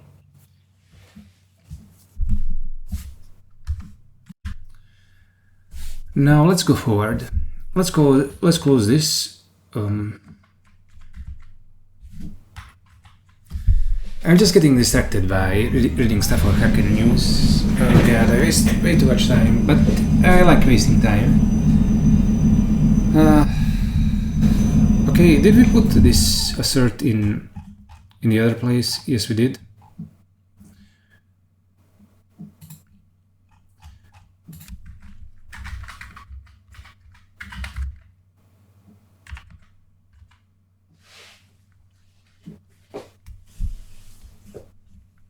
We are setting the shared tensor, we're reading from it. We have these two barriers, and this particular barrier will ensure that the shared memory can be reused. Yeah, everything is perfect.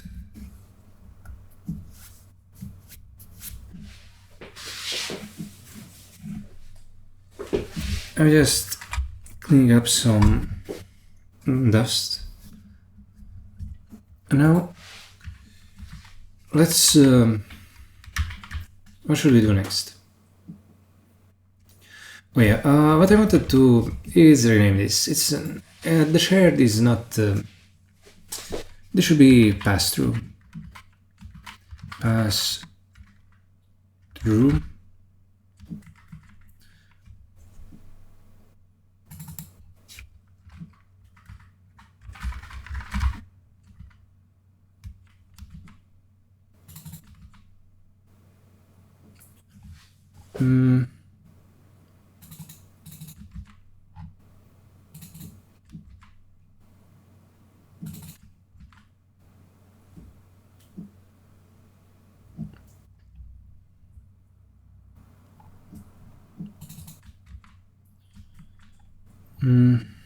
Yeah, okay. You know what, I don't really feel like testing anything right now. We're going to test it, we're going to test everything all at once. It's kind of a huge drag to have to go back and, you know, run the kernels individually and make sure they work. I mean, we can do that at least a little bit. I mean, let's give it a try, whatever. So, where are the tests? I mean, they should be in primitives. Oh, here.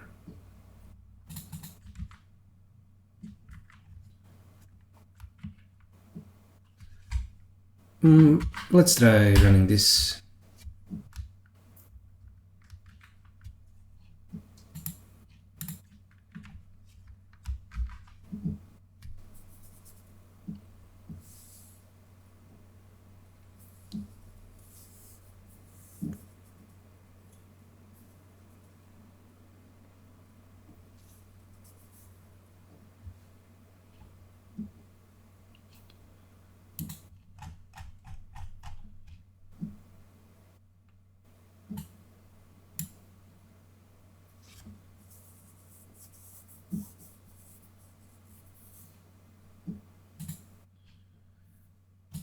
Whatever, I guess it works. I don't feel like looking into it anymore. If it's wrong, we are going to track down the errors later. So now we have a basis for the way that we'll be doing the masking. Oh yeah, and I completely actually forgot about that, and I haven't even thought about it yet.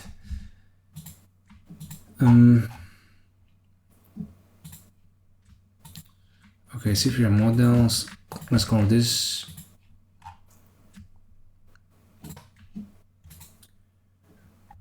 So what do we want to do? Do we want to convert, or do we want to mask?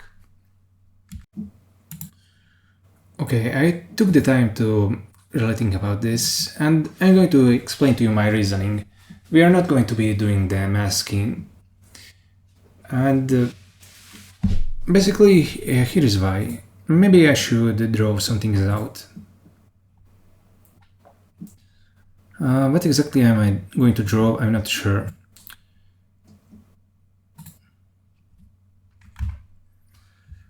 It kind of makes sense that you'd maybe, in this case, instead of doing the conversion from AI call to a regular call, you'd simply want to just completely chop this off and completely remove it from the list of possibilities. So that in the end you only get this. But I've been thinking about, what about if we decide to implement this kind of masking, what about the, for example, the all-in? You can have a AA all-in, I think. Oh, actually we don't. Okay, that's...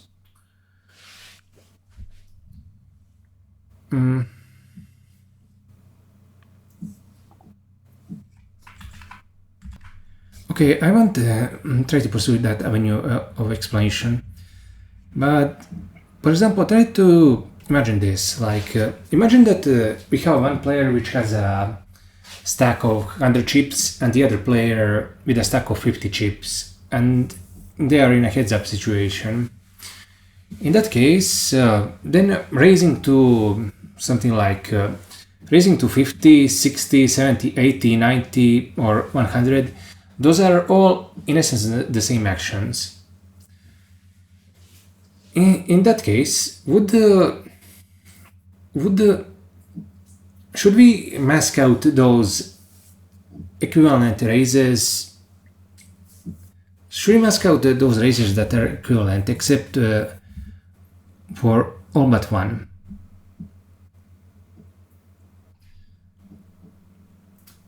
And I also been thinking, what about, forget the no-limit Holdem for the time being. There are other games which have different betting limits. Like, for example, pot limit Omaha. Suppose we are playing pot limit Omaha. And suppose we try betting... suppose we try going... Suppose we have a... stack that's not sufficient to do a full pot bet. In that case, should we also be masking out some of the raises? And there is also the case of calls, like when the minimum raise is less than even the minimum when the minimum raise is less than the stack. In that case, going all in and the call are equivalent. So in that case, and this actually gave me some trouble to try to grasp. In that case, should we be masking out all-ins or calls when the calls are all and all-ins are equivalent? Like, for once, I simply don't know. Just masking out the folds in some cases is very straightforward, but once we dig deeper, it actually becomes pretty hairy about what exactly we want to mask out.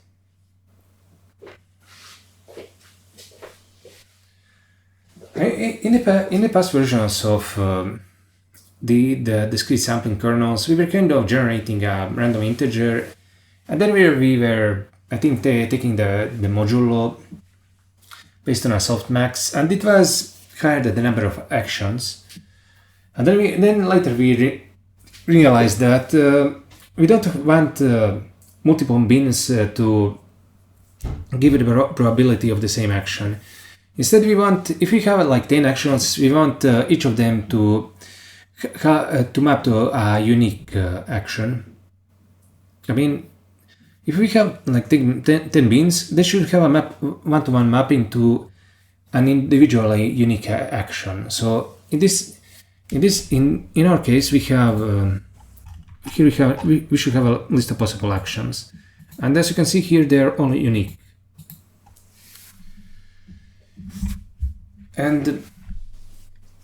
I think now that I thought about it, this is basically fine. It's fine even if we have multiple actions that lead to essentially the same outcome in the game. Like I know that it kind of feels wrong. Like it's like if we had like a left action and an up action, and somehow the left action ended up mapping to an up action. It feels wrong, and it feels like we should be masking it out, but no, not really. I mean, I think at some point we have to essentially draw the line on what kind of custom feature, what kind of custom feature mapping we will be doing manually. So I think we'll avoid doing the masking because it's kind of a gateway into doing a lot of manual work, which might not even matter in the end. Who knows? Maybe masking out the fold won't. Maybe the algorithm itself will end up taking care of that after a couple of optimization steps, or after a couple of 100 optimization steps. I'd rather the GPU do all the work than I myself having to do the work manually. That's the point of machine learning anyway. So as long as this list is unique, I won't quibble about it. So we won't be doing the masking, and maybe you might say that in that case we've done a useless job trying to extend the transposing loops, but I don't think so. Yeah, I think that adding this second barrier on both of these functions is fine. It's a good improvement, even though it will lower the performance.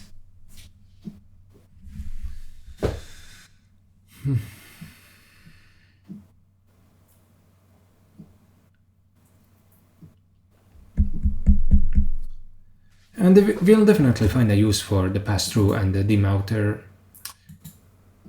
that we've added. One thing that I'm also been thinking about is testing. I think we're kind of at a point where we run these tests and then we look at them manually. What we should at least do is, instead of having to run everything manually, we should for a particular test, we should be dumping stuff in a file. Like,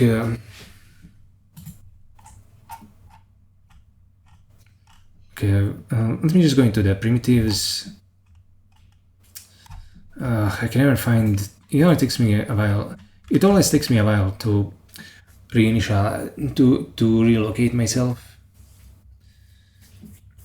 And we have all of these tests, and I think at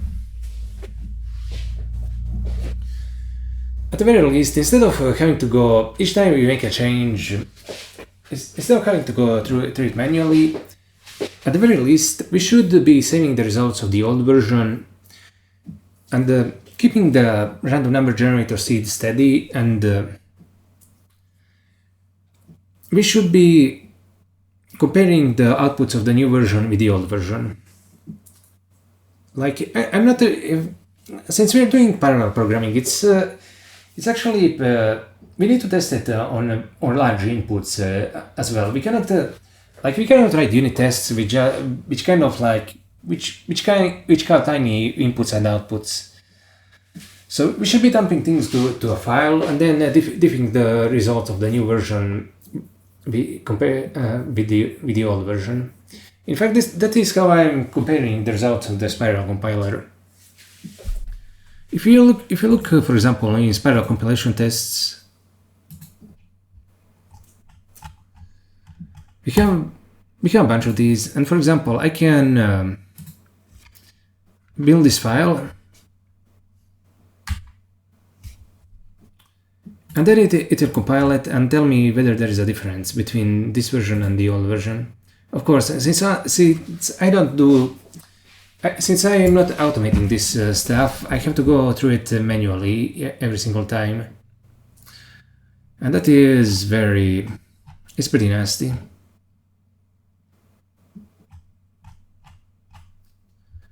But even though it's kind of, while I was working on the initial versions of Spiral, this was very useful. Because I in fact wanted to go through it manually and compare the results of the previous version of the compiler with the old one, with the new one, I mean.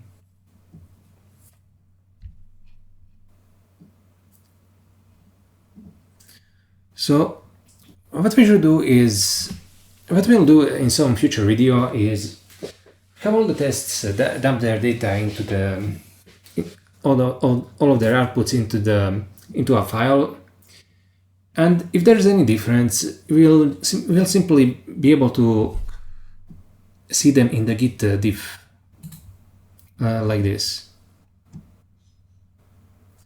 I'm going to discard this change. I don't think this test wasn't intended for Python. Instead, it's intended for something like CUDA. This thing is wrong.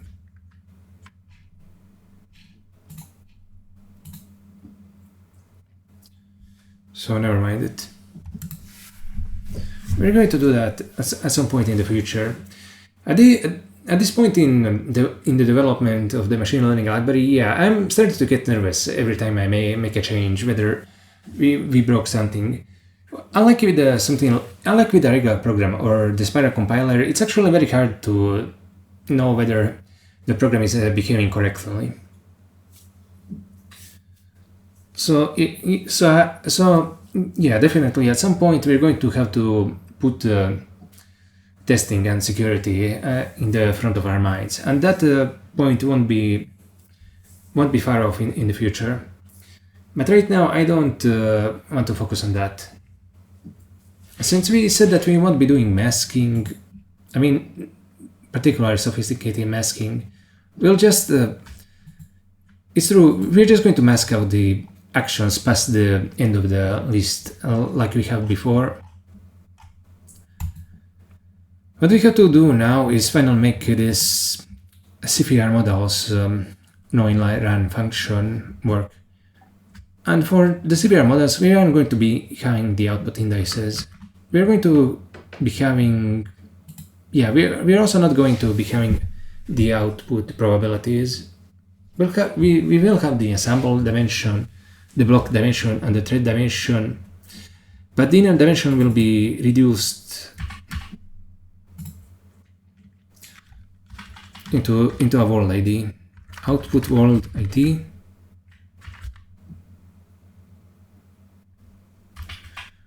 This is good.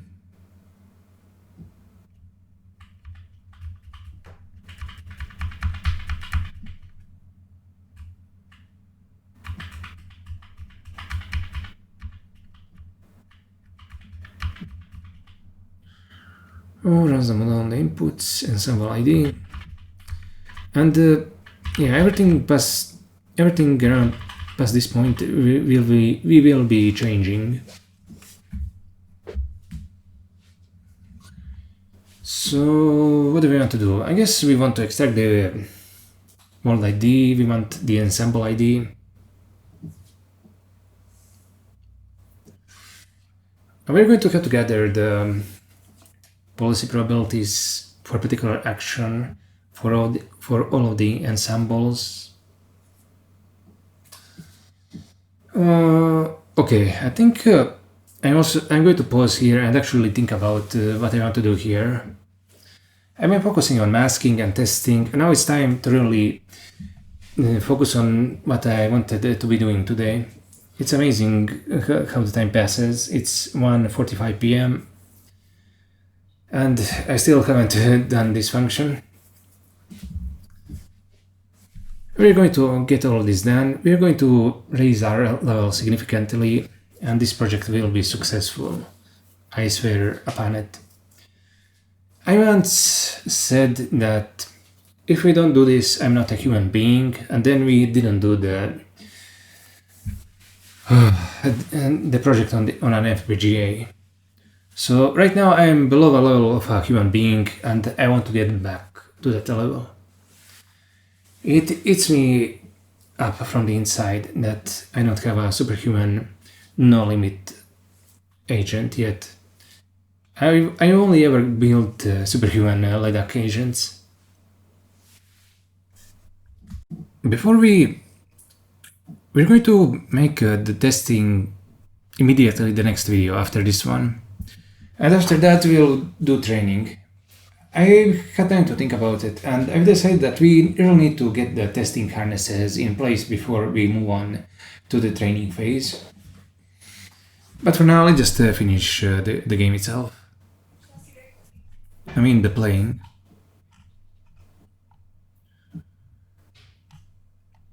As a first step, what I want to do is the ability to share variables across block threads. I wish that I could put this in base, but Tensor CUDA,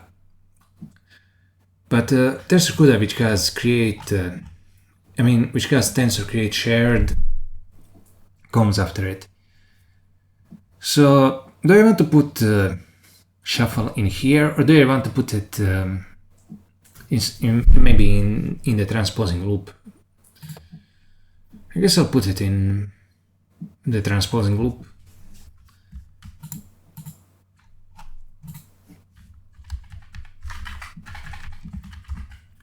Shuffle I int v is the variable,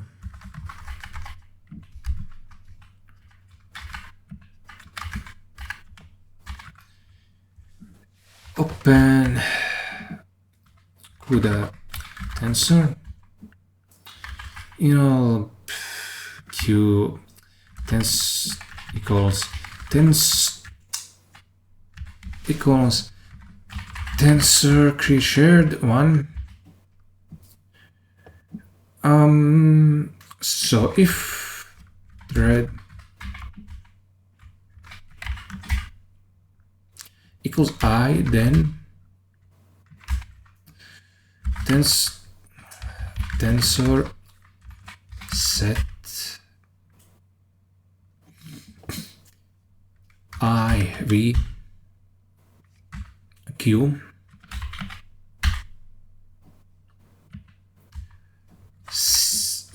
barrier ctsync 0 x because tensor index 0q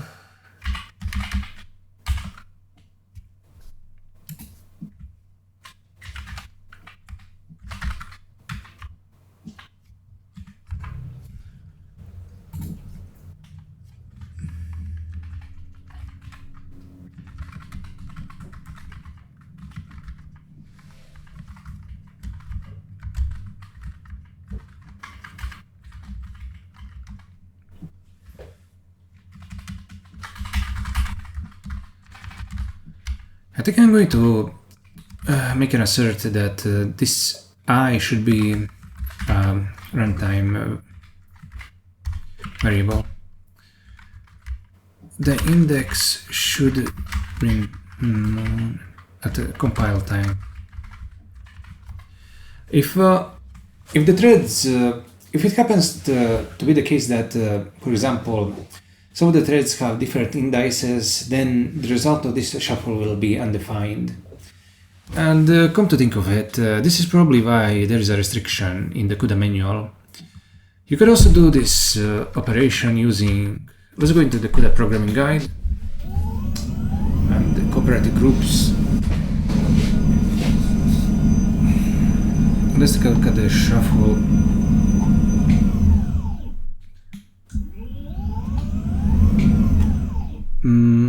Where is the fucking shuffle? For sizes larger than 32, all threads in the group have to specify the same source rank, otherwise the behavior is undefined. We're just making this a bit safer.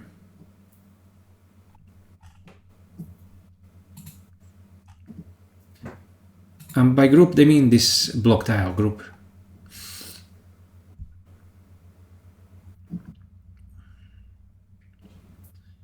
Yeah, this is how it works.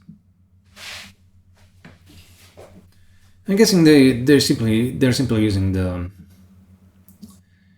a shared memory variable like we are. Of course, I'm just wondering whether they have any restrictions on the type here, or if they can shuffle an arbitrary type through shared memory. One advantage that we do have compared to CUDA is that our shared tensors will split a compound type into separate arrays.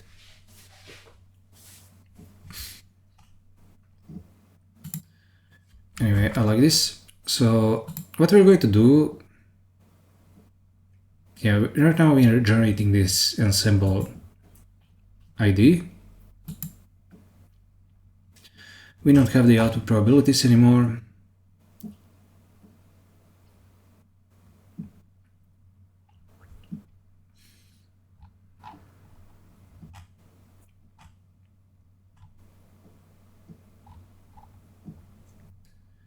Instead, we have the output world ID.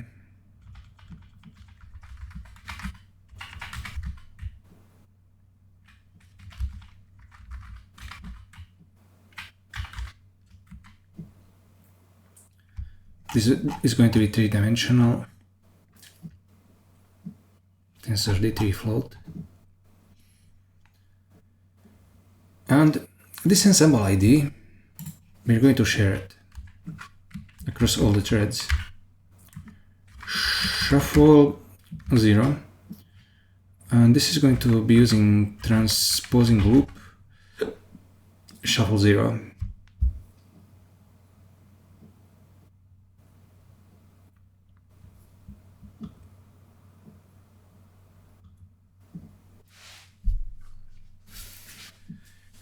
Now, all of the threads should have the same ensemble ID. And okay, that's important. And it's important that we actually do that here.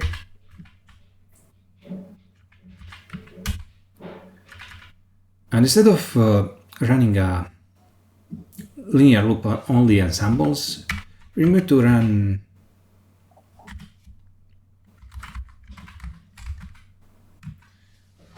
it on just one.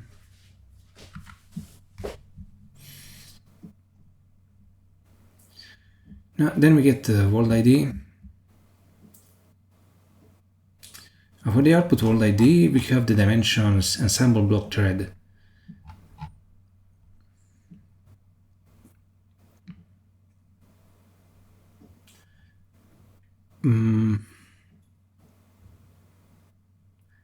And we should get the actual world ID.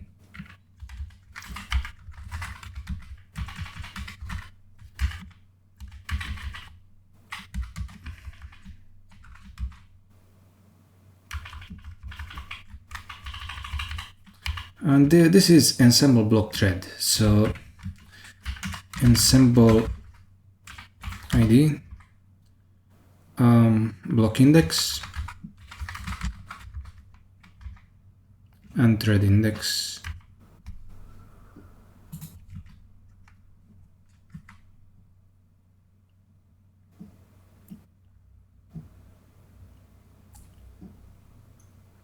World ID.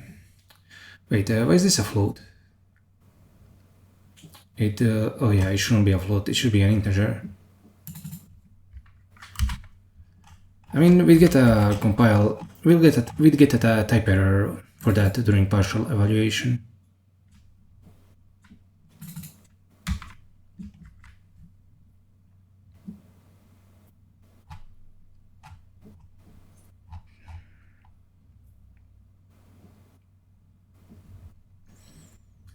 Excellent, now we have this.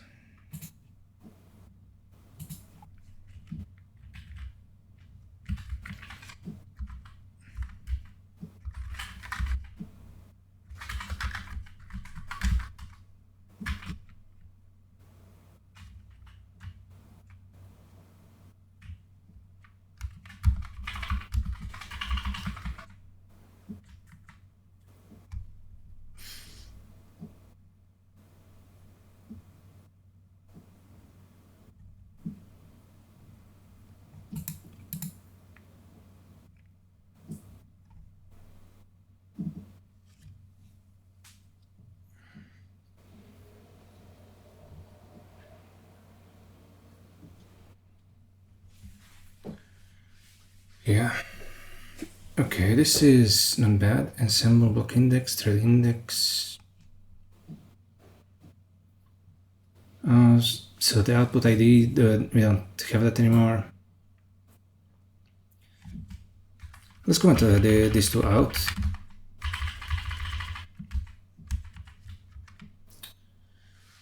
And what we have to do now is actually extract the CFR table.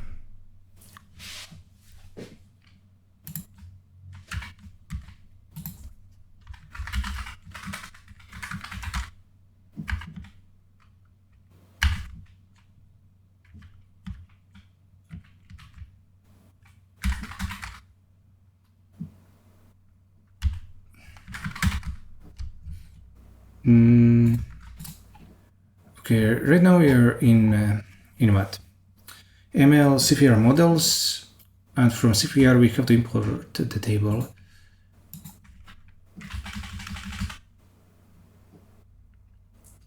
It's going to be all this.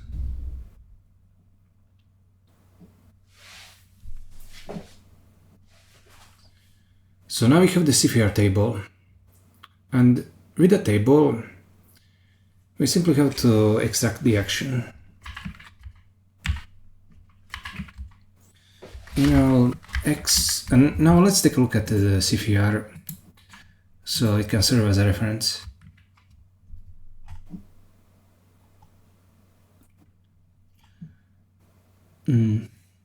Model trace.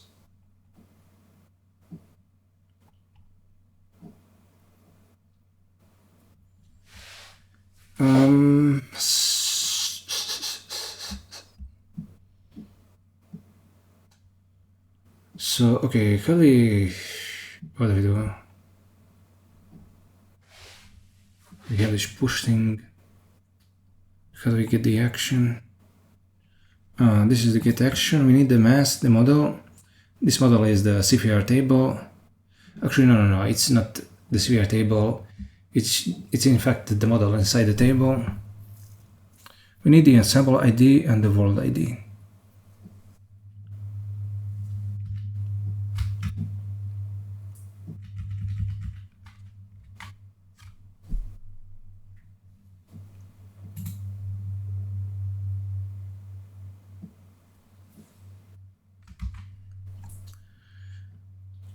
Ensemble ID, world ID.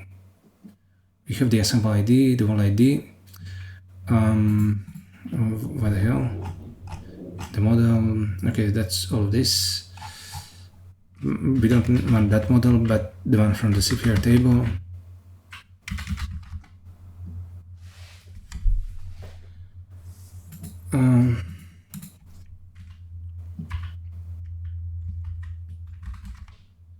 CFR get action.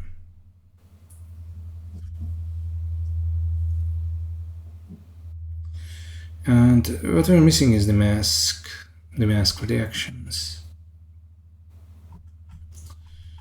Okay, that's a bit awkward.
Yeah, once we get the input,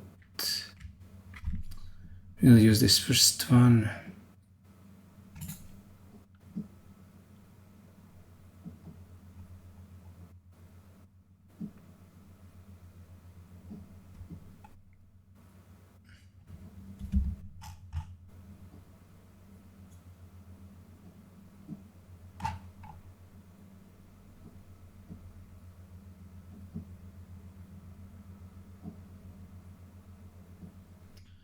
here we're using the second.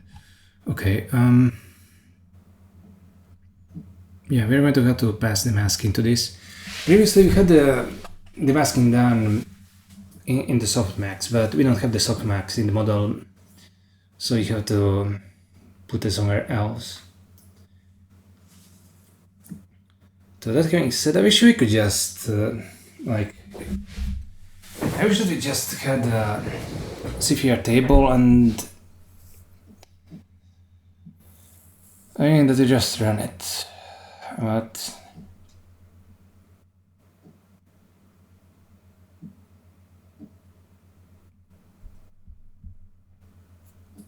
I mean it doesn't matter. Yeah, let's do it like this. We don't have to put running the CFR table in the graph itself.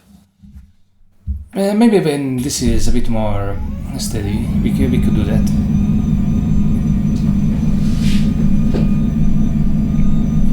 So we have the policy probability, the sampling probability, and this is the action ID.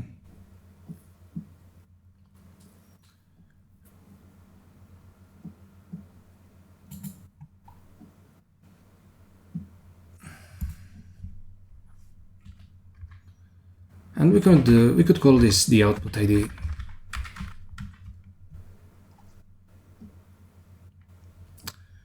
And to get the actual output or the action, we have to use the output function.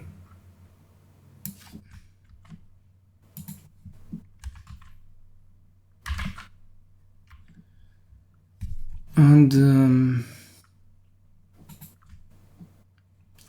yeah, that should do it. We don't need the sampling probability of it being selected and the sampling probability ensemble. We are not going to care about those probabilities in the play mode. We're going to do a separate function for the training loop later.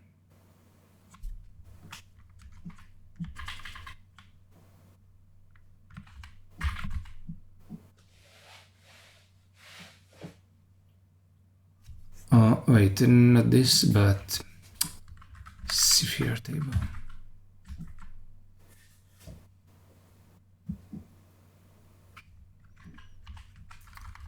Extract.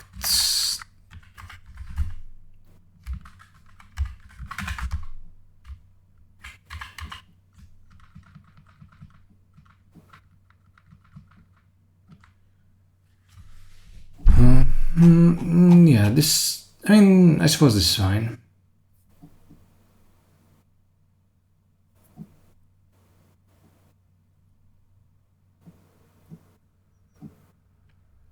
You know, I've been worrying a lot about restricting the threads, but it doesn't really matter that much.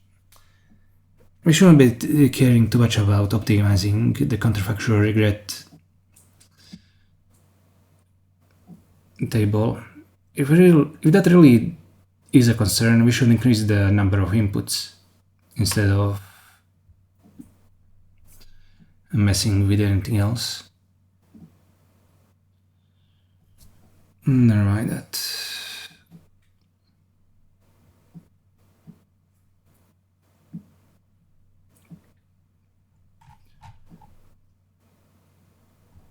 Oh yeah, yeah, we're passing the ensemble ID. I guess that's fine. It's fine. I mean, the only problem is that this ensemble dimension might not be the same thing in the graph as it is in what? Where are you even getting this ensemble? Aha, from the output world ID. Okay, yeah, that makes sense. Okay, we'll have to make sure that this is right, but we don't have to care about that here.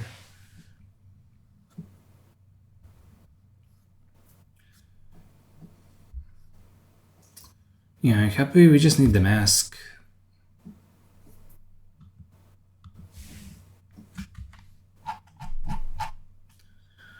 And CFR gain graph.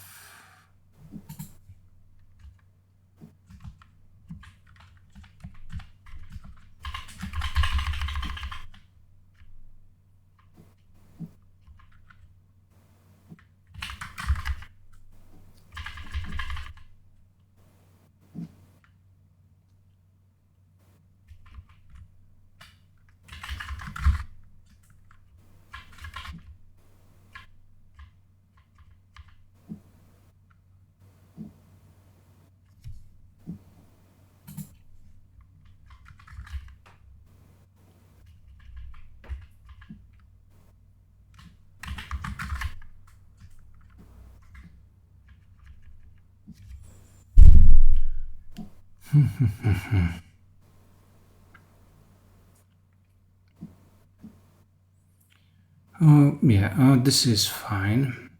We're only missing.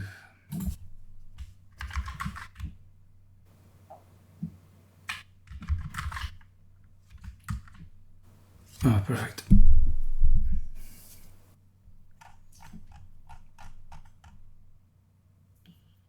Yeah, I don't think we're missing anything else.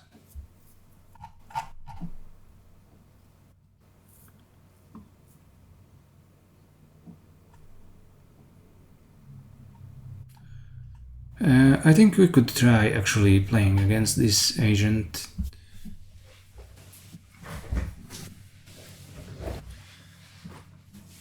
Okay, let me add this part to the timeline, and then we'll try playing against the random agent on Leduc, and then on no limit Holdem.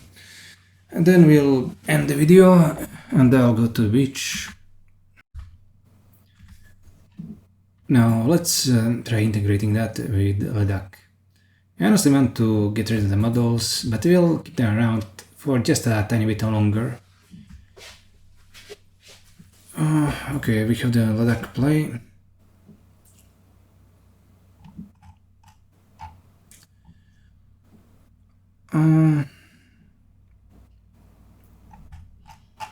Where are we getting the models for this? Neural, state neural.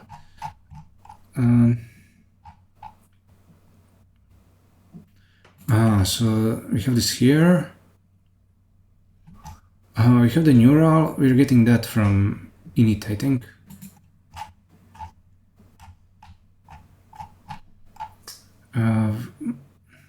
Where the hell is init?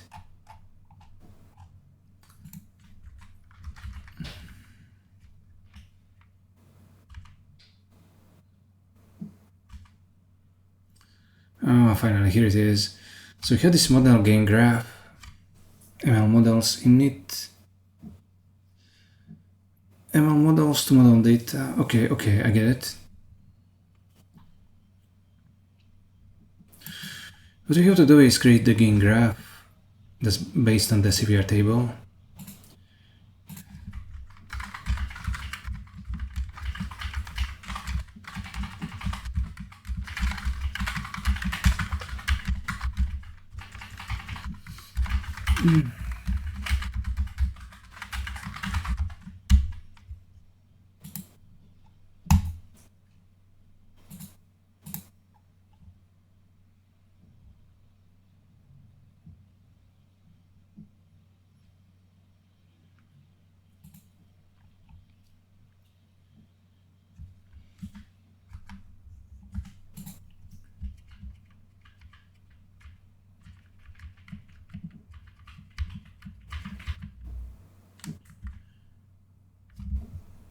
No, we don't need to return ball. Okay, so we have this that graph.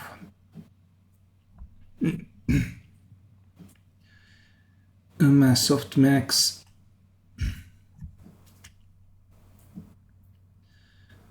And the discrete sample. No, that won't. Oh yeah. Come to think of it. The world ID. We aren't keeping track of. We aren't taking the module of it.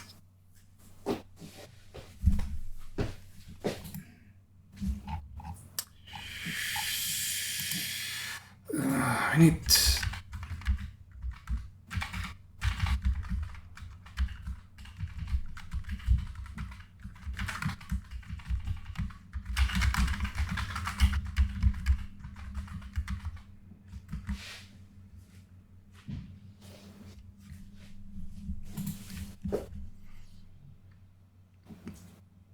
Over here, we have to change this masked softmax to binarize.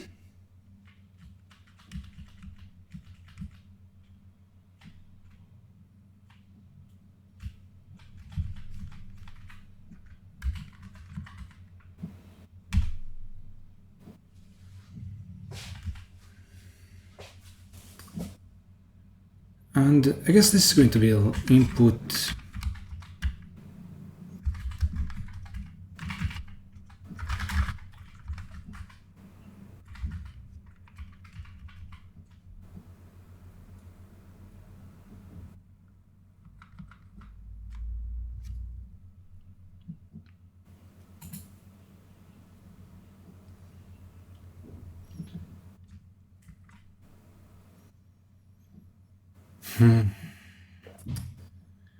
okay, I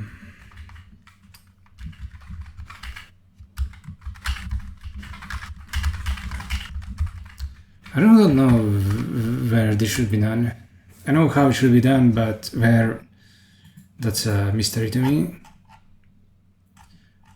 The key thing, of course, when you have a mystery, the key thing is to actually think about it. It's not really only about the answer.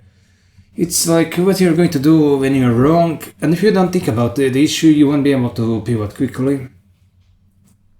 You also won't be able to tell what to do when some bug occurs, unless you are spending time simulating things in your mind. I mean, we also need a mask.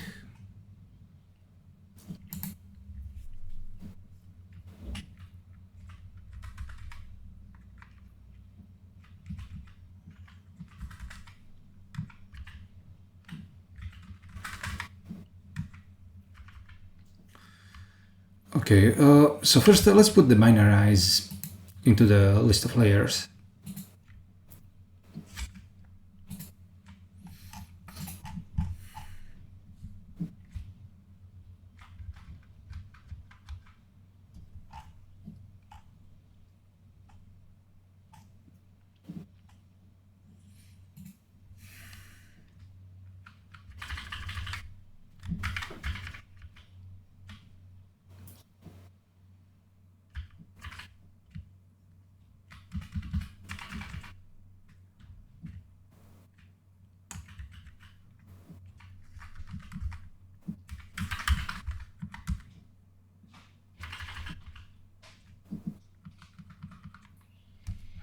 What's wrong with block?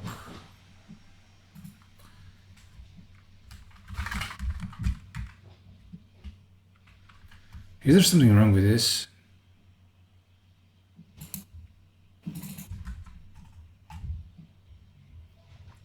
FX out. FX out.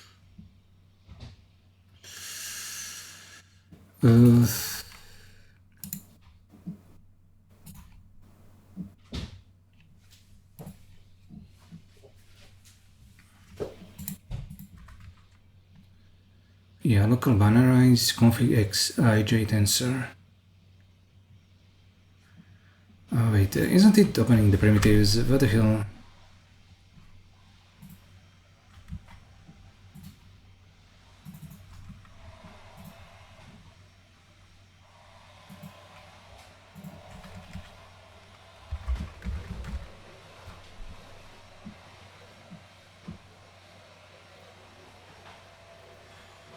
So it's also taking the layer state.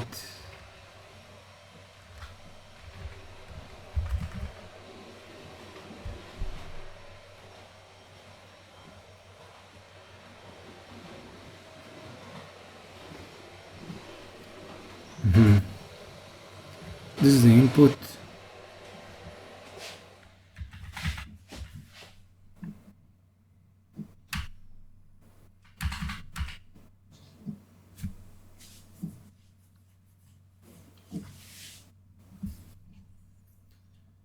Not bad. Turns the vector into a hash.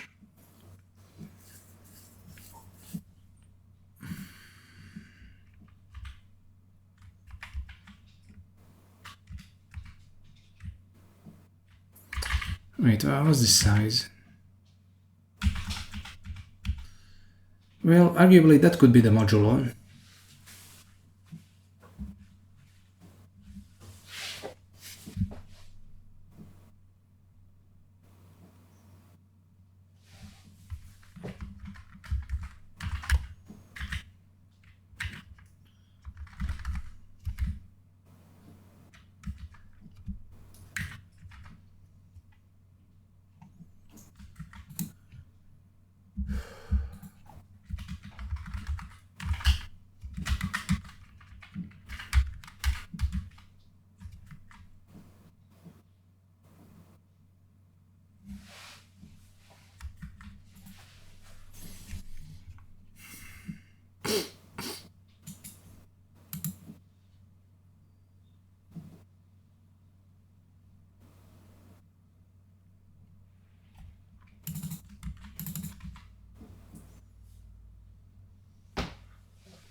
Now we'll make use of this.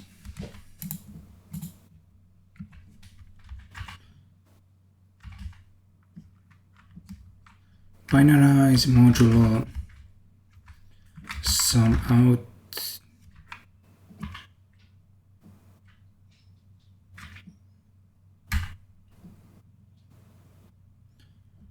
x. Why do I keep writing module instead of modulo?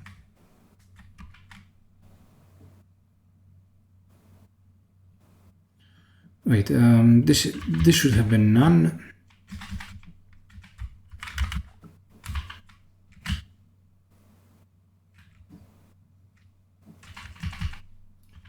And this should be sum. We just need to put a quote. Great.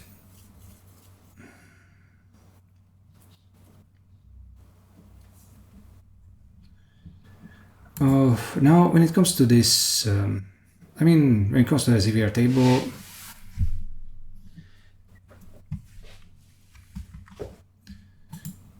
yeah, we don't have to care about taking the module of the world ID here. Also, we don't need to care about it in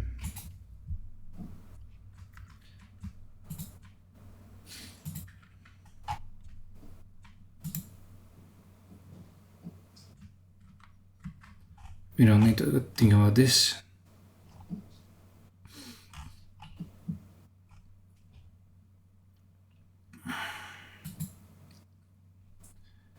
I need the modulo. In all CFR sizes equals CFR sizes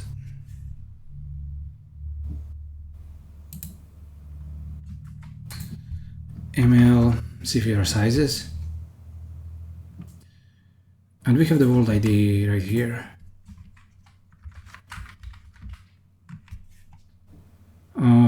It's just why the hell? Why are these meta variables?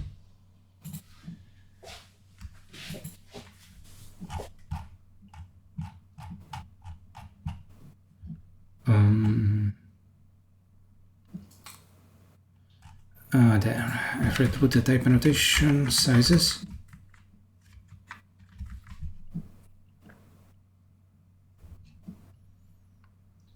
No problem. Now we have the world ID.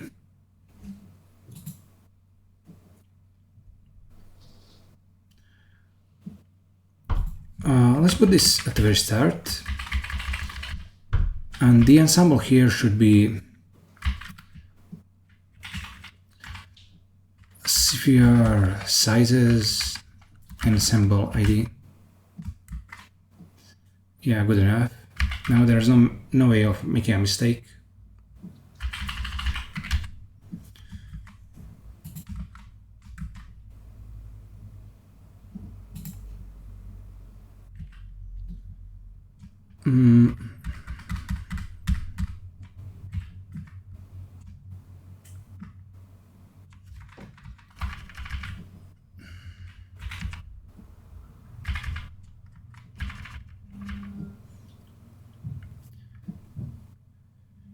Oh, beautiful.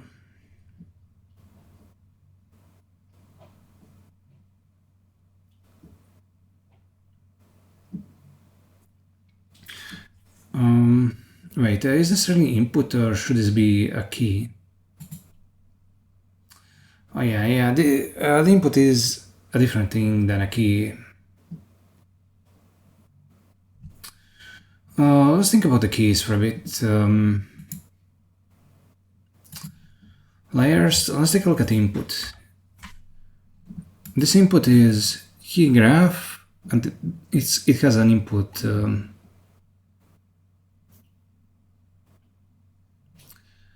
So we need the key graph with the key. Key graph.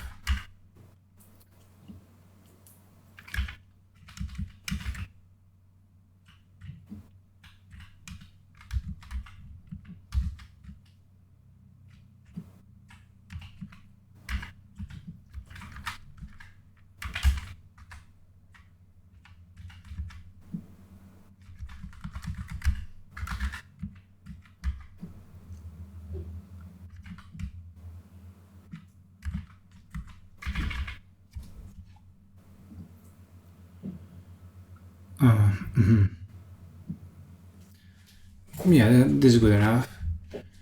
What we'll do is change this input to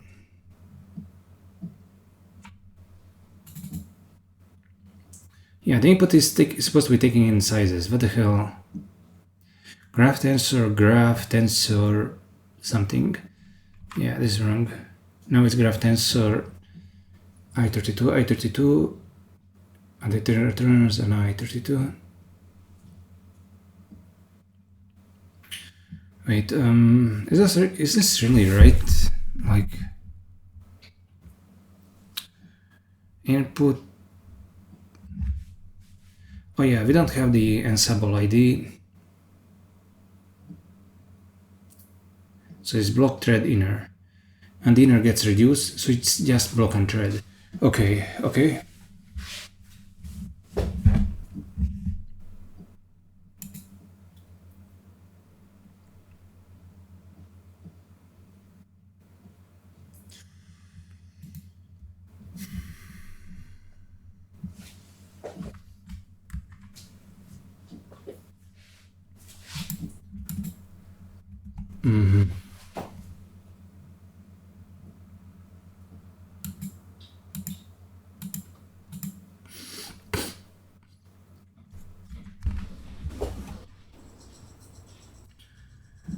Okay, so we have the neural part of this graph. We also need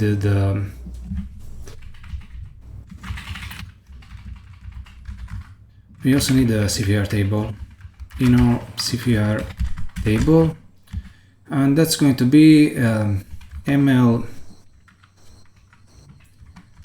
CFR graph, I think. And now the entire thing should be pair. Oh yeah. We also need to put a key graph output CFR table. Is it output or is it just CFR table?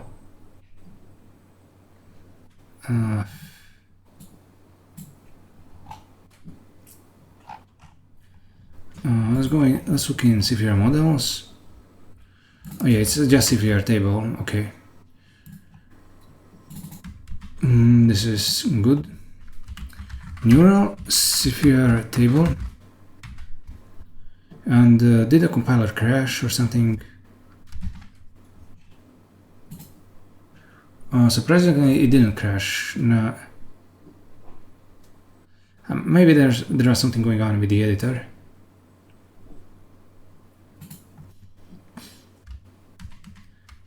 For a few moments there, the semantic highlighting, as I was writing CFR table, stopped working. So I started wondering what was going on.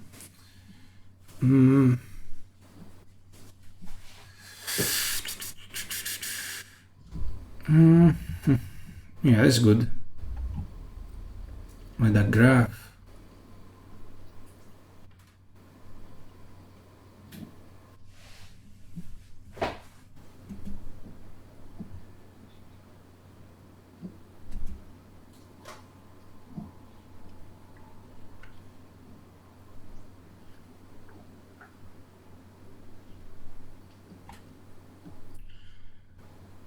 Yeah, maybe it's a pity that this is being done like this. Maybe we could do more with the graph, but not right now. Maybe some kind of nested graph, and the nested graphs could have their own runner functions. I mean, we could do all kinds of things with composition, but at best we'd just be moving the functionality around. We don't need to do any refactoring to make this more elegant.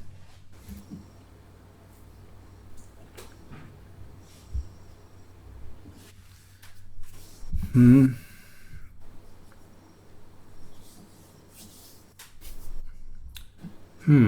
it comes to the trace, maybe we could separate out. Yeah, I keep bringing that idea up again and again, but maybe we could make the input partition.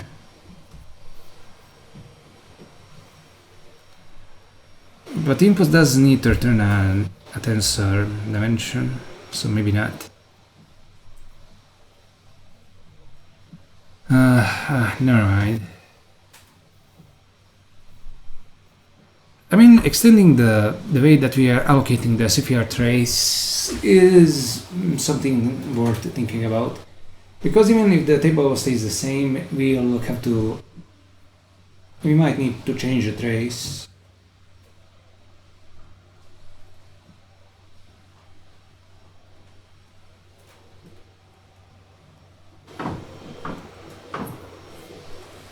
Never mind that for now. And we'll leave that consideration for later. So we have the Leduc graph. It has changed. We really do have a lot of functionality now. The one thing we're still missing is the mask.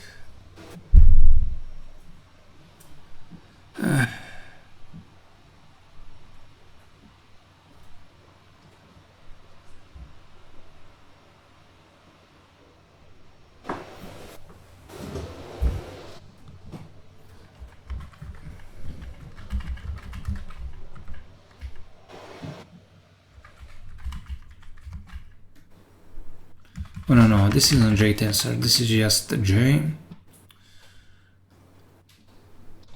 J less than 3. Yeah, that is what the mask should be in the case of Leduc.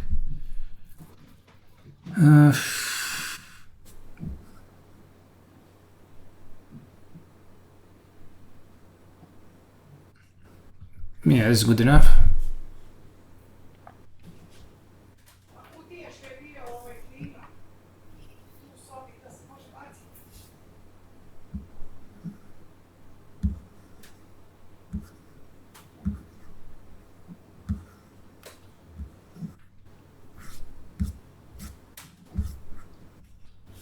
As always, I'm just thinking whether I should put that at the top level instead of here. Let's do it. You know, Leduc mask.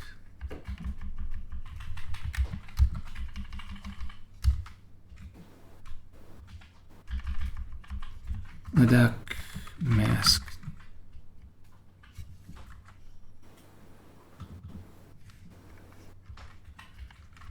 Row config.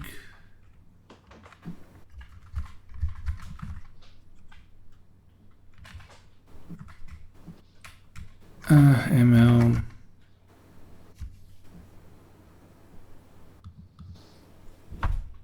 And this is going to be what? Oh wait, this is supposed to be J less than 3, not I less than 3. Oh, for fuck's sake. I is the thread ID and J is the action ID.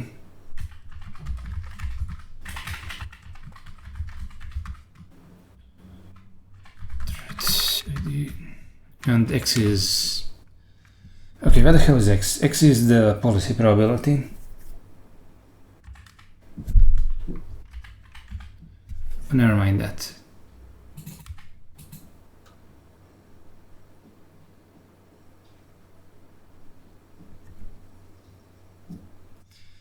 I mean, this is kind of the reason why I didn't want to put it at the top level. It just complicates things. But it's fine. Okay, let's put in float. Or here we'll put in int. Okay,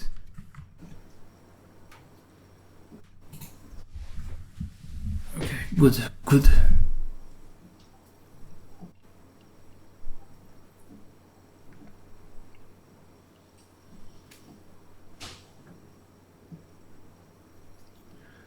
Maybe we should name this the action mask.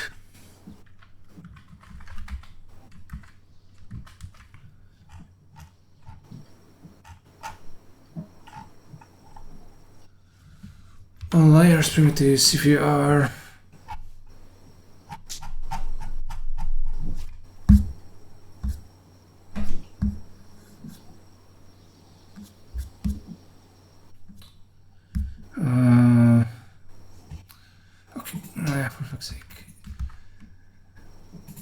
keep getting lost.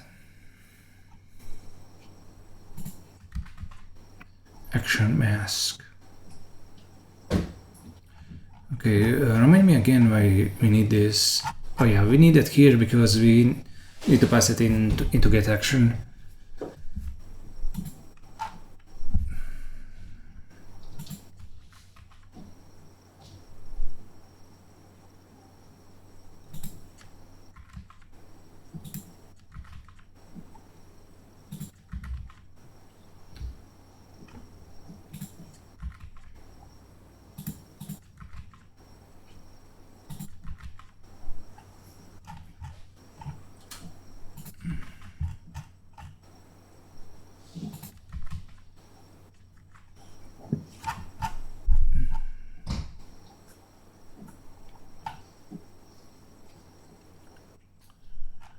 Not bad.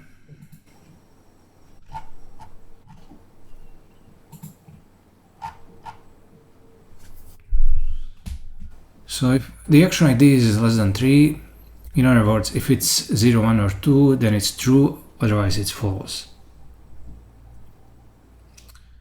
Looks good to me.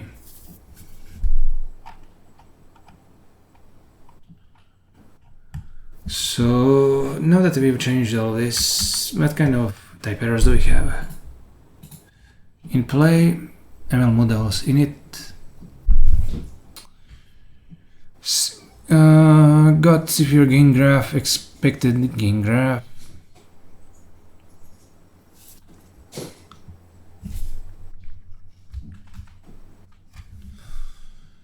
Model gain graph. I got CFR gain graph.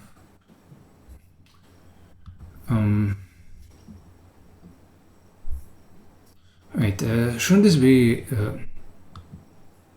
we're in Leduc, and where's the gain graph? Oh, here it is. And yeah, okay, we have this, the gain graph, ML models init. Okay, let's take a look at the models. Actually, this should be ML CFR models init.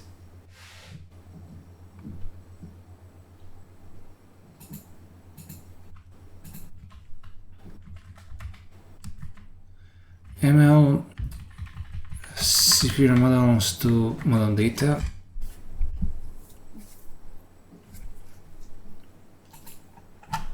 Oh, really? So model gain graph. Okay, CFR models. CFR models run. And this is only going to return an action. All those other things don't matter.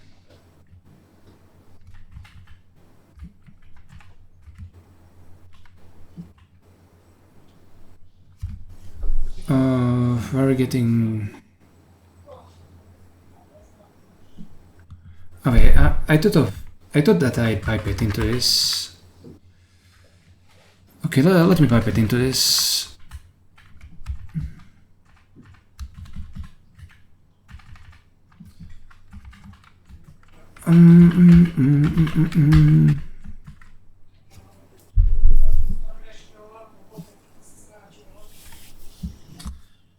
Oh, this. So we still have type errors here. ML CFR models, share memory used. Model gain graph. I guess we also need the CFR models here.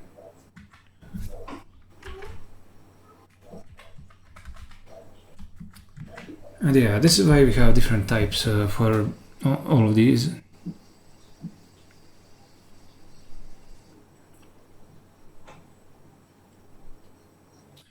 Oh yeah, one thing that I've been thinking about is instead of using this refmd equals 0 and then breaking out of the loop, instead of doing that,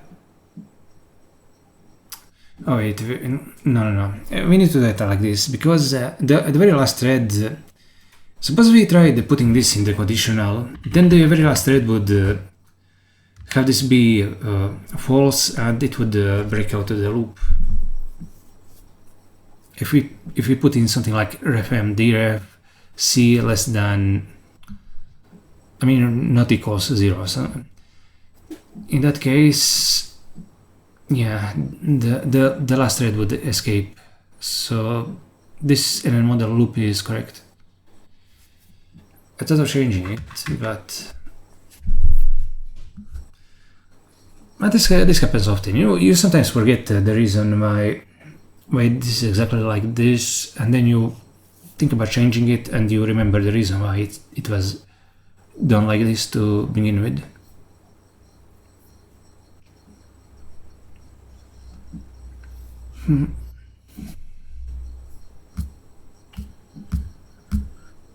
Yeah, this isn't bad. Now I'm going to pause so I can add this to the timeline, and then we're going to move to testing. Okay, let's give it a shot. We're going to use the new model we're going to try out the new model we're going to try out the new model that uses counterfactual regret table on the Leduc game. I mean, it's not like we'll be able to notice if anything is going wrong, apart from the compilation errors. So mainly what we're going to be checking out is whether we are getting any compilation errors. After that, we'll integrate this with NL Holdem. And after that, we're done with the video. And in the next one, we're going to take a break. So, I mean, from working on the machine learning parts, so we can do the testing. So we can do the testing properly. So, okay, let's open the navbar, or not the sidebar, but I'm not sure what this is called. This is called what? Explorer search. Terminal. I mean, whatever. Let's call it the terminal. I mean, it's. I think this part is kind of called the footer, but it's kind of too big to be that. Yeah, this part at the top is the navbar, the sidebar, and the footer. Ctrl-Shift-B.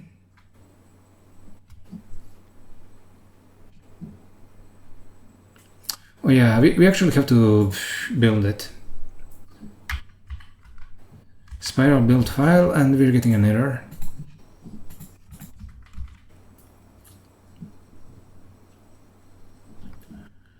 Nominal recreate. Graph extract. Oh, I see.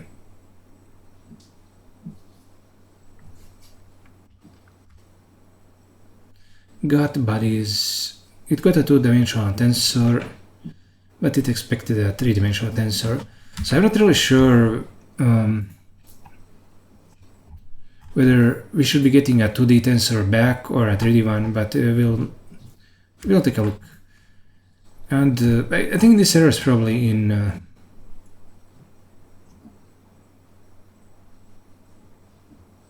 the world ID. Yeah, this is not supposed to have an ensemble ID, I think. This is supposed to be 2D.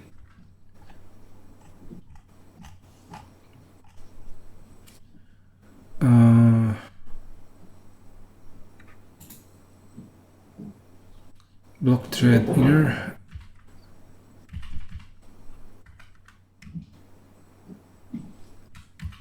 And over here the block is reduced.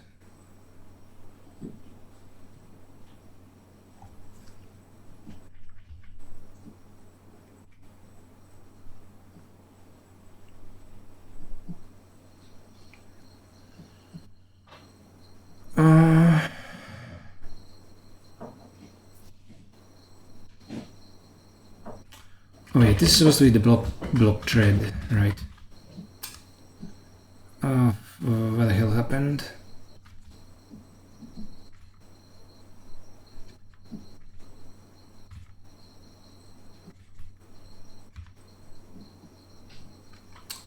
I think I pressed control something and oh, I pasted the entire error file in here. Right, so Control C.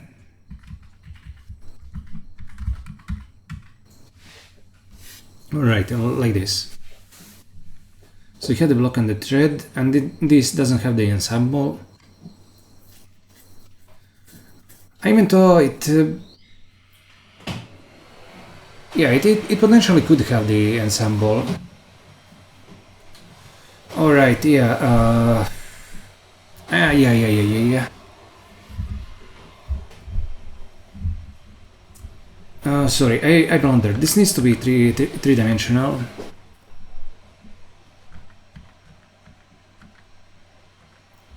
It needs to be three-dimensional here as well. And we have to apply the ensemble ID. What we have to do, we need to change the graph itself. And that's where we went wrong. Okay, so we're in model, we have the neural, we have this binarize thing. And we'll put in a quote.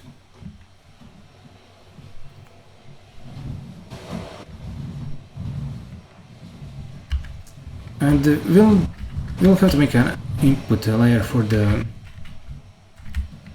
output, and it's going to be sizes ensemble, sizes block, and sizes thread. Okay, sizes and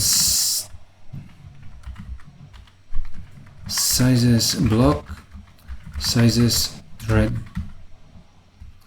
Yes.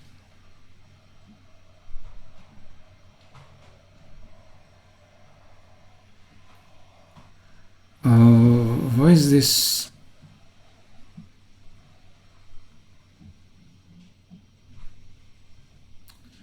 What the hell is happening? Sizes block, sizes thread. Yeah, we need to apply this layer. I forgot that. And we need to apply with ensemble.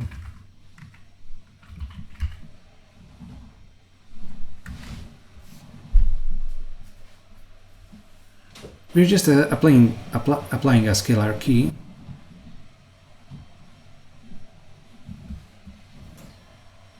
And now we'll be able to extract this input layer, or rather the output layer in actuality. It's simply the input node. We'll be able to extract the tensor underlying it.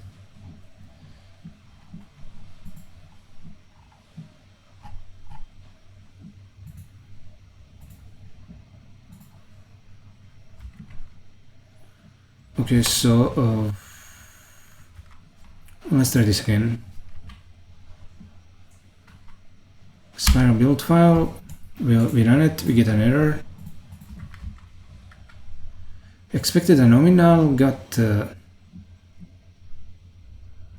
shit.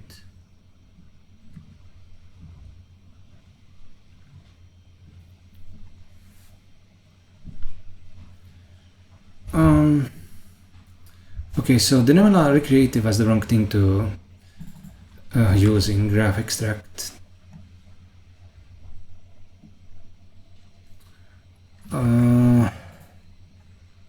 So many problems, so many design decisions. Oh yeah, this is in layers. What exactly do we do here? It's TV to input. Graph TV. We need to convert it to input.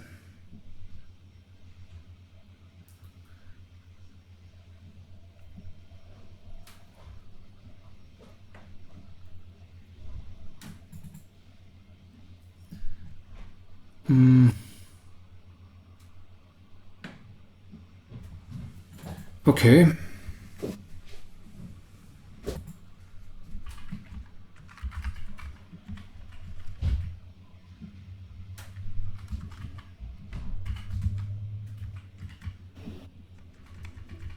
we have G here, and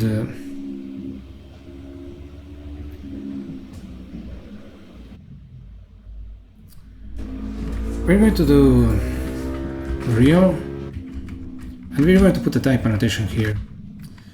And when you do a type annotation in the bottom-up segment, it actually gets type checked during partial evaluation. If you do it in the top-down segment, it gets eliminated. It gets removed from being checked in the partial evaluator. But right, like this, it will in fact get checked. So it will, unless it's really input, it will get a type error, and this should work.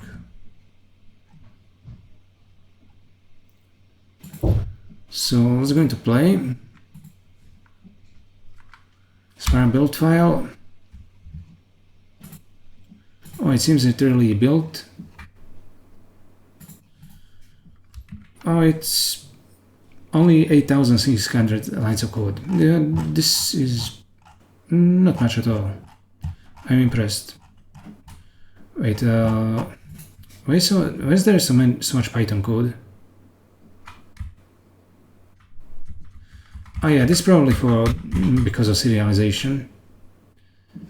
Okay, let's run this.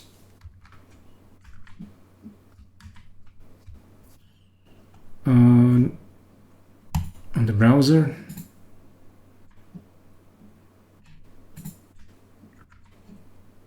And Leduc, start game, and we're probably going to get some error here.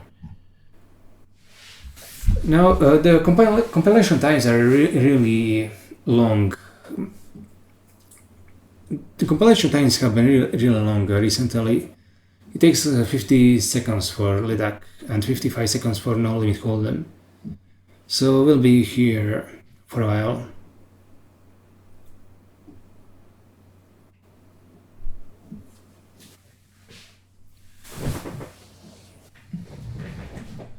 I don't think we are going to get any errors on the CUDA side, because usually we get compilation errors right away.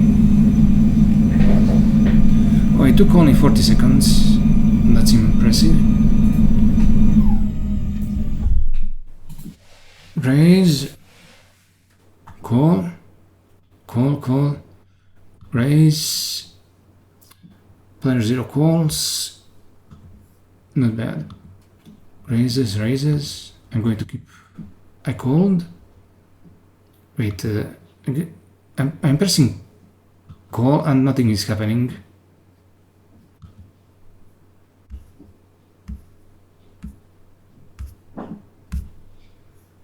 Okay, so we are getting an error at runtime.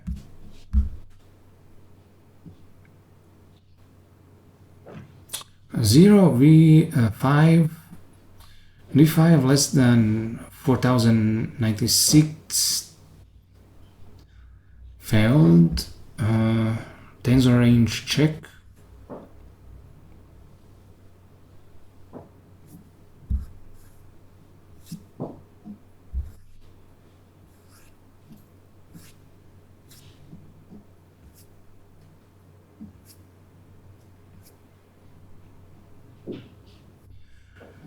Exception in thread 36. Wait, it's block 000 and thread 000, and it's line 3172.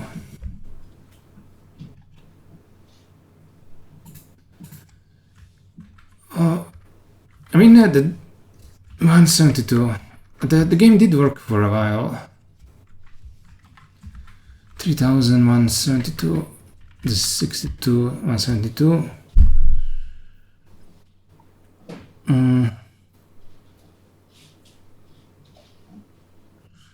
Void shared array create.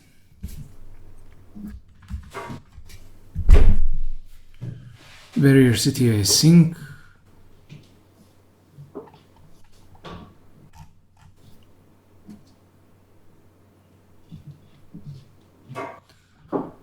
I think this is the transposing loop.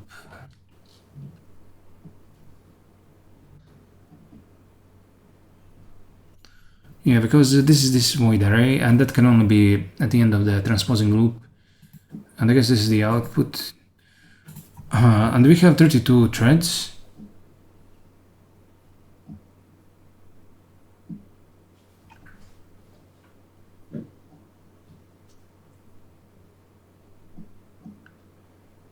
Oh, 4096. I'm a bit confused what that's supposed to be. So this is the... Oh, I see. So this is the ensemble ID, this V6, because it's comparing whether the index is less than 4. And most likely this is the world ID. We can test it out.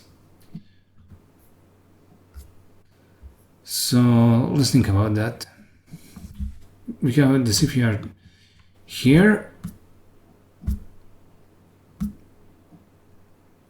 We have the world ID, 1 shifted by 12, which is 4096. If we make it 13,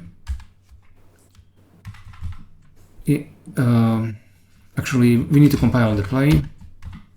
Then we get 8192.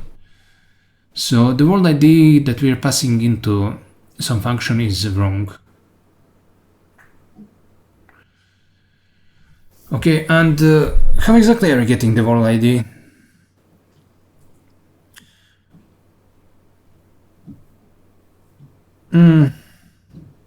Using the binarize function.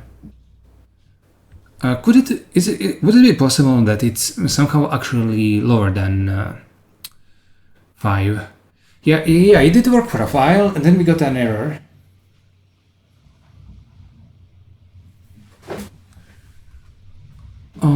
Okay, so what we're going to do is print out what's getting in here. Let's do this. We're going to build this again. And I'm going to add a printf manually.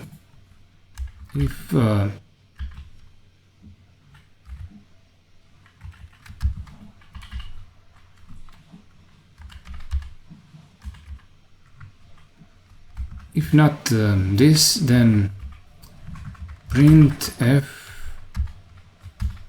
Of course, first thing we'll do is add a new line, and then we're going to print an integer, which is v5.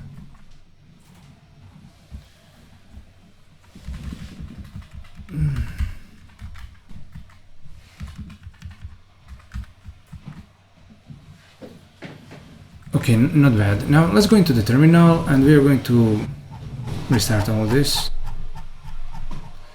What I expect to see is that v5 will be negative here.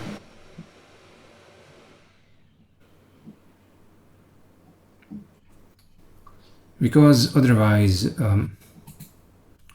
like if you look at the CFR here, just a second, if you look in the CFR models, not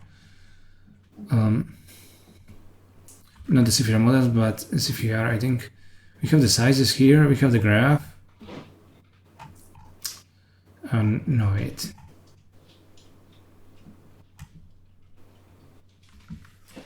I guess it is in CFR models. Sorry, let me find it. Run. Where is the fucking graph? Where are we taking them? Where do we have the modulo? Oh yeah, in Leduc model. So we're taking in the CFR sizes, which are compile time constants, and we're passing in the world ID into binarize. But yeah, what could happen is that it could put a 1 on the very last integer, and once that gets shifted 32, or rather 31 places to the left, that will end up affecting the sign bit. So taking the modulo of that, we get some negative number, and then we get an exception. So let's try it out.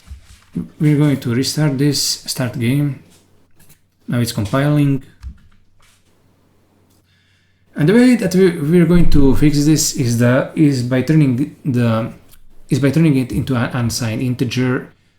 and then taking the modulo before turning it back into a signed one.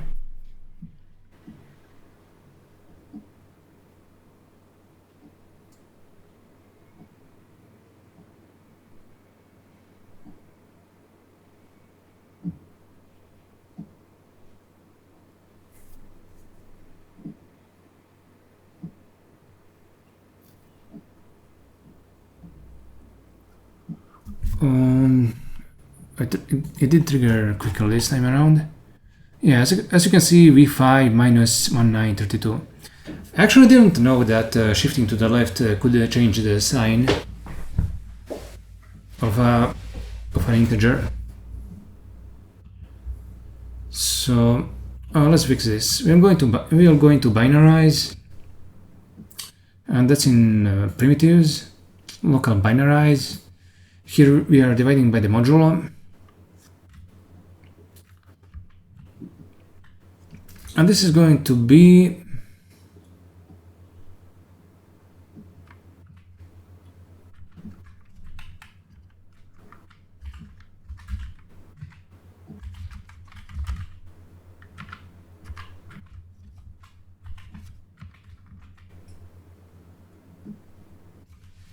wait, this isn't good. Yeah, the modulo needs to be unsigned. And in fact, it will probably be signed instead. I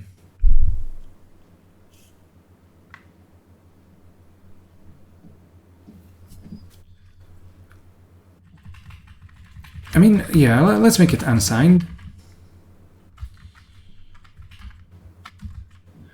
And this way we'll get errors in other places.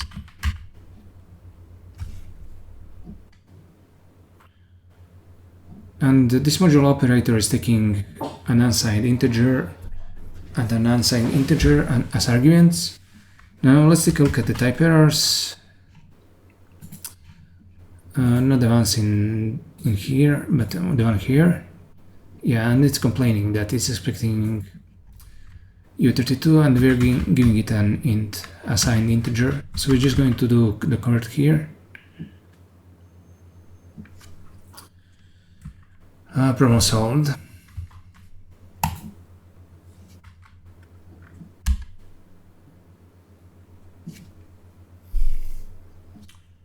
In fact, maybe we should be converting the world ID in the, not here, but in the run function. Let me just think about this for a bit more. Yeah, instead of doing this here,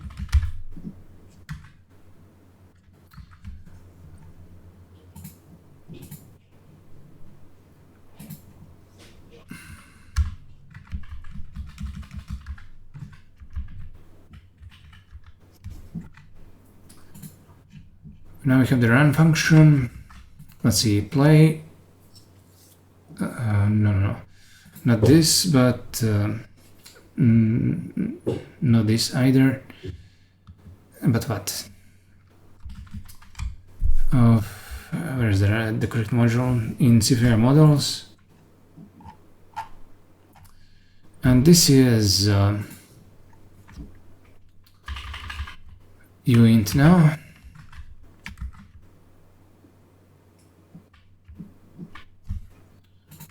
Uint.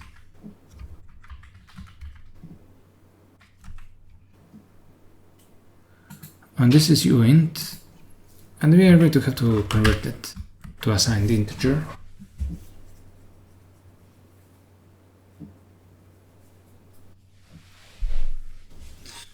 Yeah, I'm feeling better about doing the conversion here instead of somewhere else.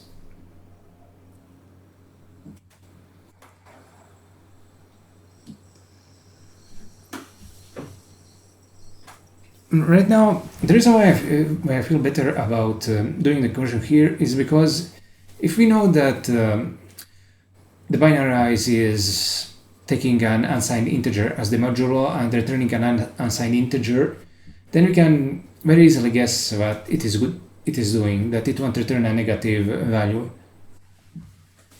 So we can be rest assured. Now let's try compiling play again. Spiral build file.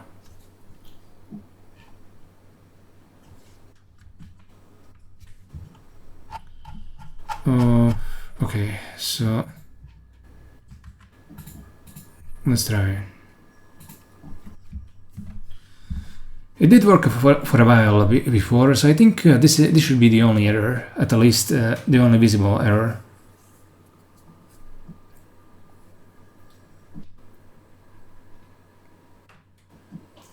The CFR table is initialized uniformly at this point in time, so it should just be selecting random actions.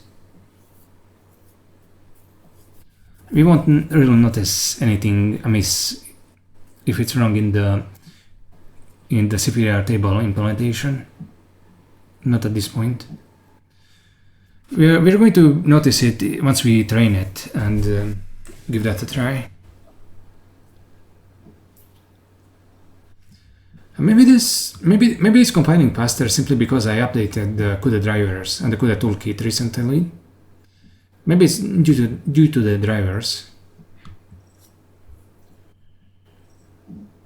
Okay, so it started the game. Let's raise. Calls. Let's raise. And the guy showed queens, and he won. Raise. He got the nuts again. Raise. He keeps calling and winning against me. Raise. He got the best hand again, and finally he folded. I thought he didn't have the capability for that. Raise. He calls. Let's see whether we can get him to fold. Oh, he folded. The worst hand. Calls, raises, calls. Okay, let's raise, fold. Okay, we're just wasting time, so he finally folded. Yeah, it's kind of hard to get him to fold, surprisingly. But yeah, he has only a 1/3 chance of folding at any given juncture.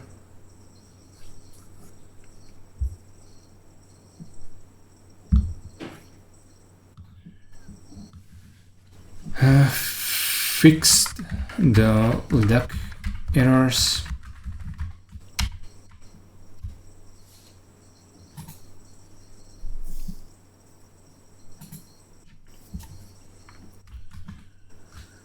Oh, we're making progress. Let me add this video to the timeline and then we'll resume.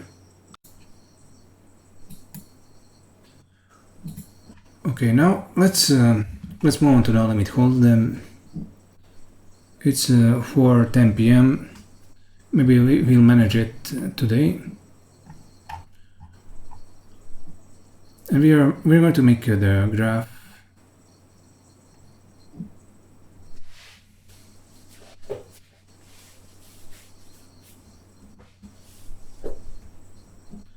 Okay, so we have the CFR models. Let's close this, close this, close this. This is exactly what we need. Now let's finally try the separate panels. I'm pressing Ctrl-Shift right and nothing's happening.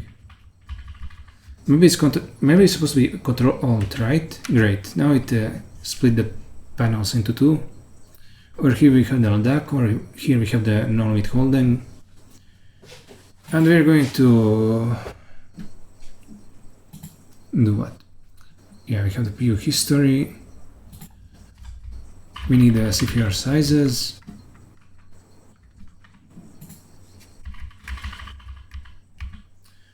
This is my first time working like this. It's nice. This is supposed to be the neural part.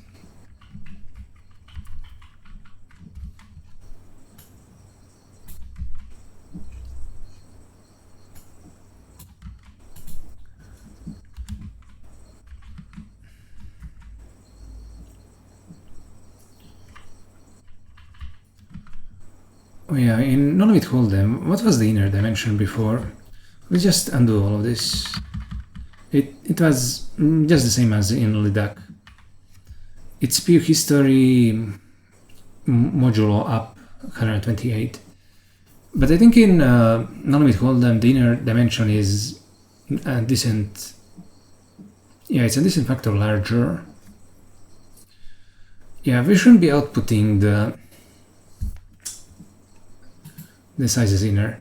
Instead, the output should be way smaller, like 128. I mean, in Leduc we don't have much history, but in NL Holdem we're passing a lot of data into the input. That's why we shouldn't be doing this. In fact, let's do a print static and we'll check out the sizes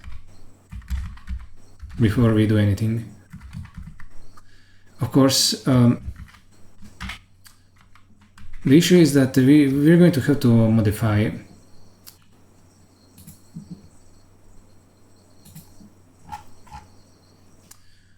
we're going to need the CFR gain graph, CFR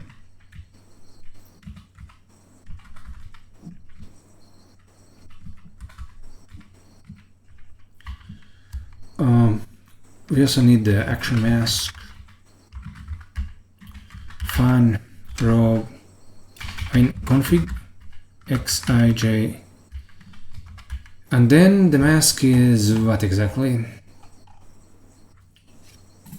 J less than the length of the possible actions.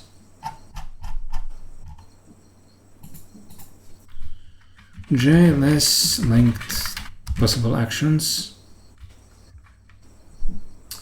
I accidentally pressed K instead of J. And this time I detected it. Let's change this to the action ID. Action ID. Action ID.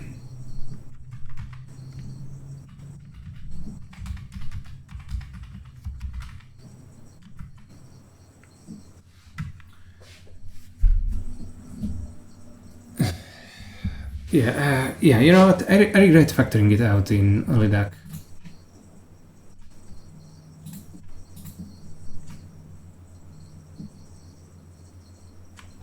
Or maybe I should. Yeah, let's bring it in.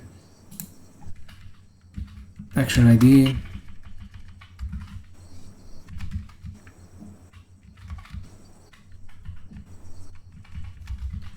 Fun.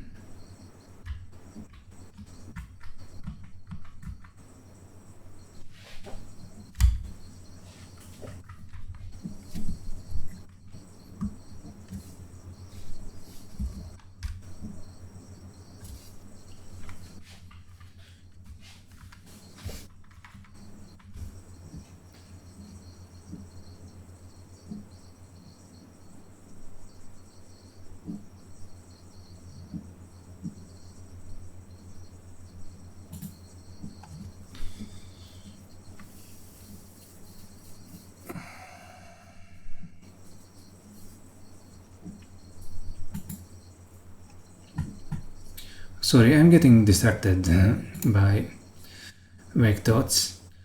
I'm kind of recalling an interview that I watched on YouTube with Warren Buffett, and he was talking about how he would, what he would do about if he restarted with 1 million as a young man.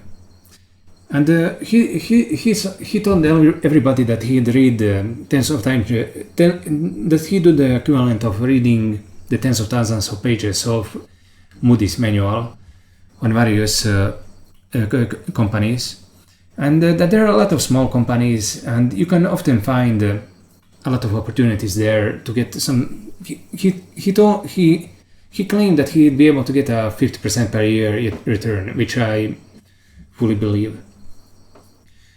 But he also noted that you have to be you have to be in love with it, and I used to be a trader, but I definitely wasn't in love with it, so that's the reason why I failed.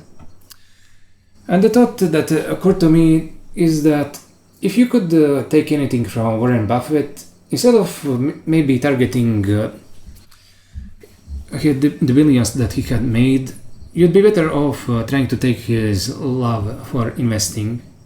If you could steal that, you could use that to make the billions that he made. That's the little bit of wisdom that I'll share with you today.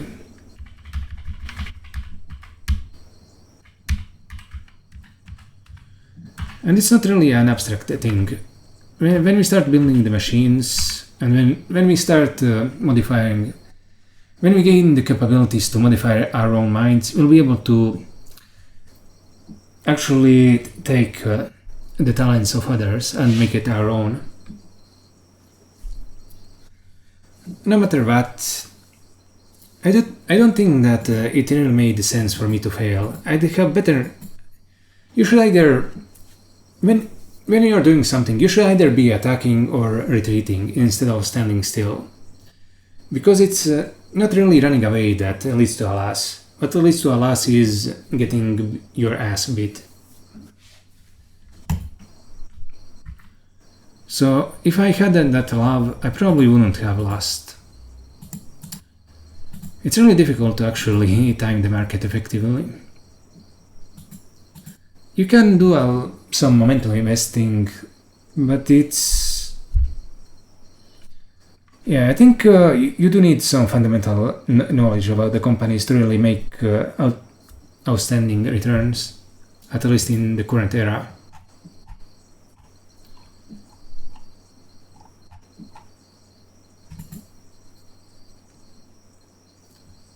The approach that I'll take in the future when trading is quantitative trading. I won't actually be doing fundamental investing or the long term like Warren Buffett. What he is doing is very special. It's not really that easy to evaluate a stock and then hold it for years. Of course, I've gotten some, experience with the stock market, so I understand that it's not really a big deal to actually do that. Most of your return will come from the market itself. If you are, for example, a poor investor, you probably just get the index return, even if you pick the stocks at random.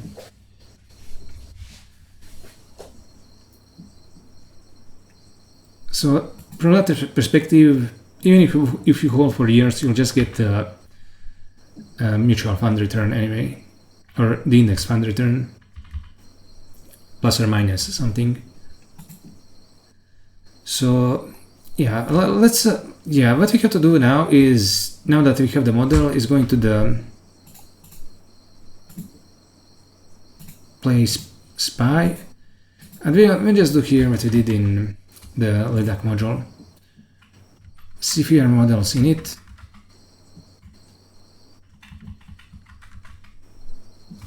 Everywhere where there is an error, we're going to modify.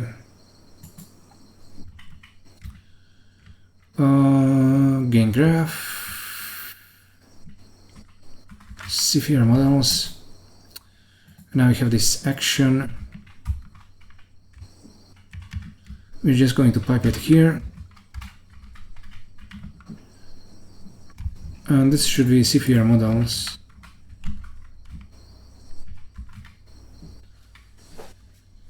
And that's about it. Oh no, we still have it here.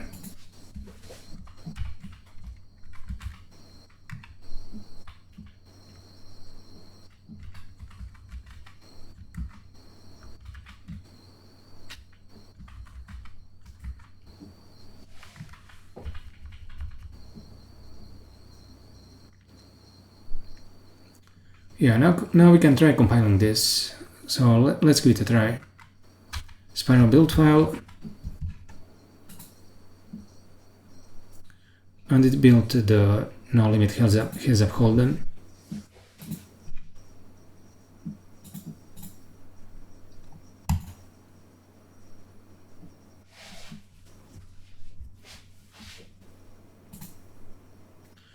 Going to run the no limit Holdem gain kernel.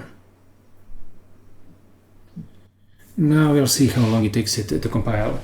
You know, maybe the CUDA guys really did something to improve the compilation times.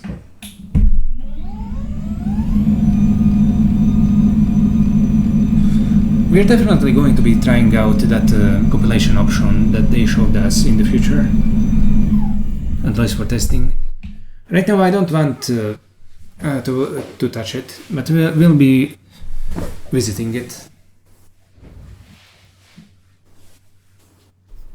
I'm going to run the non-with game kernel.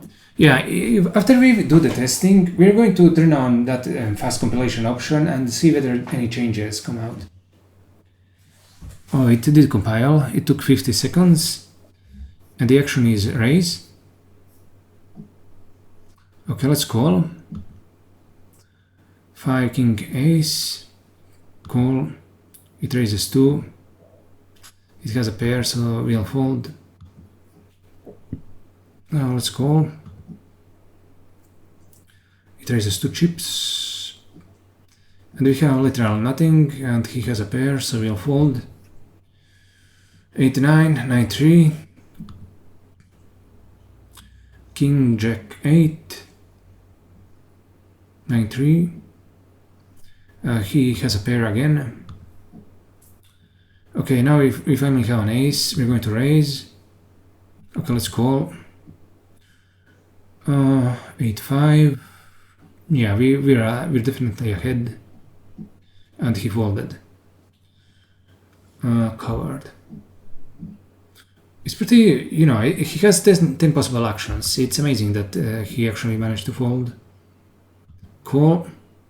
And he keeps raising 2 chips.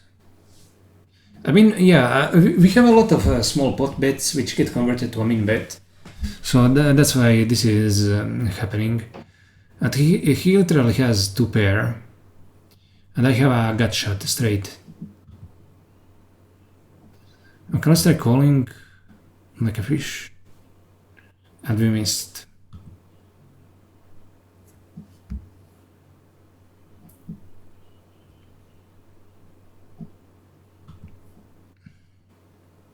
Let's call.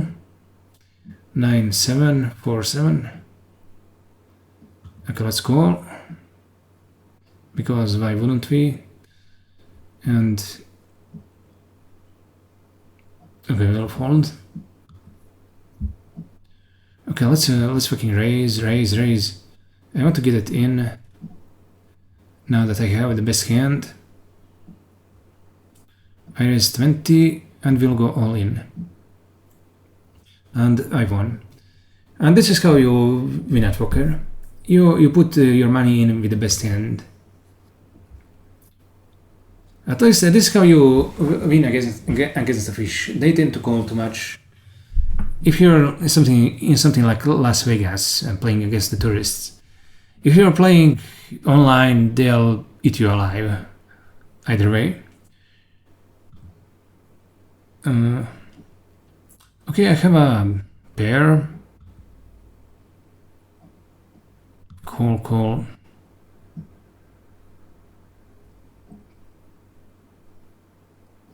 I mean, we actually have... let's try to get him to fold. He didn't. I should have gone all in. Then he have to pick between... no, actually, he because we're not doing any masking, he wouldn't need to pick. Never mind that.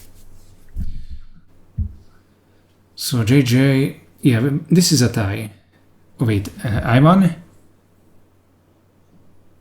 What? J...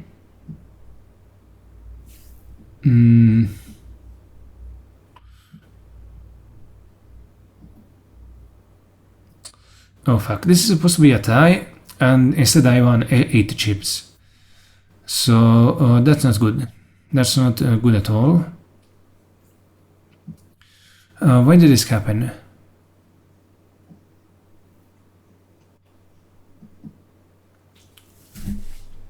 Oh yeah, it's very fortunate that we discovered this. I think what's happening is that in the hand ranker we're probably Yeah, we're comparing the score, and then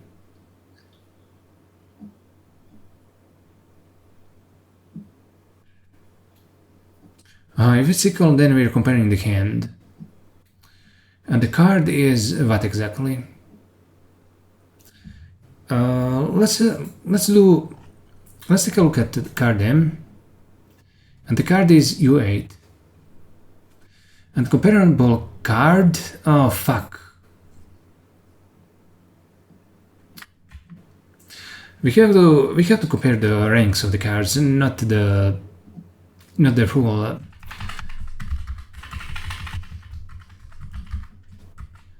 Not their full.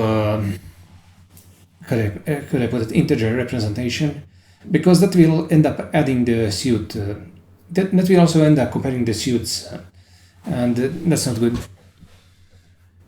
Instead, when we are comparing the cards, we just compare the ranks, and that's that. The rest is only the score. We're very fortunate to fix this.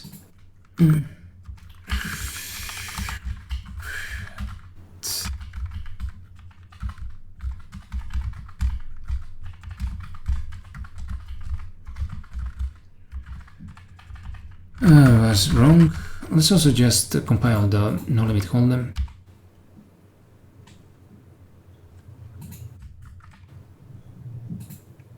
Then we'll commit this. Oh no, let's play for a bit more. And this is why you want to actually have a game and play using it. Now it's compiling. We're going to have to wait 50 seconds.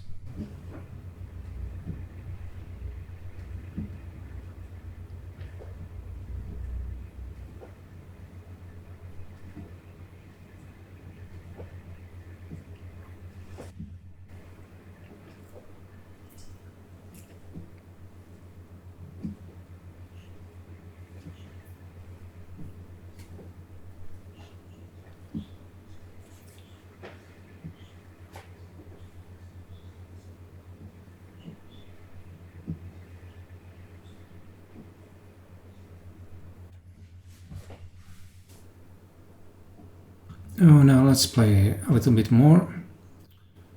Call. Oh, he has a flush draw, and he has the better hand. Oh, he actually got a flush. Yeah, as you can see. 5, 9, 8, 6. Let's call. Well, I have a pair, so I should be raising the pot. And yeah, I have 2 pair. Well, let's bet the pot. He re-raised me with nothing, and we'll go all in. And he folded over 2/3 of his stack, nearly 3/4. So okay, let's call. And I have a king. I should be betting the pot. He got a pair. Let's bet the pot. He folded. Oh, I'm surprised how often he's folding. You know, most of his actions are raises. He seems to be calling and folding. Okay, we want to keep raising here. Raise 20. He folded. Oh, holy shit. Okay, this is definitely weird.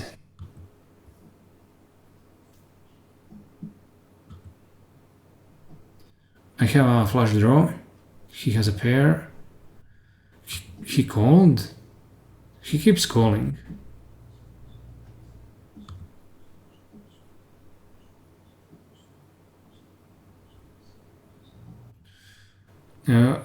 Hiran keeps calling, even though most of his actions should be raises. I wonder if he's trying to fold and then that gets converted to a call.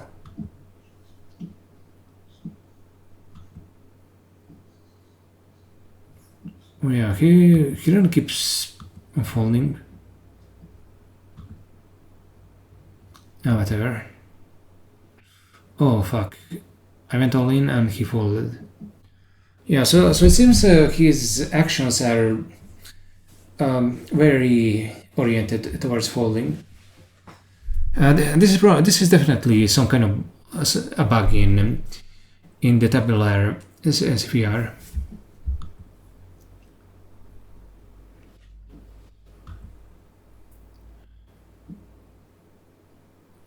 Let me try. Yeah, if I raise, he folds.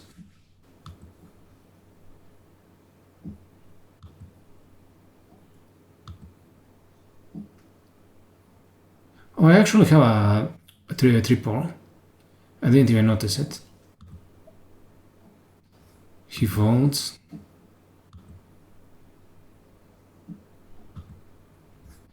Yeah, he keeps holding.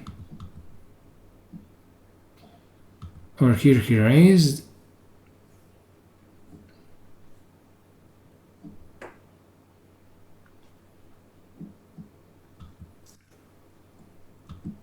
Okay, this is going to be the last hand. I'm just playing around.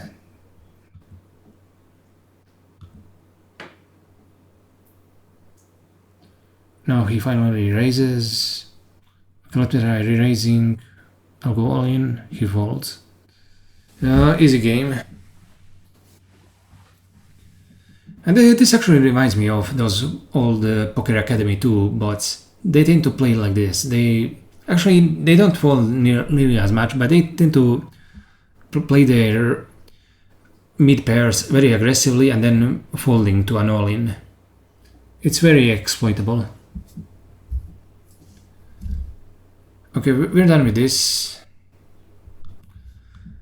So I guess the only question now is, do I want to take a look at why it keeps picking the fold actions, or do I want to end the video here? Let me add this to the timeline and I'll think about it. If I don't continue, then we're done. Oh, let's do some debugging. What I want to do is simply check out what the values are in the CFR table. Let's go into CFR models. No, not here, but in CFR itself. And in get action, and we're going to check out what the sampling probabilities are here. Maybe not this. No, not this, but in this kernel itself. Wait, why is it returning the sampling probabilities? Yeah. It's those are the actual probabilities it was using. It's what we get after regret matching. Yeah, this is exactly what I want. So yeah, this is what we want to print out. Console write ln thread index sampling probabilities and the action ID.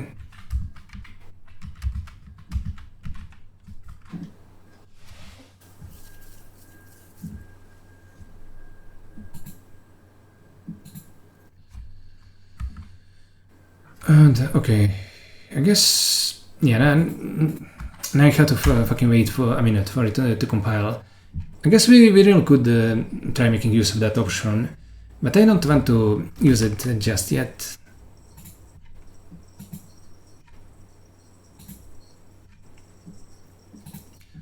Okay, instead of letting you wait like I do usually, I'm going to pause here and I'll unpause when it's done. Okay, it ran. What I see when I actually ran it is this, and god damn it, I forgot that we set the size of the action IDs to 4. So the first 4 actions are fold, call, and then the 2 min raises. So that's why it keeps folding so much. But it's actually folding a bit too much even with this, in my opinion. Here it's raising 2.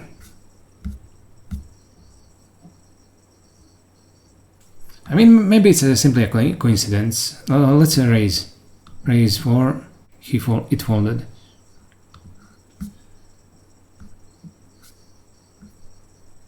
The action is a fold. And that's action ID 0. And I guess it's sampling from it fairly.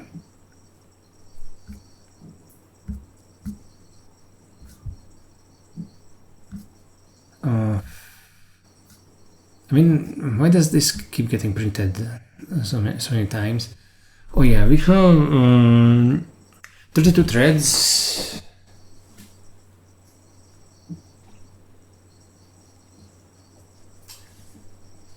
Each thread is responsible for 4 actions. I'm not sure to think. Like, isn't there a bit too much here? Or maybe this is... okay, never mind that. Okay, it raised, I raise, it raises, it finally calls. I'll let it raise more. It finally went all in, I call, I win. Great. Okay, so I guess it was a coincidence that it folded so much, but but it's definitely folding a lot more than I expected, and the reason for that is because the probability of it is 25% instead of something like 9%.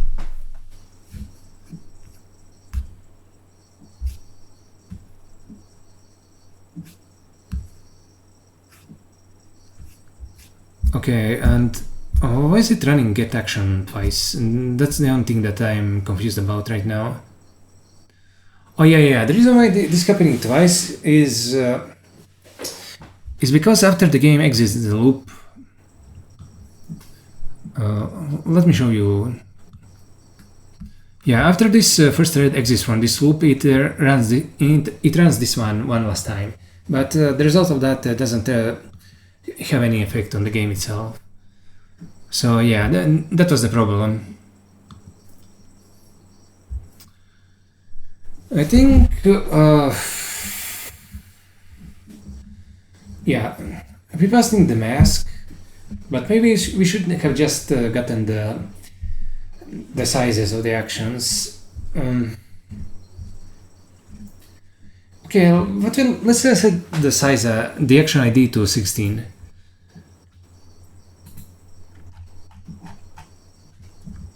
It needs to be a power of 2. Action ID, right now it's 4. We'll make this one shift left 4, and this will result in 16 actions total. Now let's try compiling as a NL Holdem. And it should be compiling it here. I guess it isn't. Let's start the game.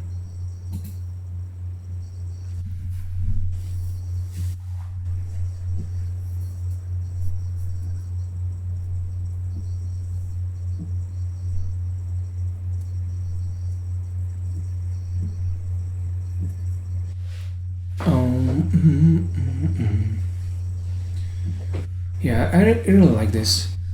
I really like that how you implemented the counterfactual regret. The fact that we have the raw gather reduce really makes implementing all this way easier. Imagine if we try doing this in PyTorch. We'd have a ton of operations to and from global memory.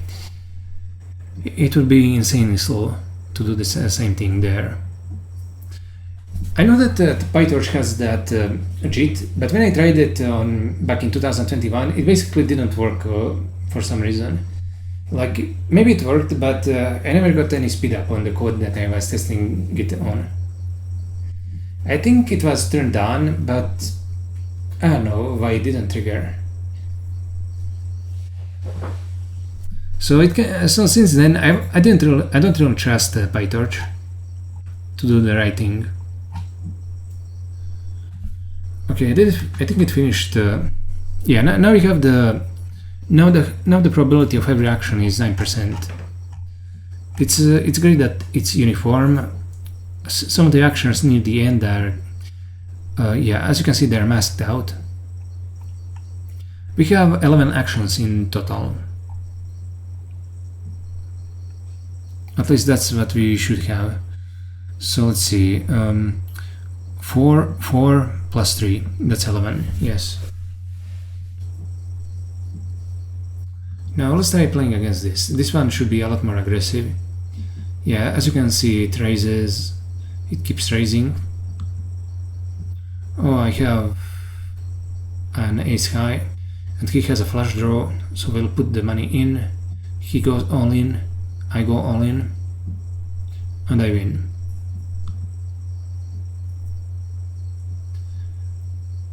Oh, let's raise, call, I won. Of course, it's easy to play like this. He has a king pair, and he did an overbet, so we're going to fold. Oh, he went all in. Okay, that's not good. We're not going to call. He raises. He keeps raising, and I have shit. No, I don't have shit. I actually have a straight draw. If I get an ace, or okay, I didn't get it.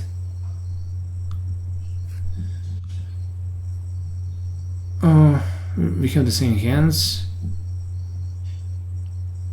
I guess I'll keep calling. And it's a tie.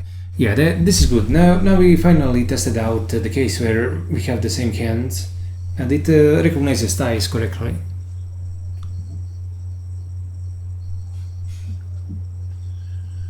Raises 2 chips.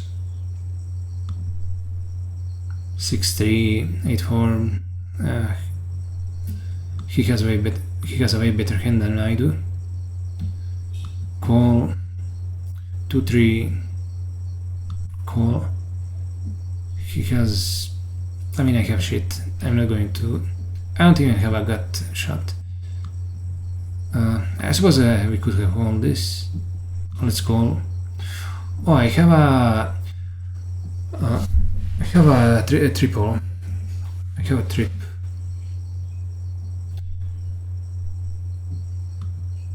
We'll raise, and he folded, unfortunately. Okay, yeah, this is great. We managed to fix that error, and everything is working as it should.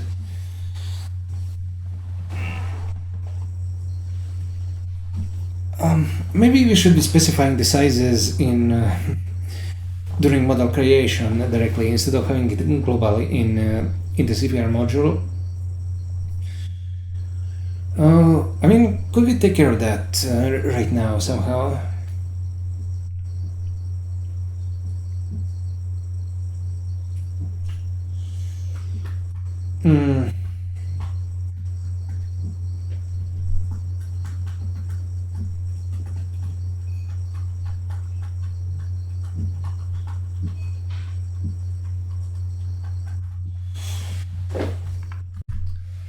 I've had time to think about it, and it will actually be pretty easy to do this. I only needed to think about it for like a minute or two. Okay, where is the... Here's the CFR.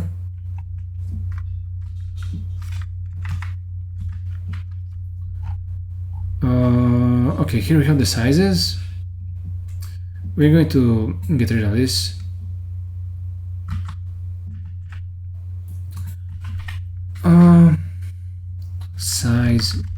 Sizes.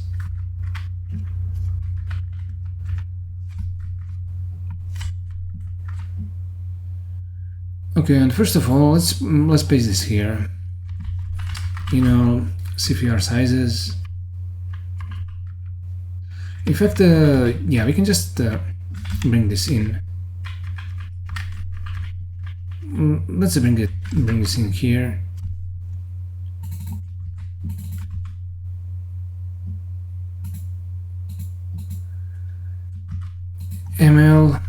CFR. Perfect. And okay, this is Leduc, and here we only have we literally only have 3 different actions. So the action ID needs to be 1 shifted left by 2.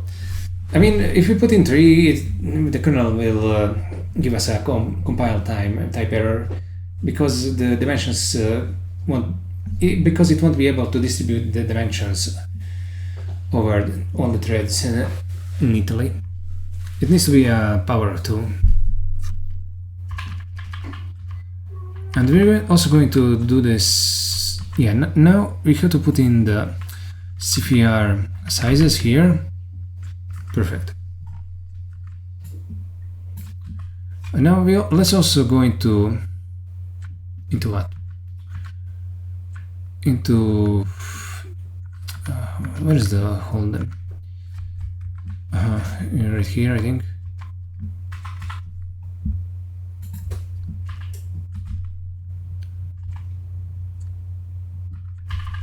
We just need to make sure that the action ID is 1 shifted left by 4, and we'll pass it into CFR graph, and this is perfect. We have everything that we need. Sequence ID. Okay, in no-limit Holdem graph, the sequence ID should definitely be a lot bigger than 16, maybe something like 7.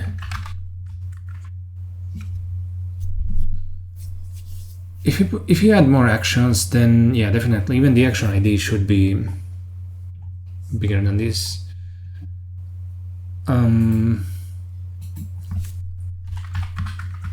Let's put in an assert. Length possible actions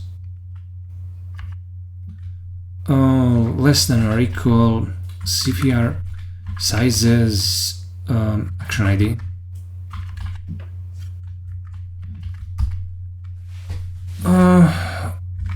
The size of actions in the table must be greater than or equals the length of the possible actions.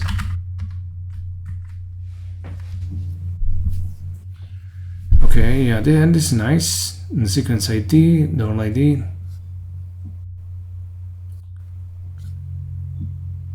Yeah, nice.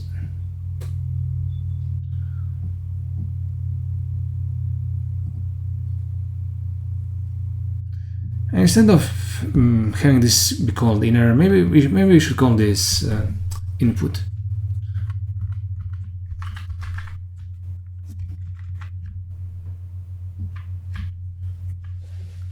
It's not really the inner anymore.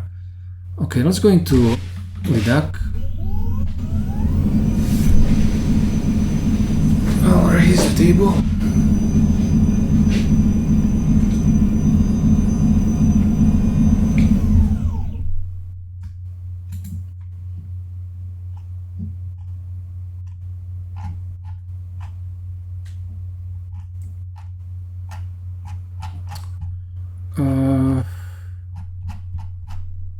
Yeah, where the hell? No, not this, but model. I accidentally opened. Let's first Control Alt right. And let's close this, and we'll go into no-limit Holdem. We're going to here we have the. Oh yeah, I forgot that we had the print static. Let's see what was getting printed. Oh, the inner dimension is 2048. Yeah, it's pretty large.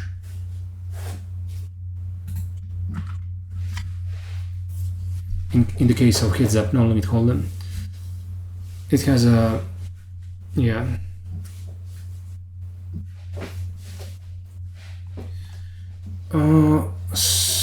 So what we want to do here? Okay, let's add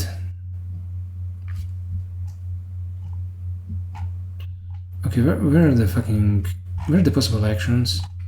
Yeah, this is just 3.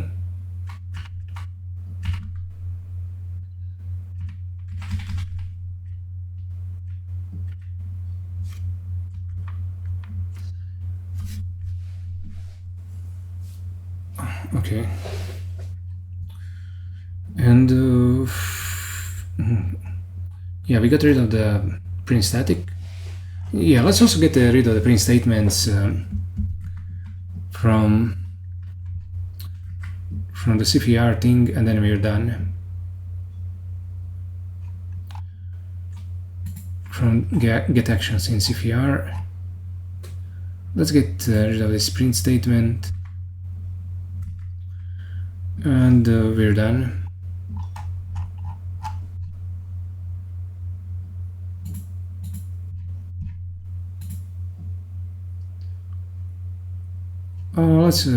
Let's just print it. Let's just compile it once, so we can commit this. And it seems we have a type error for some reason. Oh yeah, because we don't have the inner dimension, but oh fuck. Oh yeah, we need the sizes. We shouldn't. We need to put the sizes here.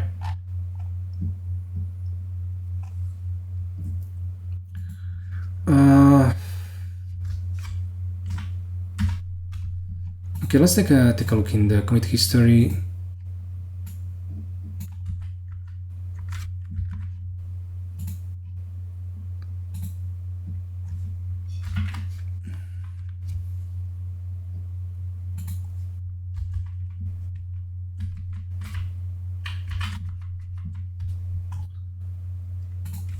Sizes.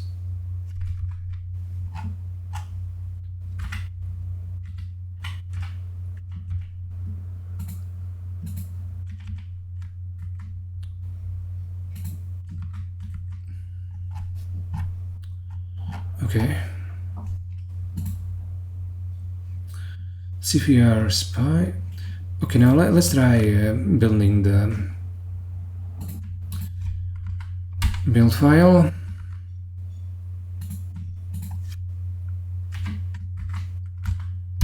Build file.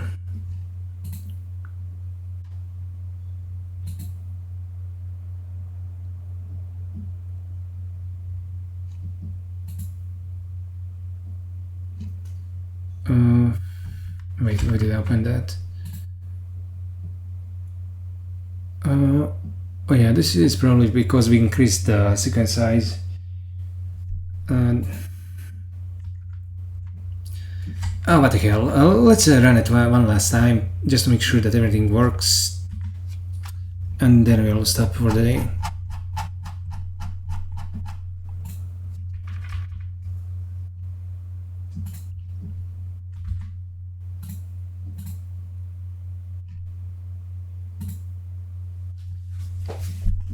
Oh, it seems it already compiled it right away. We didn't need to do much. Now what about NL Holdem?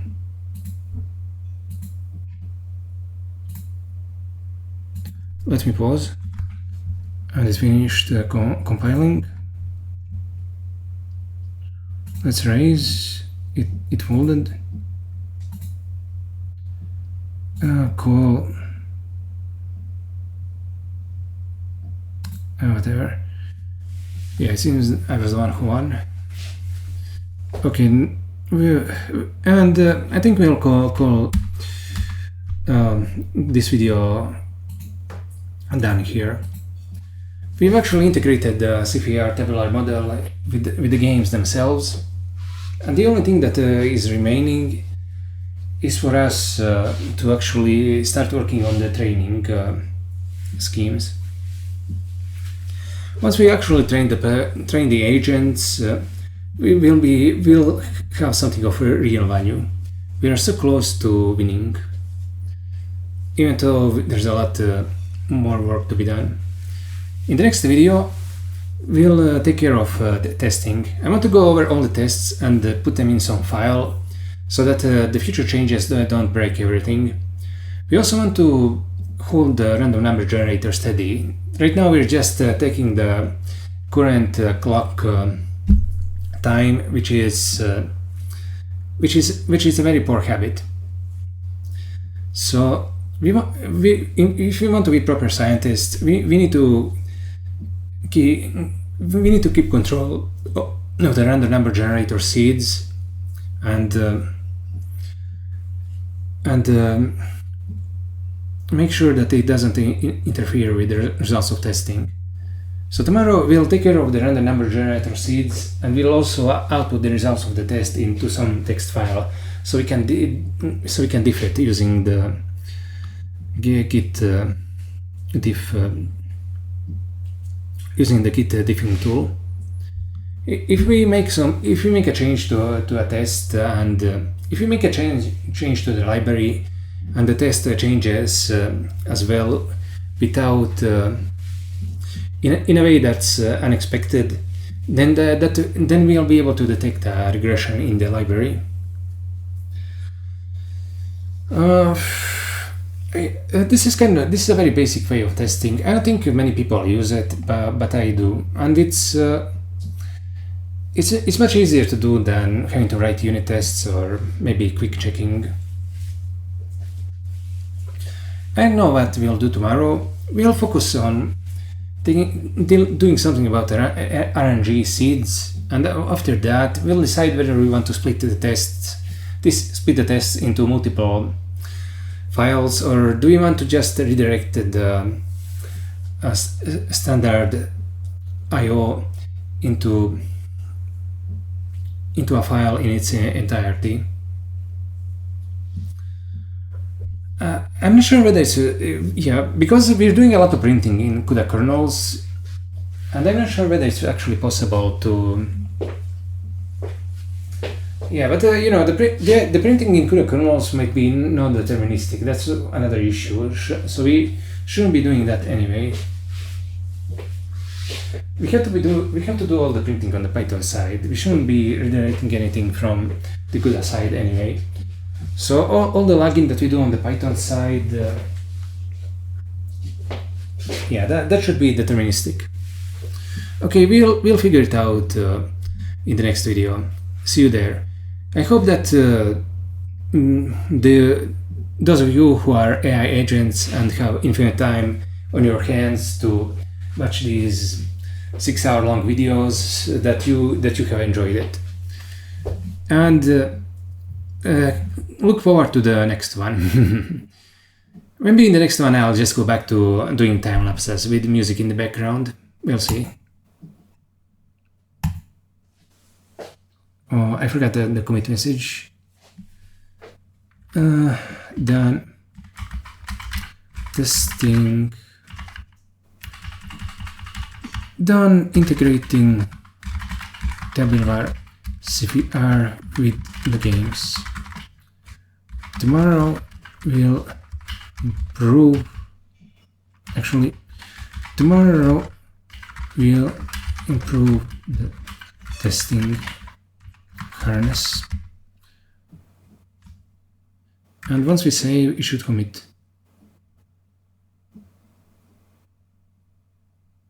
Is that happening? Oh yeah, I think it actually. Yeah, it only commits once I actually close the tab. Close the document, I mean.